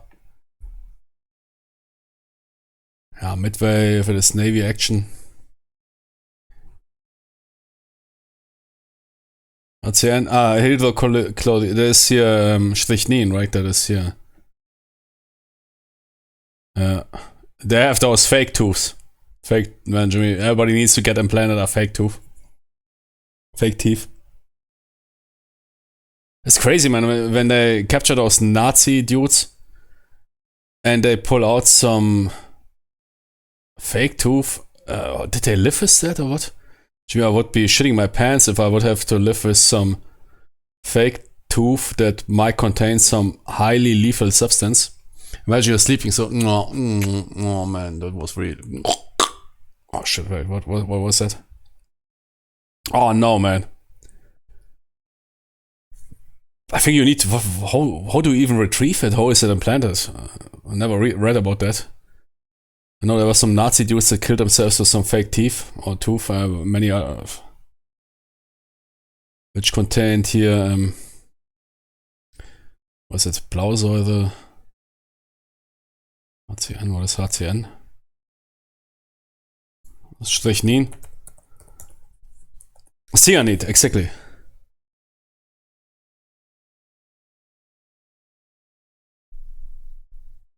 Is that not, yeah, is that not cyanide? It's different shit. Oh, okay, I was always thinking that is a name for the German. Whatever, but there were people that wrote cyanide or strychnine. I was always thinking that it's a other term for cyanide.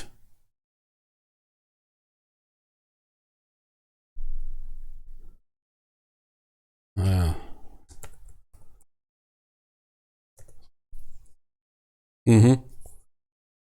It's even crazier shit.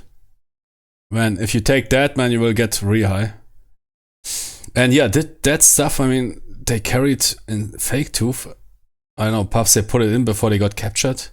Could imagine. But how do you put it in? How do you glue it into your mouth? Imagine that thing gets loose and you by accident swallow it. Holy moly! Oh, I hope it better holds that acid in the stomach. I mean, there was some case I read. I don't know who it was, but some Nazi officials killed themselves with those fake tooth containing cyanide or strychnine. Did I roll around the entire? Nah, I can't imagine. On the other hand, perhaps. But how do you swallow it then? Yeah, it kills the Mitochondrienkette. Yeah.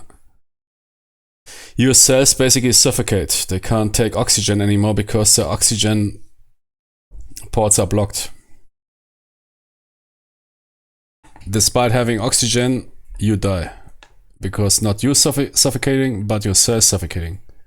But I wonder how they put it into their mouth and whatever in prison or something.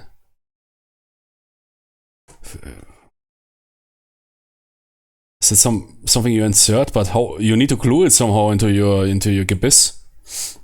Otherwise,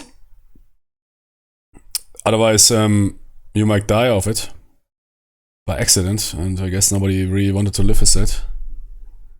This is always what wondered me, how they pulled out those fake tooth. How they utilize them. Major Clark. Yeah, okay, yeah. For Girding, somebody smuggled it in, yeah. Same for that here. Who was that crazy guy, man? Long live Serbia! Oh. And then the judge. Okay. Can you please sit down? What was that? Was it a water? Okay, what is you know, man, that guy, man. What was his name? That I think that is the most crazy dude. And the judge is not reacting. The judge, okay. What did you do there? Good, let's continue. He's now suffocating. Okay. Was it now? Milosevic? No. No, it was some other dude. No. Who was the other dude, man?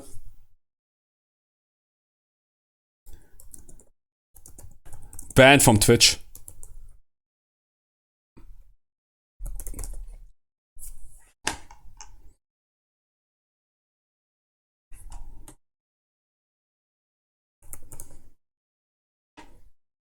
Yeah, okay, that dude, I've seen it, yeah, it's crazy shit.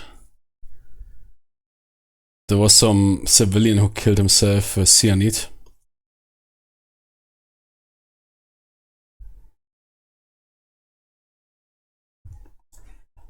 What was the name of that?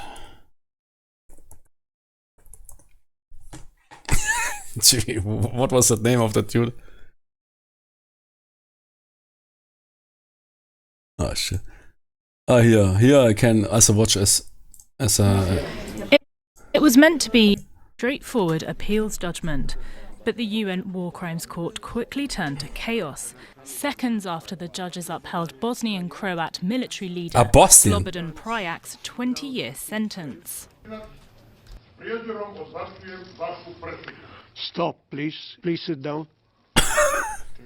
Monsieur le Président, notre Mr. President, our client says that he has drunk a poison this morning. He just drank that poison in front of your face, man.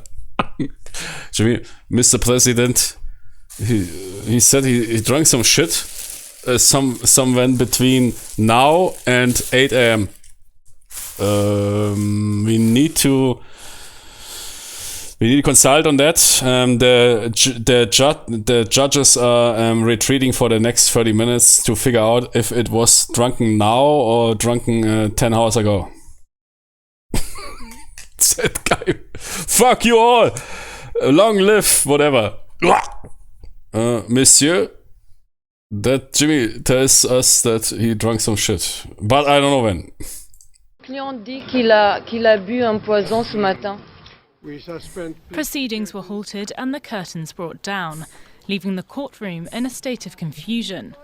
Several emergency workers rushed into the building carrying equipment in backpacks. Slobodan Prajac's 20-year sentence.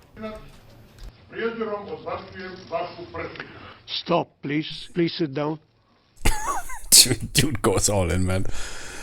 Fuck modern games, embrace classic top seller games. Stop, please. Monsieur,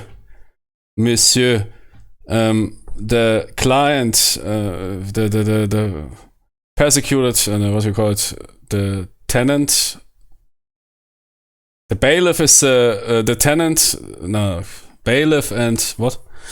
That Jimmy told us that he drank some sort of poison this morning. This morning that you just drank it in front of your face. Monsieur, let down the curtains. We will stop the press, and we will first need to talk about that shit, and we will come back in 3 weeks. That dude, there was even a song about that dude. What was his name? Stop, please. Please. Just, stop, please. No. Stop, please. No. Jimmy, don't drink that cyanide, please. No, not that much cyanide. Please, stop. Please. Sit down. Dude is... I know, it's not funny, but dude is going all in, man. Stop, please. Please sit down. Shit, man, he's like he's emptying a 500ml can of beer. Man, dude really made it sure. Dude was committed, man. He made it sure. No room for nothing, man. Make it sure. Stop, please. Wait. Yeah, he died. Yeah, he died from there was a cyanide ampoule. He immediately, not immediately, but he's suffocated.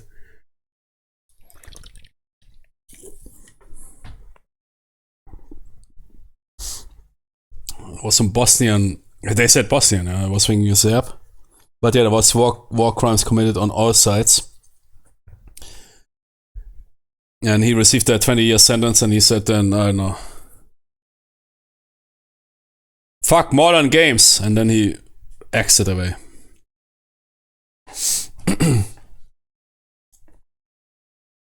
But without any hesitation, man. He went for the last strip. He said, all in, man. I have a 3 and I have a 7. Not same color. All in. And there's a song about that. But I guess you can't show that shit. But there's some song, I don't know. But Bosnian, I was always thinking, is a Serbian? Bosnian? But Bosnian, not Bosniak. I mean, Bosnians were fighting the Bosniaks. Bosniaks are the Muslim population of Bosnia-Herzegovina. Bosnians are yeah. Yeah, there was also Bosnians killing Bosniaks. And probably that dude rolled in some war crimes. At least I don't know. I need to check it again. It's a long time since I checked that, but yeah, those people were probably so you can't imagine. I wrote it down in the Discord. You can't imagine. When I was early, young Tony, so when I was 12, when I was drafted in the military as a 6-year-old, I read full detailed account about the war crimes committed at Srebrenica. Still this very day, some of the crazy shit I've ever read. Whatever you can imagine, even if your darkest backrooms of brain, what you could do to a human happened there. Why they forced mostly those Dutch peacekeepers to watch. And what I wrote down in the Discord, man, after that I still have the wet dream and I want to wank to give me some ARMA mission where I can mow them. If I would be with those peacekeepers, man, I would have discharged on all of them. Yeah, they would have mowed me down, but fuck them all, man. You can't imagine what stuff went down there. It's not some executions or whatever. You can't imagine it. But they forced family members to rape each other. Sons, mothers, dads, daughters, man. People like that simply need to die, man. Fucking off, man. Fuck off with your, oh yeah, man, we need to help those people. They're traumatized. Shut the fuck up, you piece of shit, man. Fucking retards never were in a war zone. Have never seen real people that do shit that is simply unimaginable. Farting into the... Yeah, Nazi Germans. You heard? No, it's a fact, yeah. They burned millions of Jews and also a ton of other Untermenschen, or what they considered Untermensch.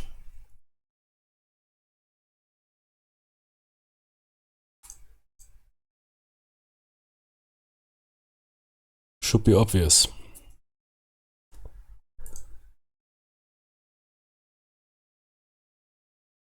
Major Clark, yeah, from Rainbow Six. It's not about cultures. So that's absolutely shit zero to do with cultures.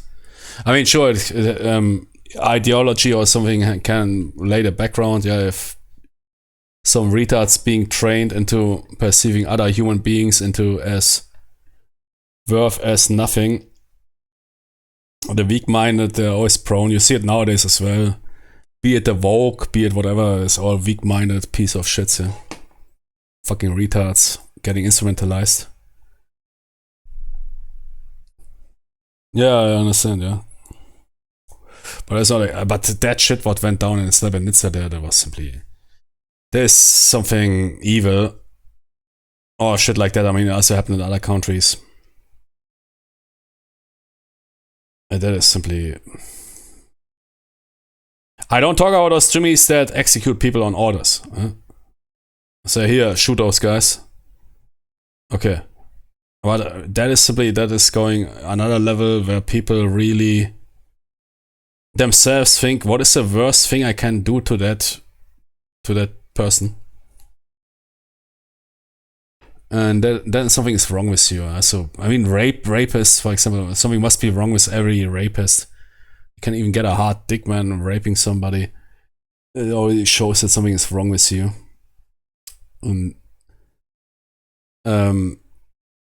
I fuck them all, man. Give them 556, man. Oh, man, Jimmy, somebody design me a mission in Srebrenica where I roll and fucking multi-round those dudes, multi-tap those guys. And again, as I mentioned, no, not fucking what they always do, those fucking retards.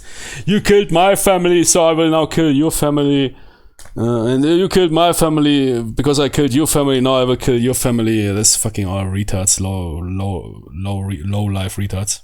Nah, man, only get those Jimmys that really push the orders, but get them hard.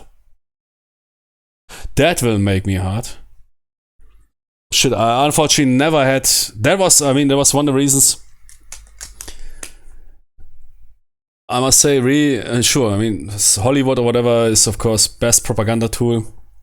Watching Tears of the Sun, those dudes, man, lighting up those here civilian massacre butchers and rapists, man. I think I was a teenager and I already ranked to that, or a kid. I was thinking, okay, man, Jimmy, I would also like to light up dudes like that. This was one of the reasons why I joined the military. Unfortunately, I never got those dudes in front of me. Man, but I would light them up every day, man. That's my wet dream. Rwanda, absolutely a fucking failure after they fucked it up in Somalia because of the US Gothic Serpent operation. US withdrawal, so everybody else has to withdraw. No, that was not even a massive screw up.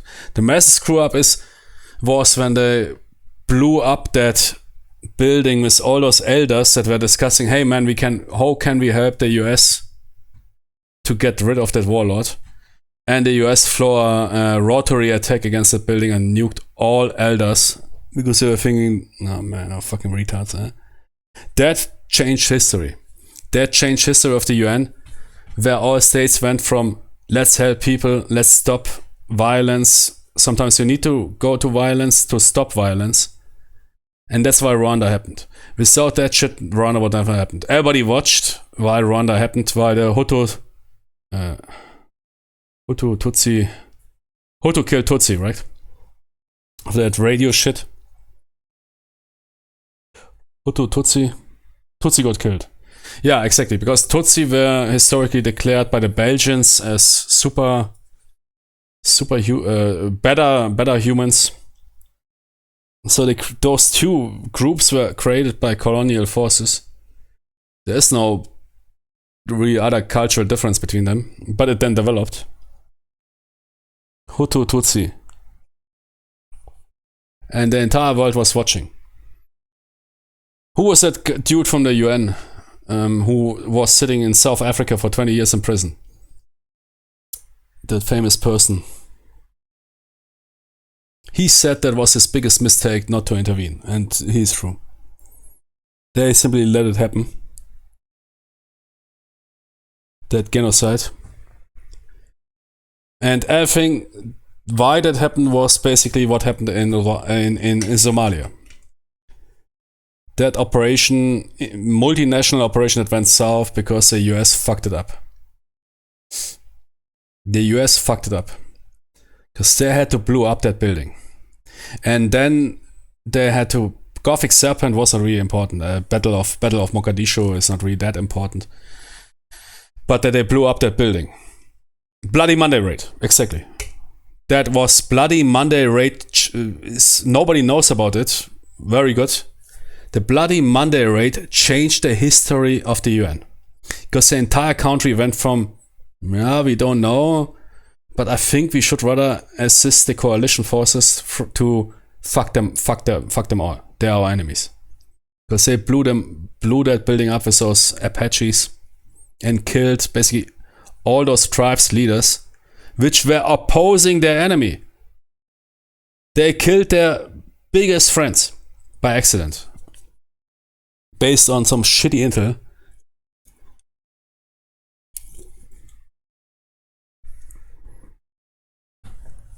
Then Somalia went south. Gothic Serpent, Battle of Mogadishu, Black Hawk Down. That was the cherry on the top. US pulled out. Everybody else said, wait, yeah, okay, we also pull out. That was a moment in post-World War II history where the doctrine changed from let's stop bloodshed, genocide, massacres to Jimmy, hold your horses and let's watch. To this very day. That shit in Somalia and Rwanda would have not happened without that. Rwanda would not have happened without Bloody Monday. The entire international community is sitting there and watching, and because the French were intervening, wait, those Hutus, they're our friends, while they butcher the shit out of people with their machetes, or whatever, what do you call it, on English, machete, machete, I don't know, what is it, how do you spell it in English, but you know what I mean. Fucking butchered out the shit out of those people, while everybody here was in the UN was wanking their shit off, and this up, same, Srebrenica, was us too late acting. Bosniaks got wrecked. They reacted then when the Albanians got wrecked. The Bosniaks got wrecked. Nobody was reacting. I mean, Clinton, yeah, you can't say everything. I mean, he got his cock blown. But Jimmy, I must sometimes horny. But Clinton was not really a complete shitty dude, man. That dude was really caring. I watched a documentary about that, and Clinton was really interested in intervening into that killings, or even it happened in Bosnia and Herzegovina. When the Bosniaks, the Bosnian Muslims got killed, he only tried to intervene, but he said, nah man, no, war not good. Yeah. But then when they continued, Croats and everybody killed to continue south and committing ethnic cleansings, then they intervened with Operation Allied Force, yeah. And it was to some extent on his own behalf that Clinton can say whatever you want about him, but that you said, man, it's enough, come on, let's roll. I don't want to be judged by history for being some passive simp. Yeah, operation was not good. Didn't really reduce, especially the Serbs. But it was super complicated, man. Everybody was committing war crimes there. I think the Kosovo Albanians and the Bosniaks, yeah, they were the most suffering one. But Croats, Serbs, of course, yeah, Serbs. But Croats, man, they were all rolling in there. Killing left and right. But yeah, Rwanda was basically, Rwanda is a good Rwanda is the advent of UN passivity. And it is a result of the consequences of Operation UNOSOM or UNISOM, whatever it was called, UNISOM 1, UNISOM 2. Why that operation saved, retrospective, probably hundreds of thousands of lives in Somalia, because otherwise they would have hungered to death. It was military-wise, yeah, thanks to that retard Operation Bloody Monday. Those dudes were discussing, hey man, perhaps we should support the US. Yeah man, I think we should support the US. What was that guy, warlord's name? Azad, I can't remember. Aziz. Maybe we should get rid of that guy and side with the coalition forces. Hey wait, what is that? What is that rotary sound? Ah, look. Adid. Ah, look, Apache's firing Hellfire missiles and killing us. Good. With that, man, I think that is one of the... people don't realize that because they're uneducated, but that was one of the worst, one of the most critical failures in military operational history. You basically, with one attack, you got an entire country against you, and the operation was lost. And then, yeah, Gothic Serpent... US goodbye. Not attractive anymore. Ah, Cobras and, yeah, exactly, yeah. Not Apaches, yeah. Cobras and Kiowas. And they killed, I don't know what, 50 dudes or something there. which all were friendly. While they somehow received intel that is some dudes that planning attacks against the US or whatever. Or Adit's men, I don't know. Completely misguided. They killed basically dudes discussing how to get rid of Adit. Imagine it. They killed people by accident who discussed, man, the biggest enemy. I mean, it was the biggest warlord. If you get rid of him, they could have appeased Somalia, solved that humanitarian crisis, which they already did. Without the operation, 200,000-300,000 people would have died. So it was never a failure. I was not there. Was I even born there?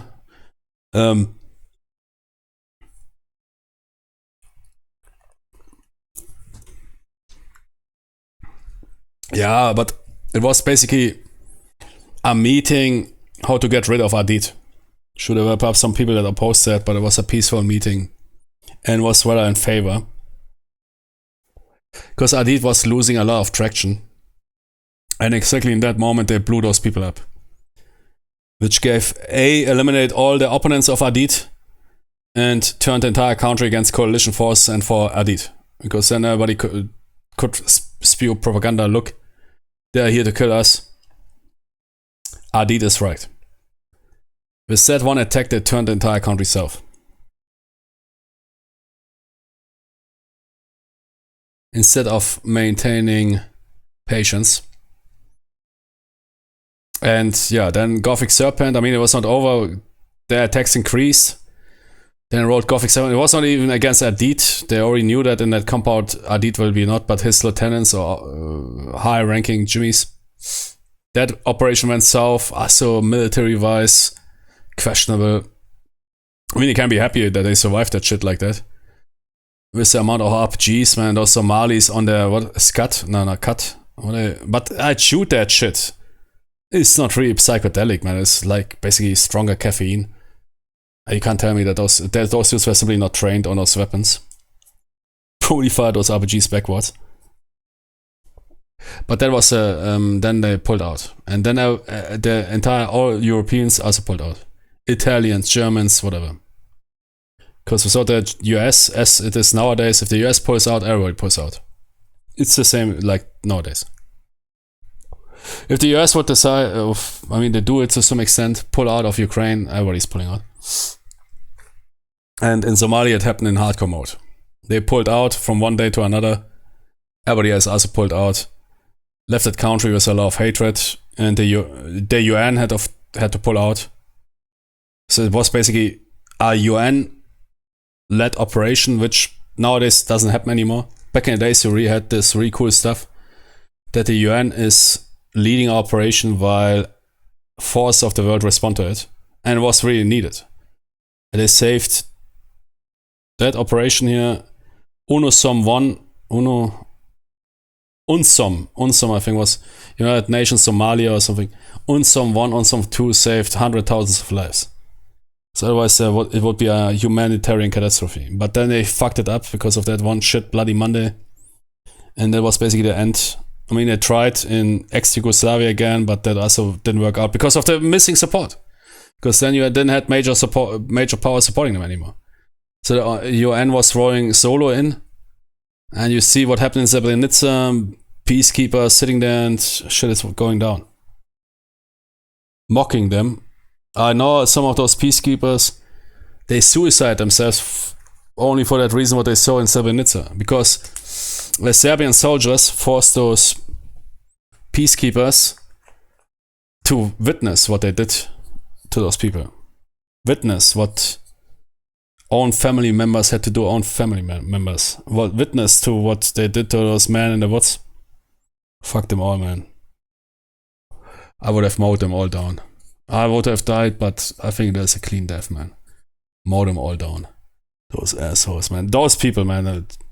There was another level. If you don't read that shit account, because otherwise you might become a misanthrope, but that shit that went down there, that is boss level. Fucking peace. Bitches, man. Fucking cowards, man. Would like to put those dudes, man, I would love to put some 5.56 into. Immediately, man, without any. Not the order, I mean, order receivers, okay. There's a lot of stupid people on the planet, is simply what it is. But the preparators. I would put them down, but leave the families alone. I don't give a shit about their families. Fuck those people that always go for that revenge shit. Oh, you killed our dude, so you killed our innocence, so we killed your innocence. Same retard shit. Nah, man, kill exactly those Jimmies. And without any revenge bullshittery, man. Simply drop them, man, and give a final round to them. Canoe them even, I don't care. Because you need to be evil to commit something like that. That is not stupidity or whatever. You need to be evil to commit shit like that.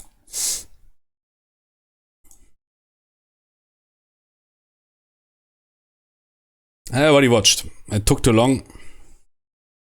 But yeah, that bloody Monday changed history. It's not that often depicted, but I tell you, that bloody Monday changed the world's history. From, hey, let's help everyone on the globe, to, oh yeah, no, mate, perhaps not. Let's first see, let them handle themselves.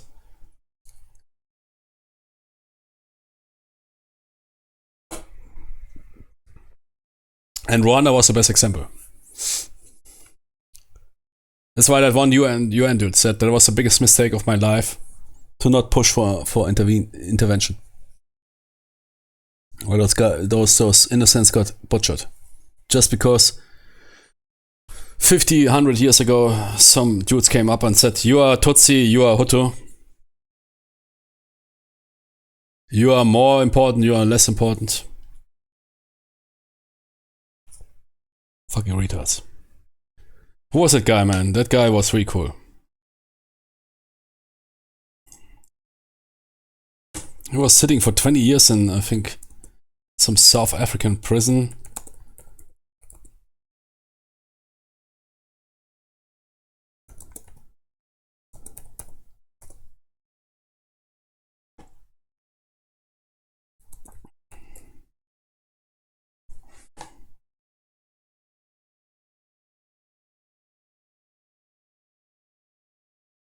If I read his name, perhaps it was in South Africa.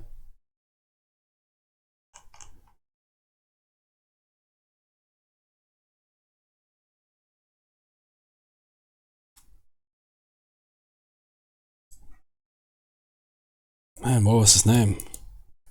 That dude was...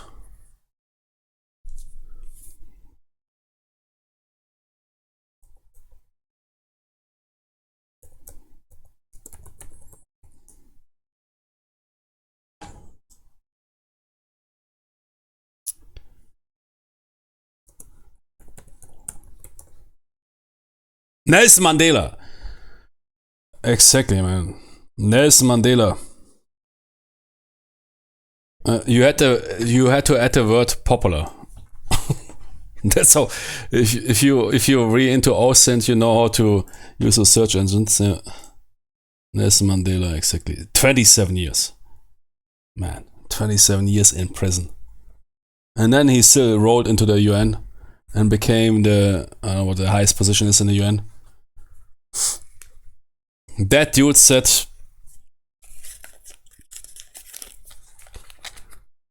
his biggest life mistake was not acting on Rwanda. Shit, man, Rwanda. That's why I need to watch tonight. When I'm done here with streaming, I will watch Tears on the Sun and Wank Down. Man, I'm already getting a heart only thinking about that.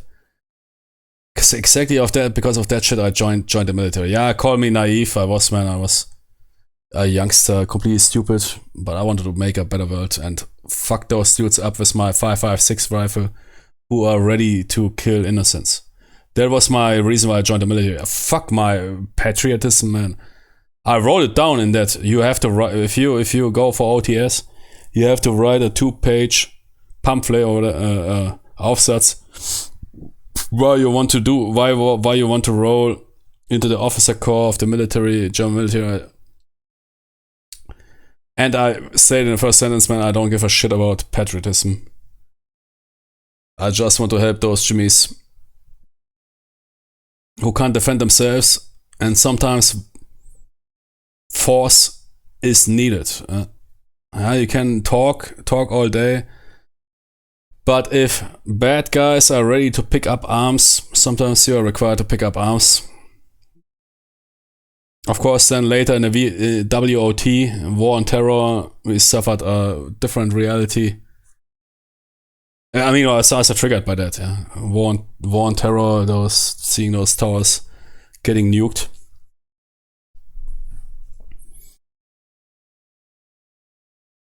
But man, dudes like that. But yeah, usually those jimmies you don't get in front of your post and aperture, unfortunately. Basically, that's why I say World War II was a just war. I mean, there is absolutely nothing to discuss that the Nazis had to be stopped. Sometimes, I mean, it sounds a bit, because it was of course a different war. It was a conventional war between equal forces. Yeah, it's not like fighting Taliban or whatever. It was a just war. I adore those jimmies that went on Europe or even in the Pacific against Japan. It was also a just war. It's a war to stop some jimmies that want to oppress whatever they can. There's no discussion. It's not like in modern wars. Yeah, here, this and that. I mean, fighting Nazi Germany or imperialist Japan was just wars.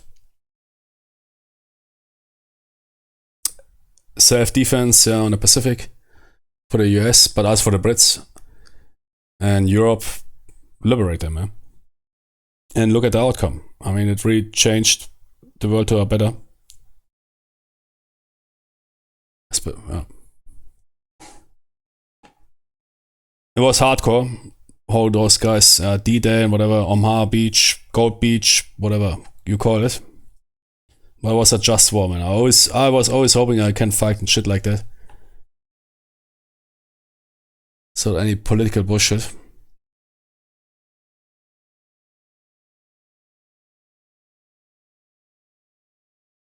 World War II was also very political, but again, can discuss around here left and right, but Nazi Germany had to be stopped, and both major powers, Italians of course as well, but yeah, had to be stopped. Period. If they wouldn't have been stopped, they would have rolled and rolled and rolled, and captured and captured and captured.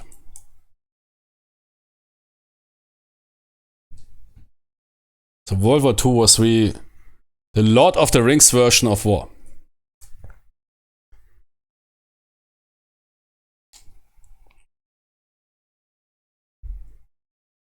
I think is somebody opposing that? No. It was really good versus bad.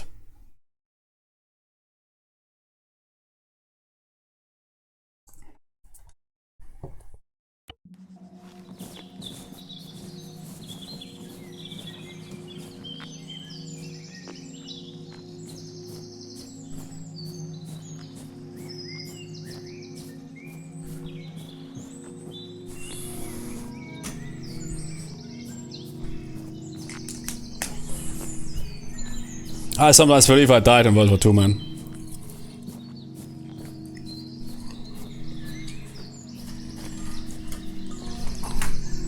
We need men on the ground to visually confirm And got the reborn. coordinates. Then comes the airstrike. On it, sir. Someone on the ETO, man. Rolling with the Brits or the US. Telling shit jokes about Montgomery.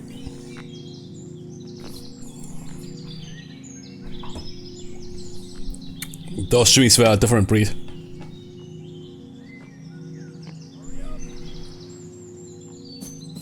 I mean, get it. Most of those jimmies that enrolled in this war were volunteers, yeah. Wasn't really that much draft.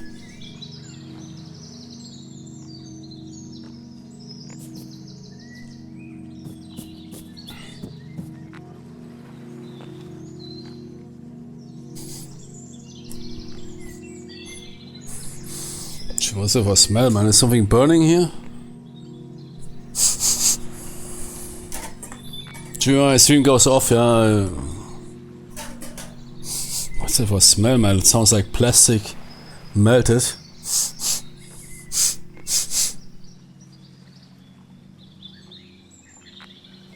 Yeah, there was a lot of Jimmys that lied in order to get. I mean, they of course had no idea what war is, but I mean, again, World War II was of course a lot of bullshittery. War is war, yeah.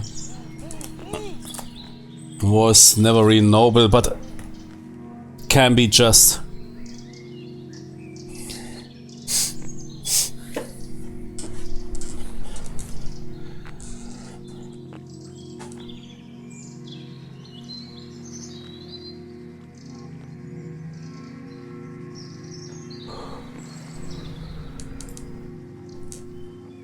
Throw the beer, yeah?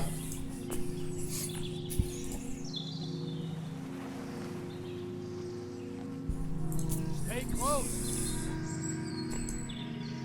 I mean, there's a lot of controversials about most wars, Afghanistan, Iraq, Vietnam. Korea, I would say that was also just. Korea was also, I mean, those dudes. Even Ukraine is controversial. I mean, you have an invading force. But World War II, come on, man.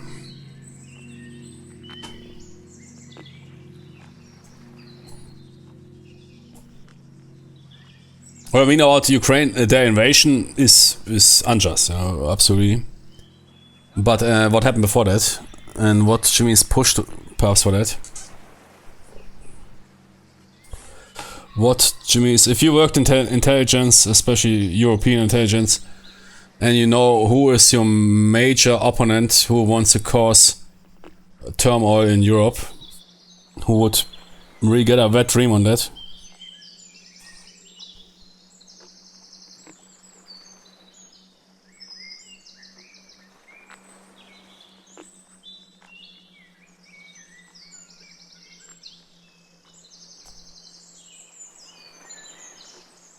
And that's the way how half-assed the support is handled.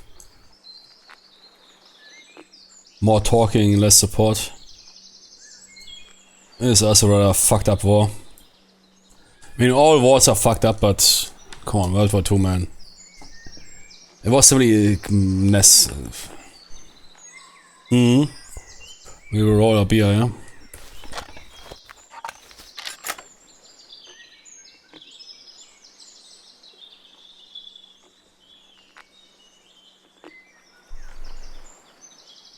Three grenades. How many magazines? 6. I guess. Wait. That is for Garant.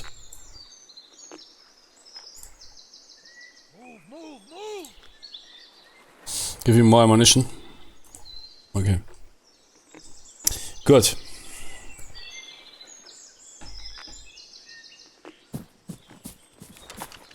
Form line. Let's roll. What is our objective? Okay.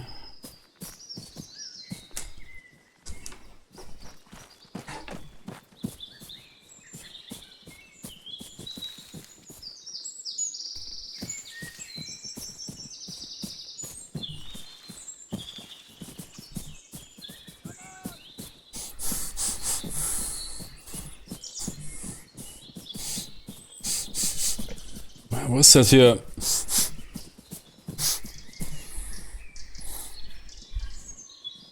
Something is smelling like melted down plastic, which concerns me a bit.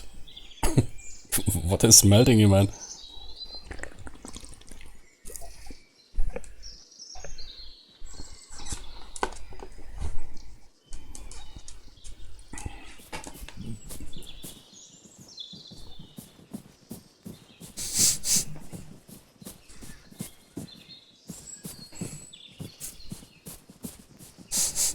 What the fuck?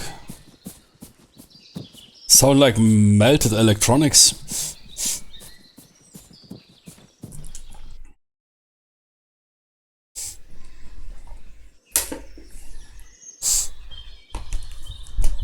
Stop melting. What is melting here? I'm going crazy, man. I'm already smelling some crazy shit.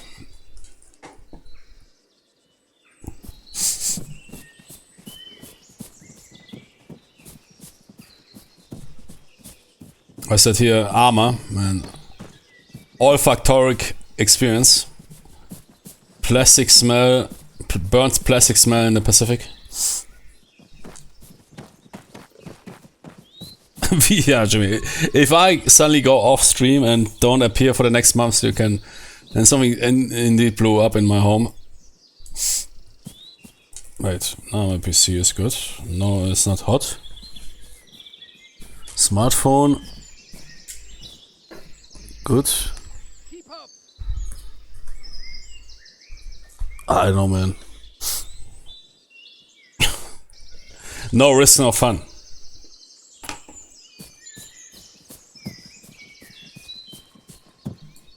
Is there a friendly position?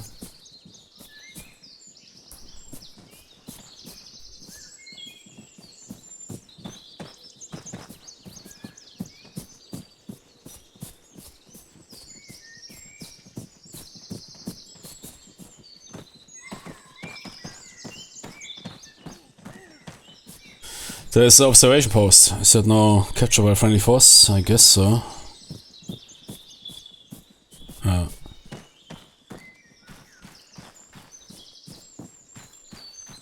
Japanese abandoned it. Why is that dude's always in his pants? But I love his speech, man. He's always pulling the thin red line speech. Never underestimate superior firepower. Let's see if they like the heavy stuff. Okay, it was not that good. Here to support the... Okay. Keep it tight.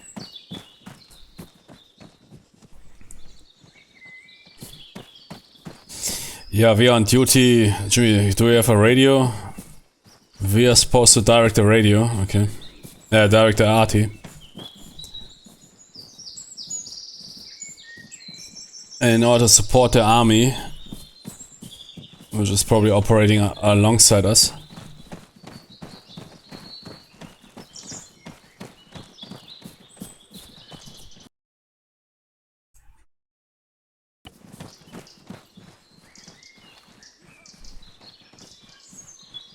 Yeah, okay.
Contact. Soldier. Gee, spacing. Way too close together.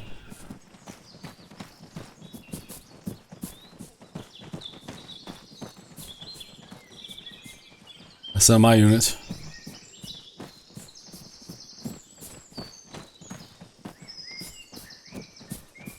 Looks like a platoon-sized attack.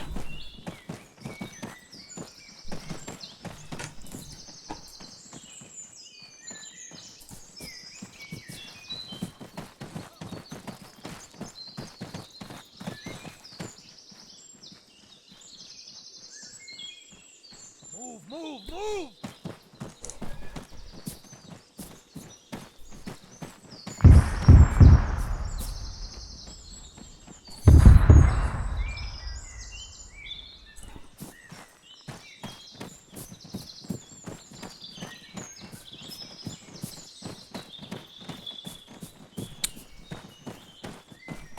Stay with me.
Should be that dude of the second company. I know that's yeah, exactly that guy. He told us we have air superiority.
Oh shit. Change of plans.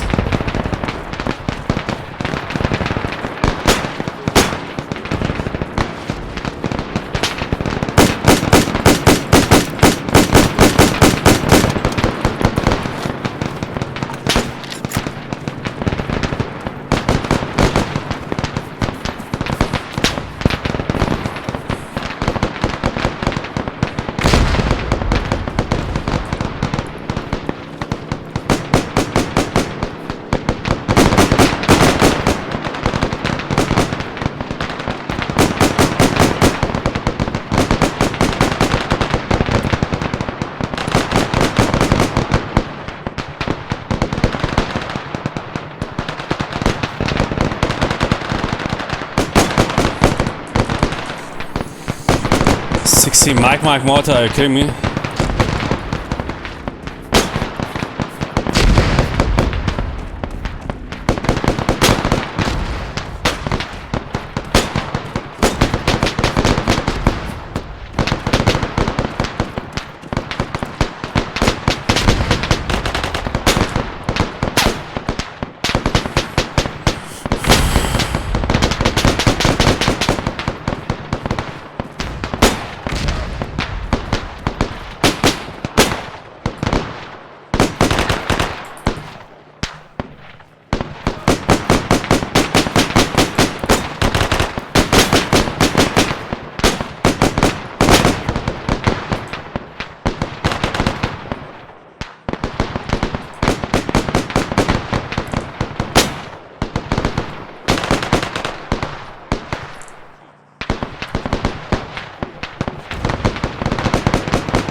with me.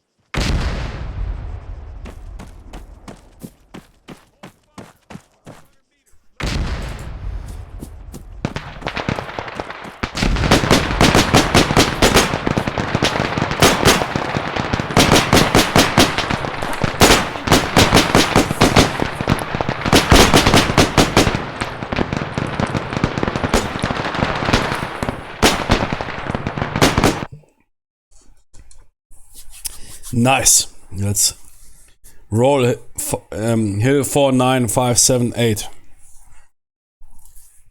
Our battalion commander said it might decide the war. Like the 10 other hills we rolled in. Be right back.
What's also an important difference between the PTO and ETO was that in the ETO, yeah, you liberated basically a country, France. And no doubt a lot of people were happy there. And you saw the effects, yeah, received the gratitude. Thank you. I mean, you know all those pictures when the Allied forces roll into France, Paris, and getting cheered. Specifically, we were capturing islands, Hill 2578, whatever. They were, of course, natives and locals, but they were more distracted from the entire thing or detached.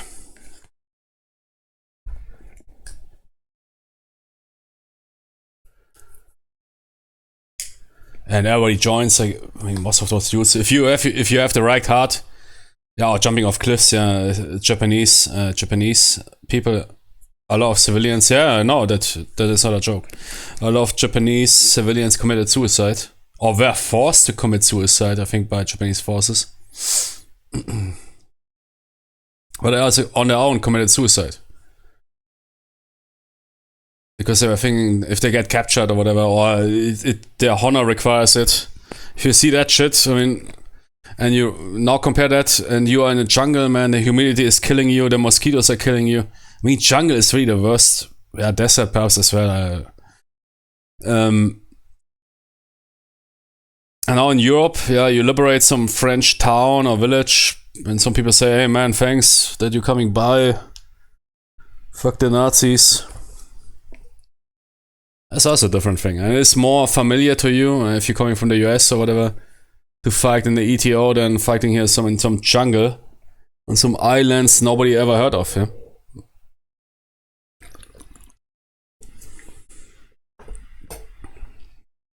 For Hill 2571, because Hill 2571 is overwatching Hill 2578, which might offer really good fire superiority over Hill 2789, and that might cover the airfield which is required for so that we can get our C-120 transport planes, extend the range. Yeah? I mean, there's all required operational or strategic stuff, yeah, but for the soldier, the experience was quite different. And Germans, I mean, Germans were not suicidal, yeah, they were not really into this honor suicides. Perhaps some of them, but normally they were, yeah. And they also were considering the Western allies at least, yeah, not the Soviets, but the Western allies, they were considering somewhat equal. Yeah, there were war crimes happening, sure, but they were fighting them in a regular fashion. It was not something like we want to exterminate all US and British Tonys. Yeah. While the Japanese, so if you ended up as a US or UK Tony in Nazi POW, yeah, usually it was okay for you. I was rather worse for the Soviets. Yeah. While in Japan, man, you were simply already considered Untermensch for only having the audacity to surrender without suiciding yourself.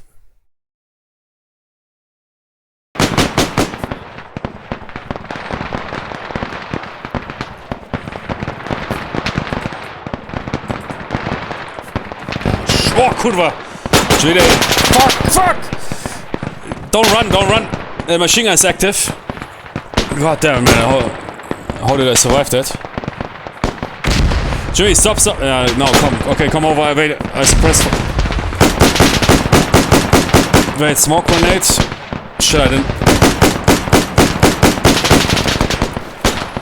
Jimmy's flank.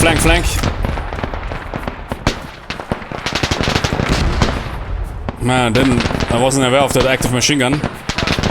Holy shit, man, that was close.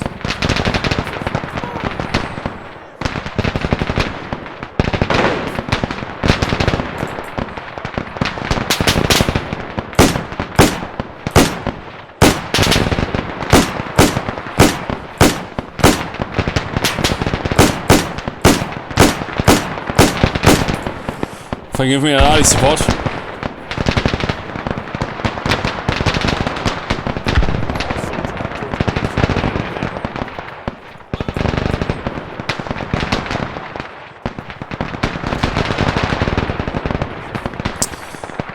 Stop dancing.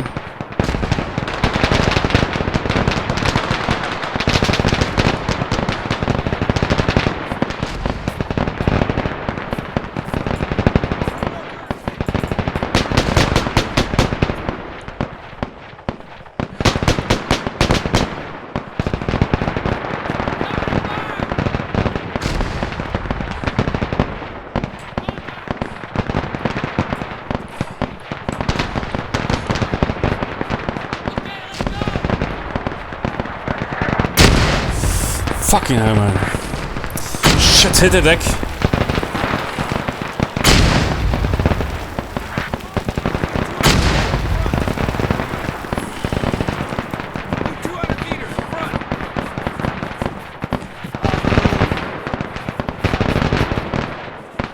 Is he good?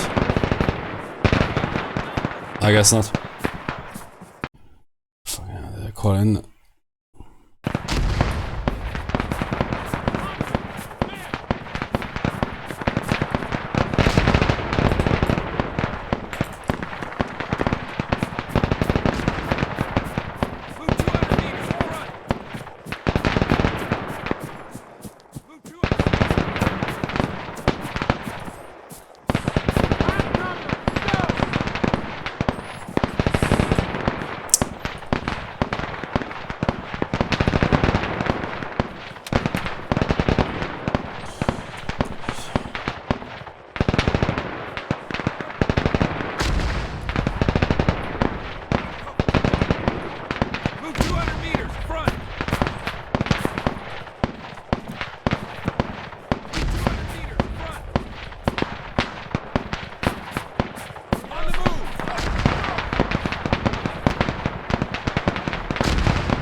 Yeah, Jimmy, that's not 60 mic, yeah.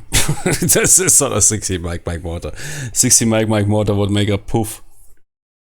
That's why fire support 60 mic mortar is rather uncommon. That looks more like, yeah, 105ers can make a quick big poof, but not really. More like, yeah, something like that. 100 plus. 60 mic is a tactical mortar, yeah?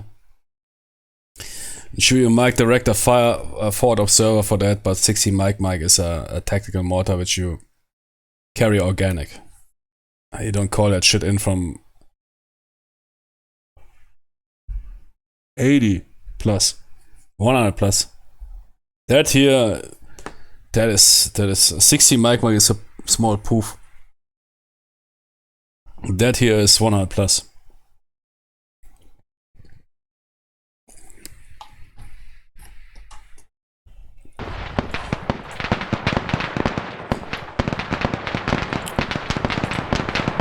Man, 200 meters to the left. Man! Shit, is the machine gun moving?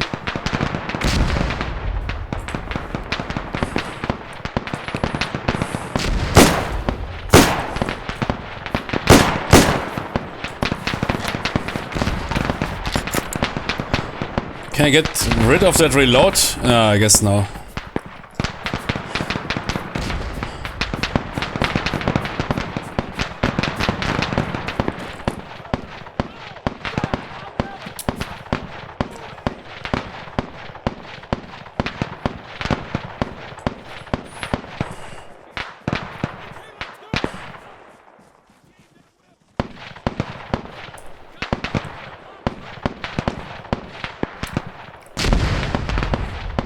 Good, I'm calling in the last mortar strike, and then we roll in, right?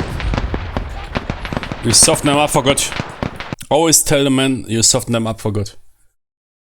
Don't bullshit them. I mean, if you pull off that shit several times, then it doesn't work. But initial attack, always, yeah, like in Red Fin Line, man. Do we have RD support, sir? Yeah, we have a couple of 105ers ready for call. 105ers? This here, that's not really impressive. Nah, man, but it will impress the man. We'll do some boom boom and raise morale.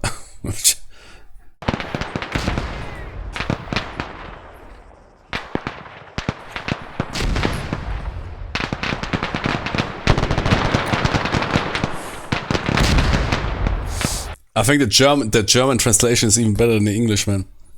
Ja, es wird aber aussehen, dass sie einen richtig auf den Deckel kriegen. It will look like that those suits get really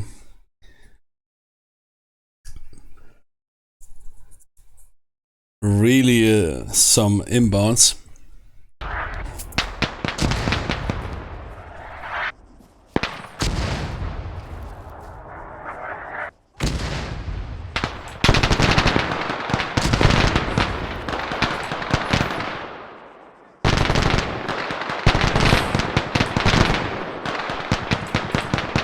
Only one effect is missing from ARMA. If you see inbound like that, you usually need to duck. I might say, oh, the explosion already happened. No, but the shrapnel is currently getting propelled and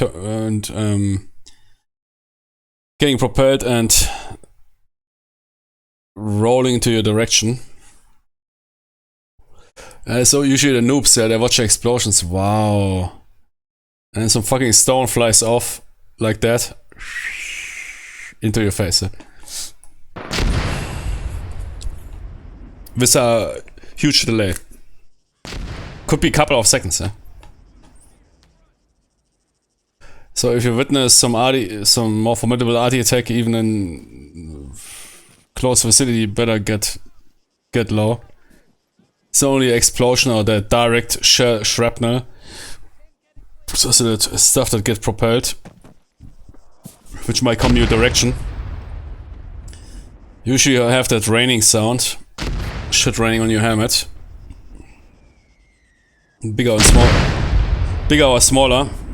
And that's when you know if somebody really has a clue or not. If somebody says helmets are useless, nah man, that dude is...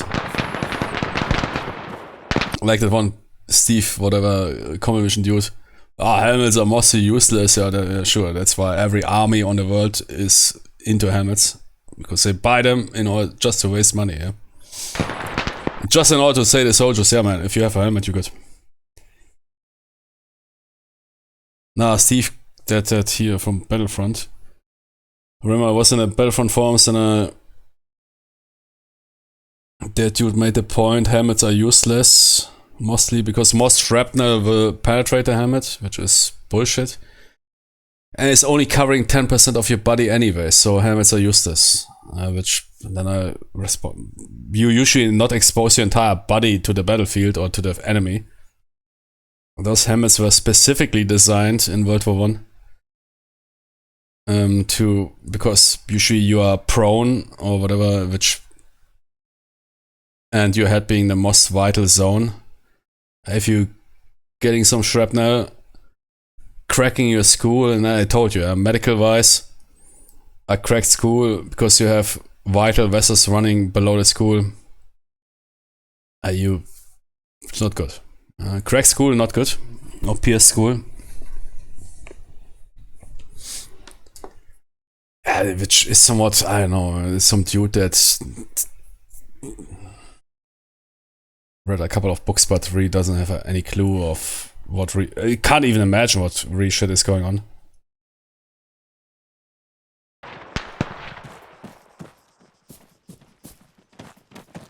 There's a good example of those bookworms.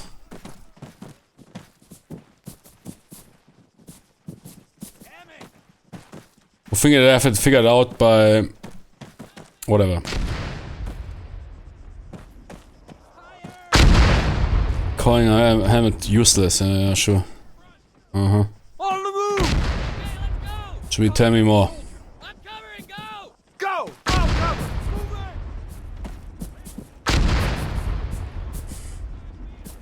If that fist-sized stone, which got propelled from that RT, is hitting your helmet, yeah, then you will change your opinion. Which for me already happened in training. I probably would have died in training already without a fucking helmet.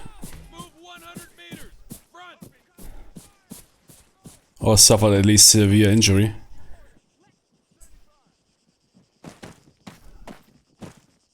Some people think militaries in the world are buying shit simply for no reason. No. It's exactly the opposite. They want to spend least money on shit that is working.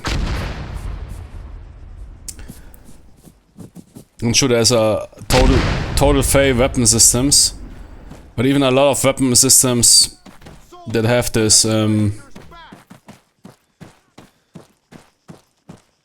this reputation. They were perhaps not even that bad, but they were perhaps not utilized in a role, or they screwed something up.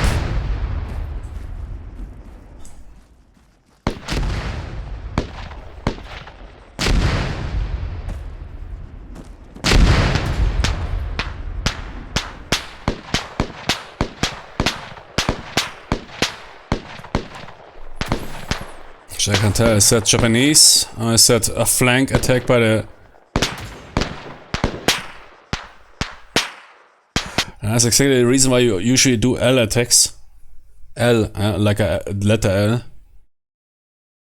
Dual, what we call it, pincer movement can be very dangerous. See, for that reason, yeah, because you don't know, is it friendly force or enemy?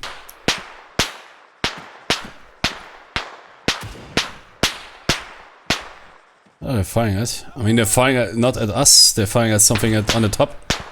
Might be friendly forces. There's a high amount of tracers. Are the Japanese into tracers? I don't know.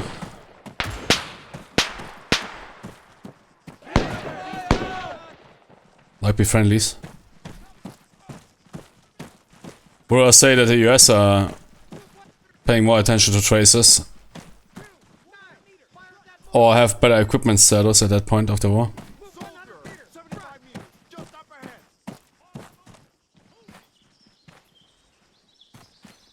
And that's why they later start to employ different colorized tracers. I think I don't know if that's still true, but I think NATO had more this yellowish tracers, while the Warsaw Pact Force had those more greenish tracers, but I'm not sure if that's true. I mean, I didn't serve in Cold War. I mean, we wrote basically no tracers, yeah. And training, you wrote tracers, yeah. Machine gun belts with tracer rounds or even magazines where you load some of the tracers in, some no tracers. And as I mentioned, yeah, sometimes loading the last rounds with 4 or 5 tracers so that you can figure out before you suddenly end out of with a machine gun belt out of ammunition. So you can already tell you MG2, Jimmy, I'm almost out of ammo. Get ready to reload. So you can prepare already the next belt. Or he also sees, I mean, tracers, it depends, yeah, but he's close to the weapon, so he might see the traces. And if the traces pop out in a high frequency, then he can already tell, okay, that belt might be empty and prepares. It's already ready to reload.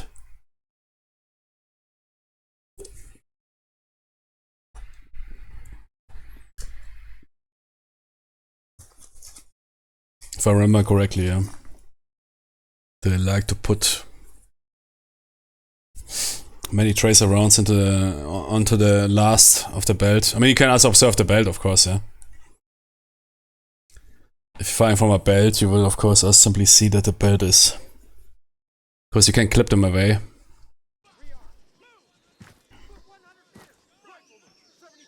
But for the gunner, if he's focused on the target, yeah. I think we did that during training, I can't remember.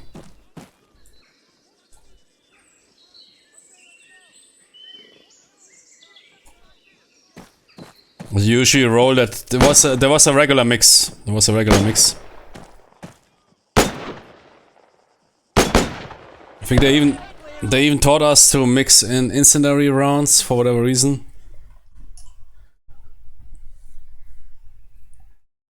Was even what that was usually it was tracer, no tracer rounds mixed.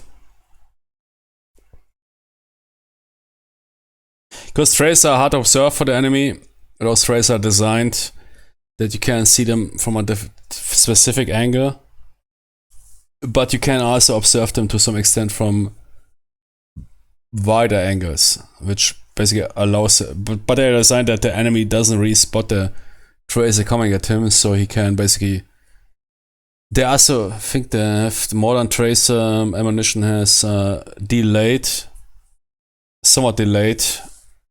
I'm not sure. In order to expose the weapon system. Because otherwise, yeah, I mean, you can counterfire those tracers, yeah.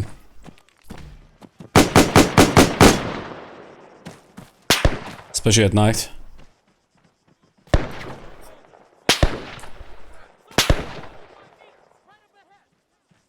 But again, military weapon designers are not always stupid.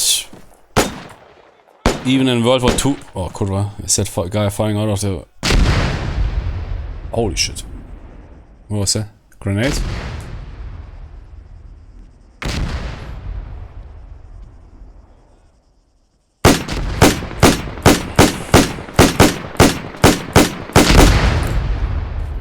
Who is firing those fucking mortars?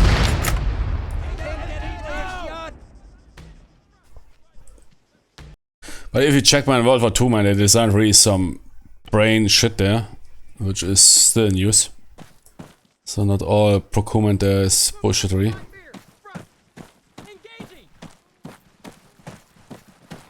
I would even say procurement back in the days was more efficient than nowadays.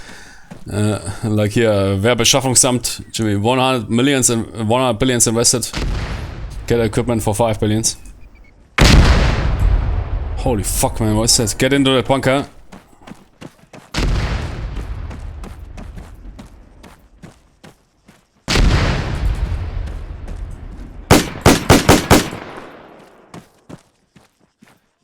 Is that Japanese dude?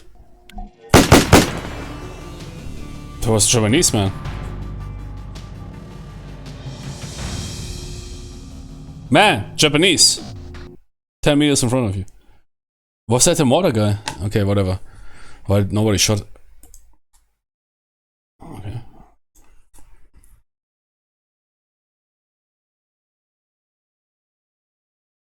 Helmets are useless, man. That is the most retarded shit I have ever heard. Somebody that is designing war games for 20 years. Unbelievable, man.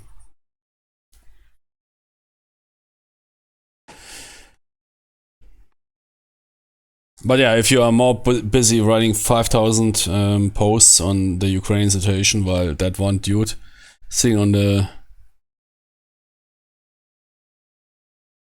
Himalaya and programming the game, you can tell.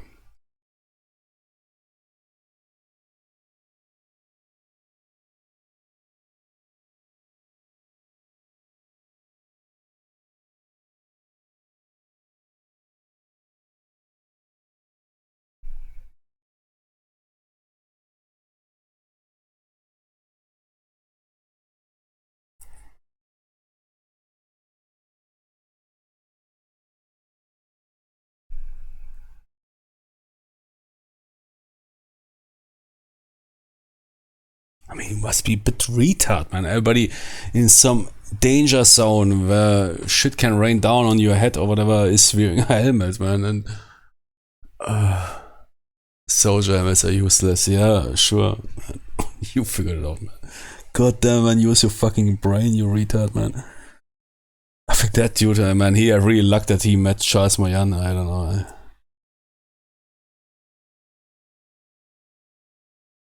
No programming background. Nothing. Just yapping.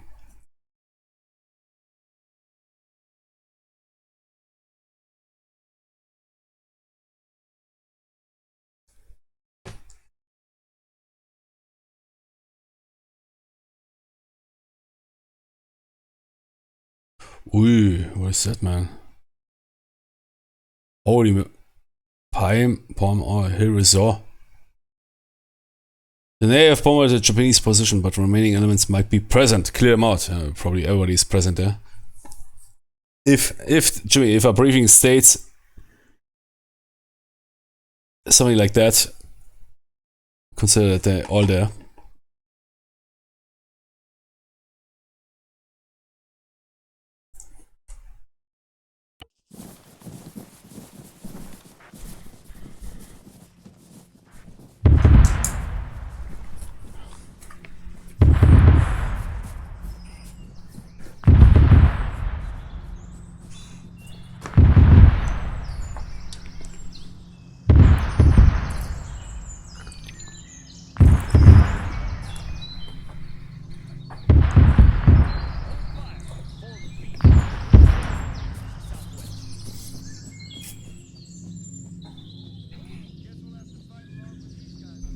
There's an enemy. Soldier, 200.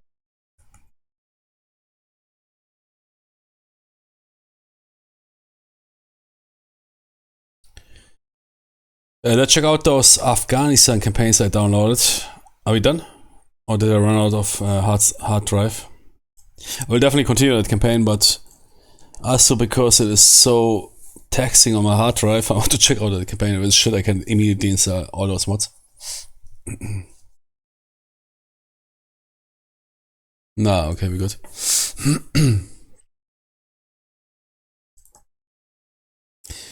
So, next here, what was it called?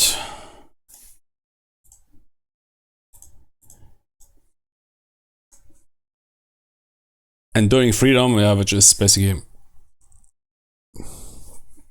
the war on terror in Afghanistan. Free campaign plus 8 scenarios. Let's check that out. Enduring Freedom.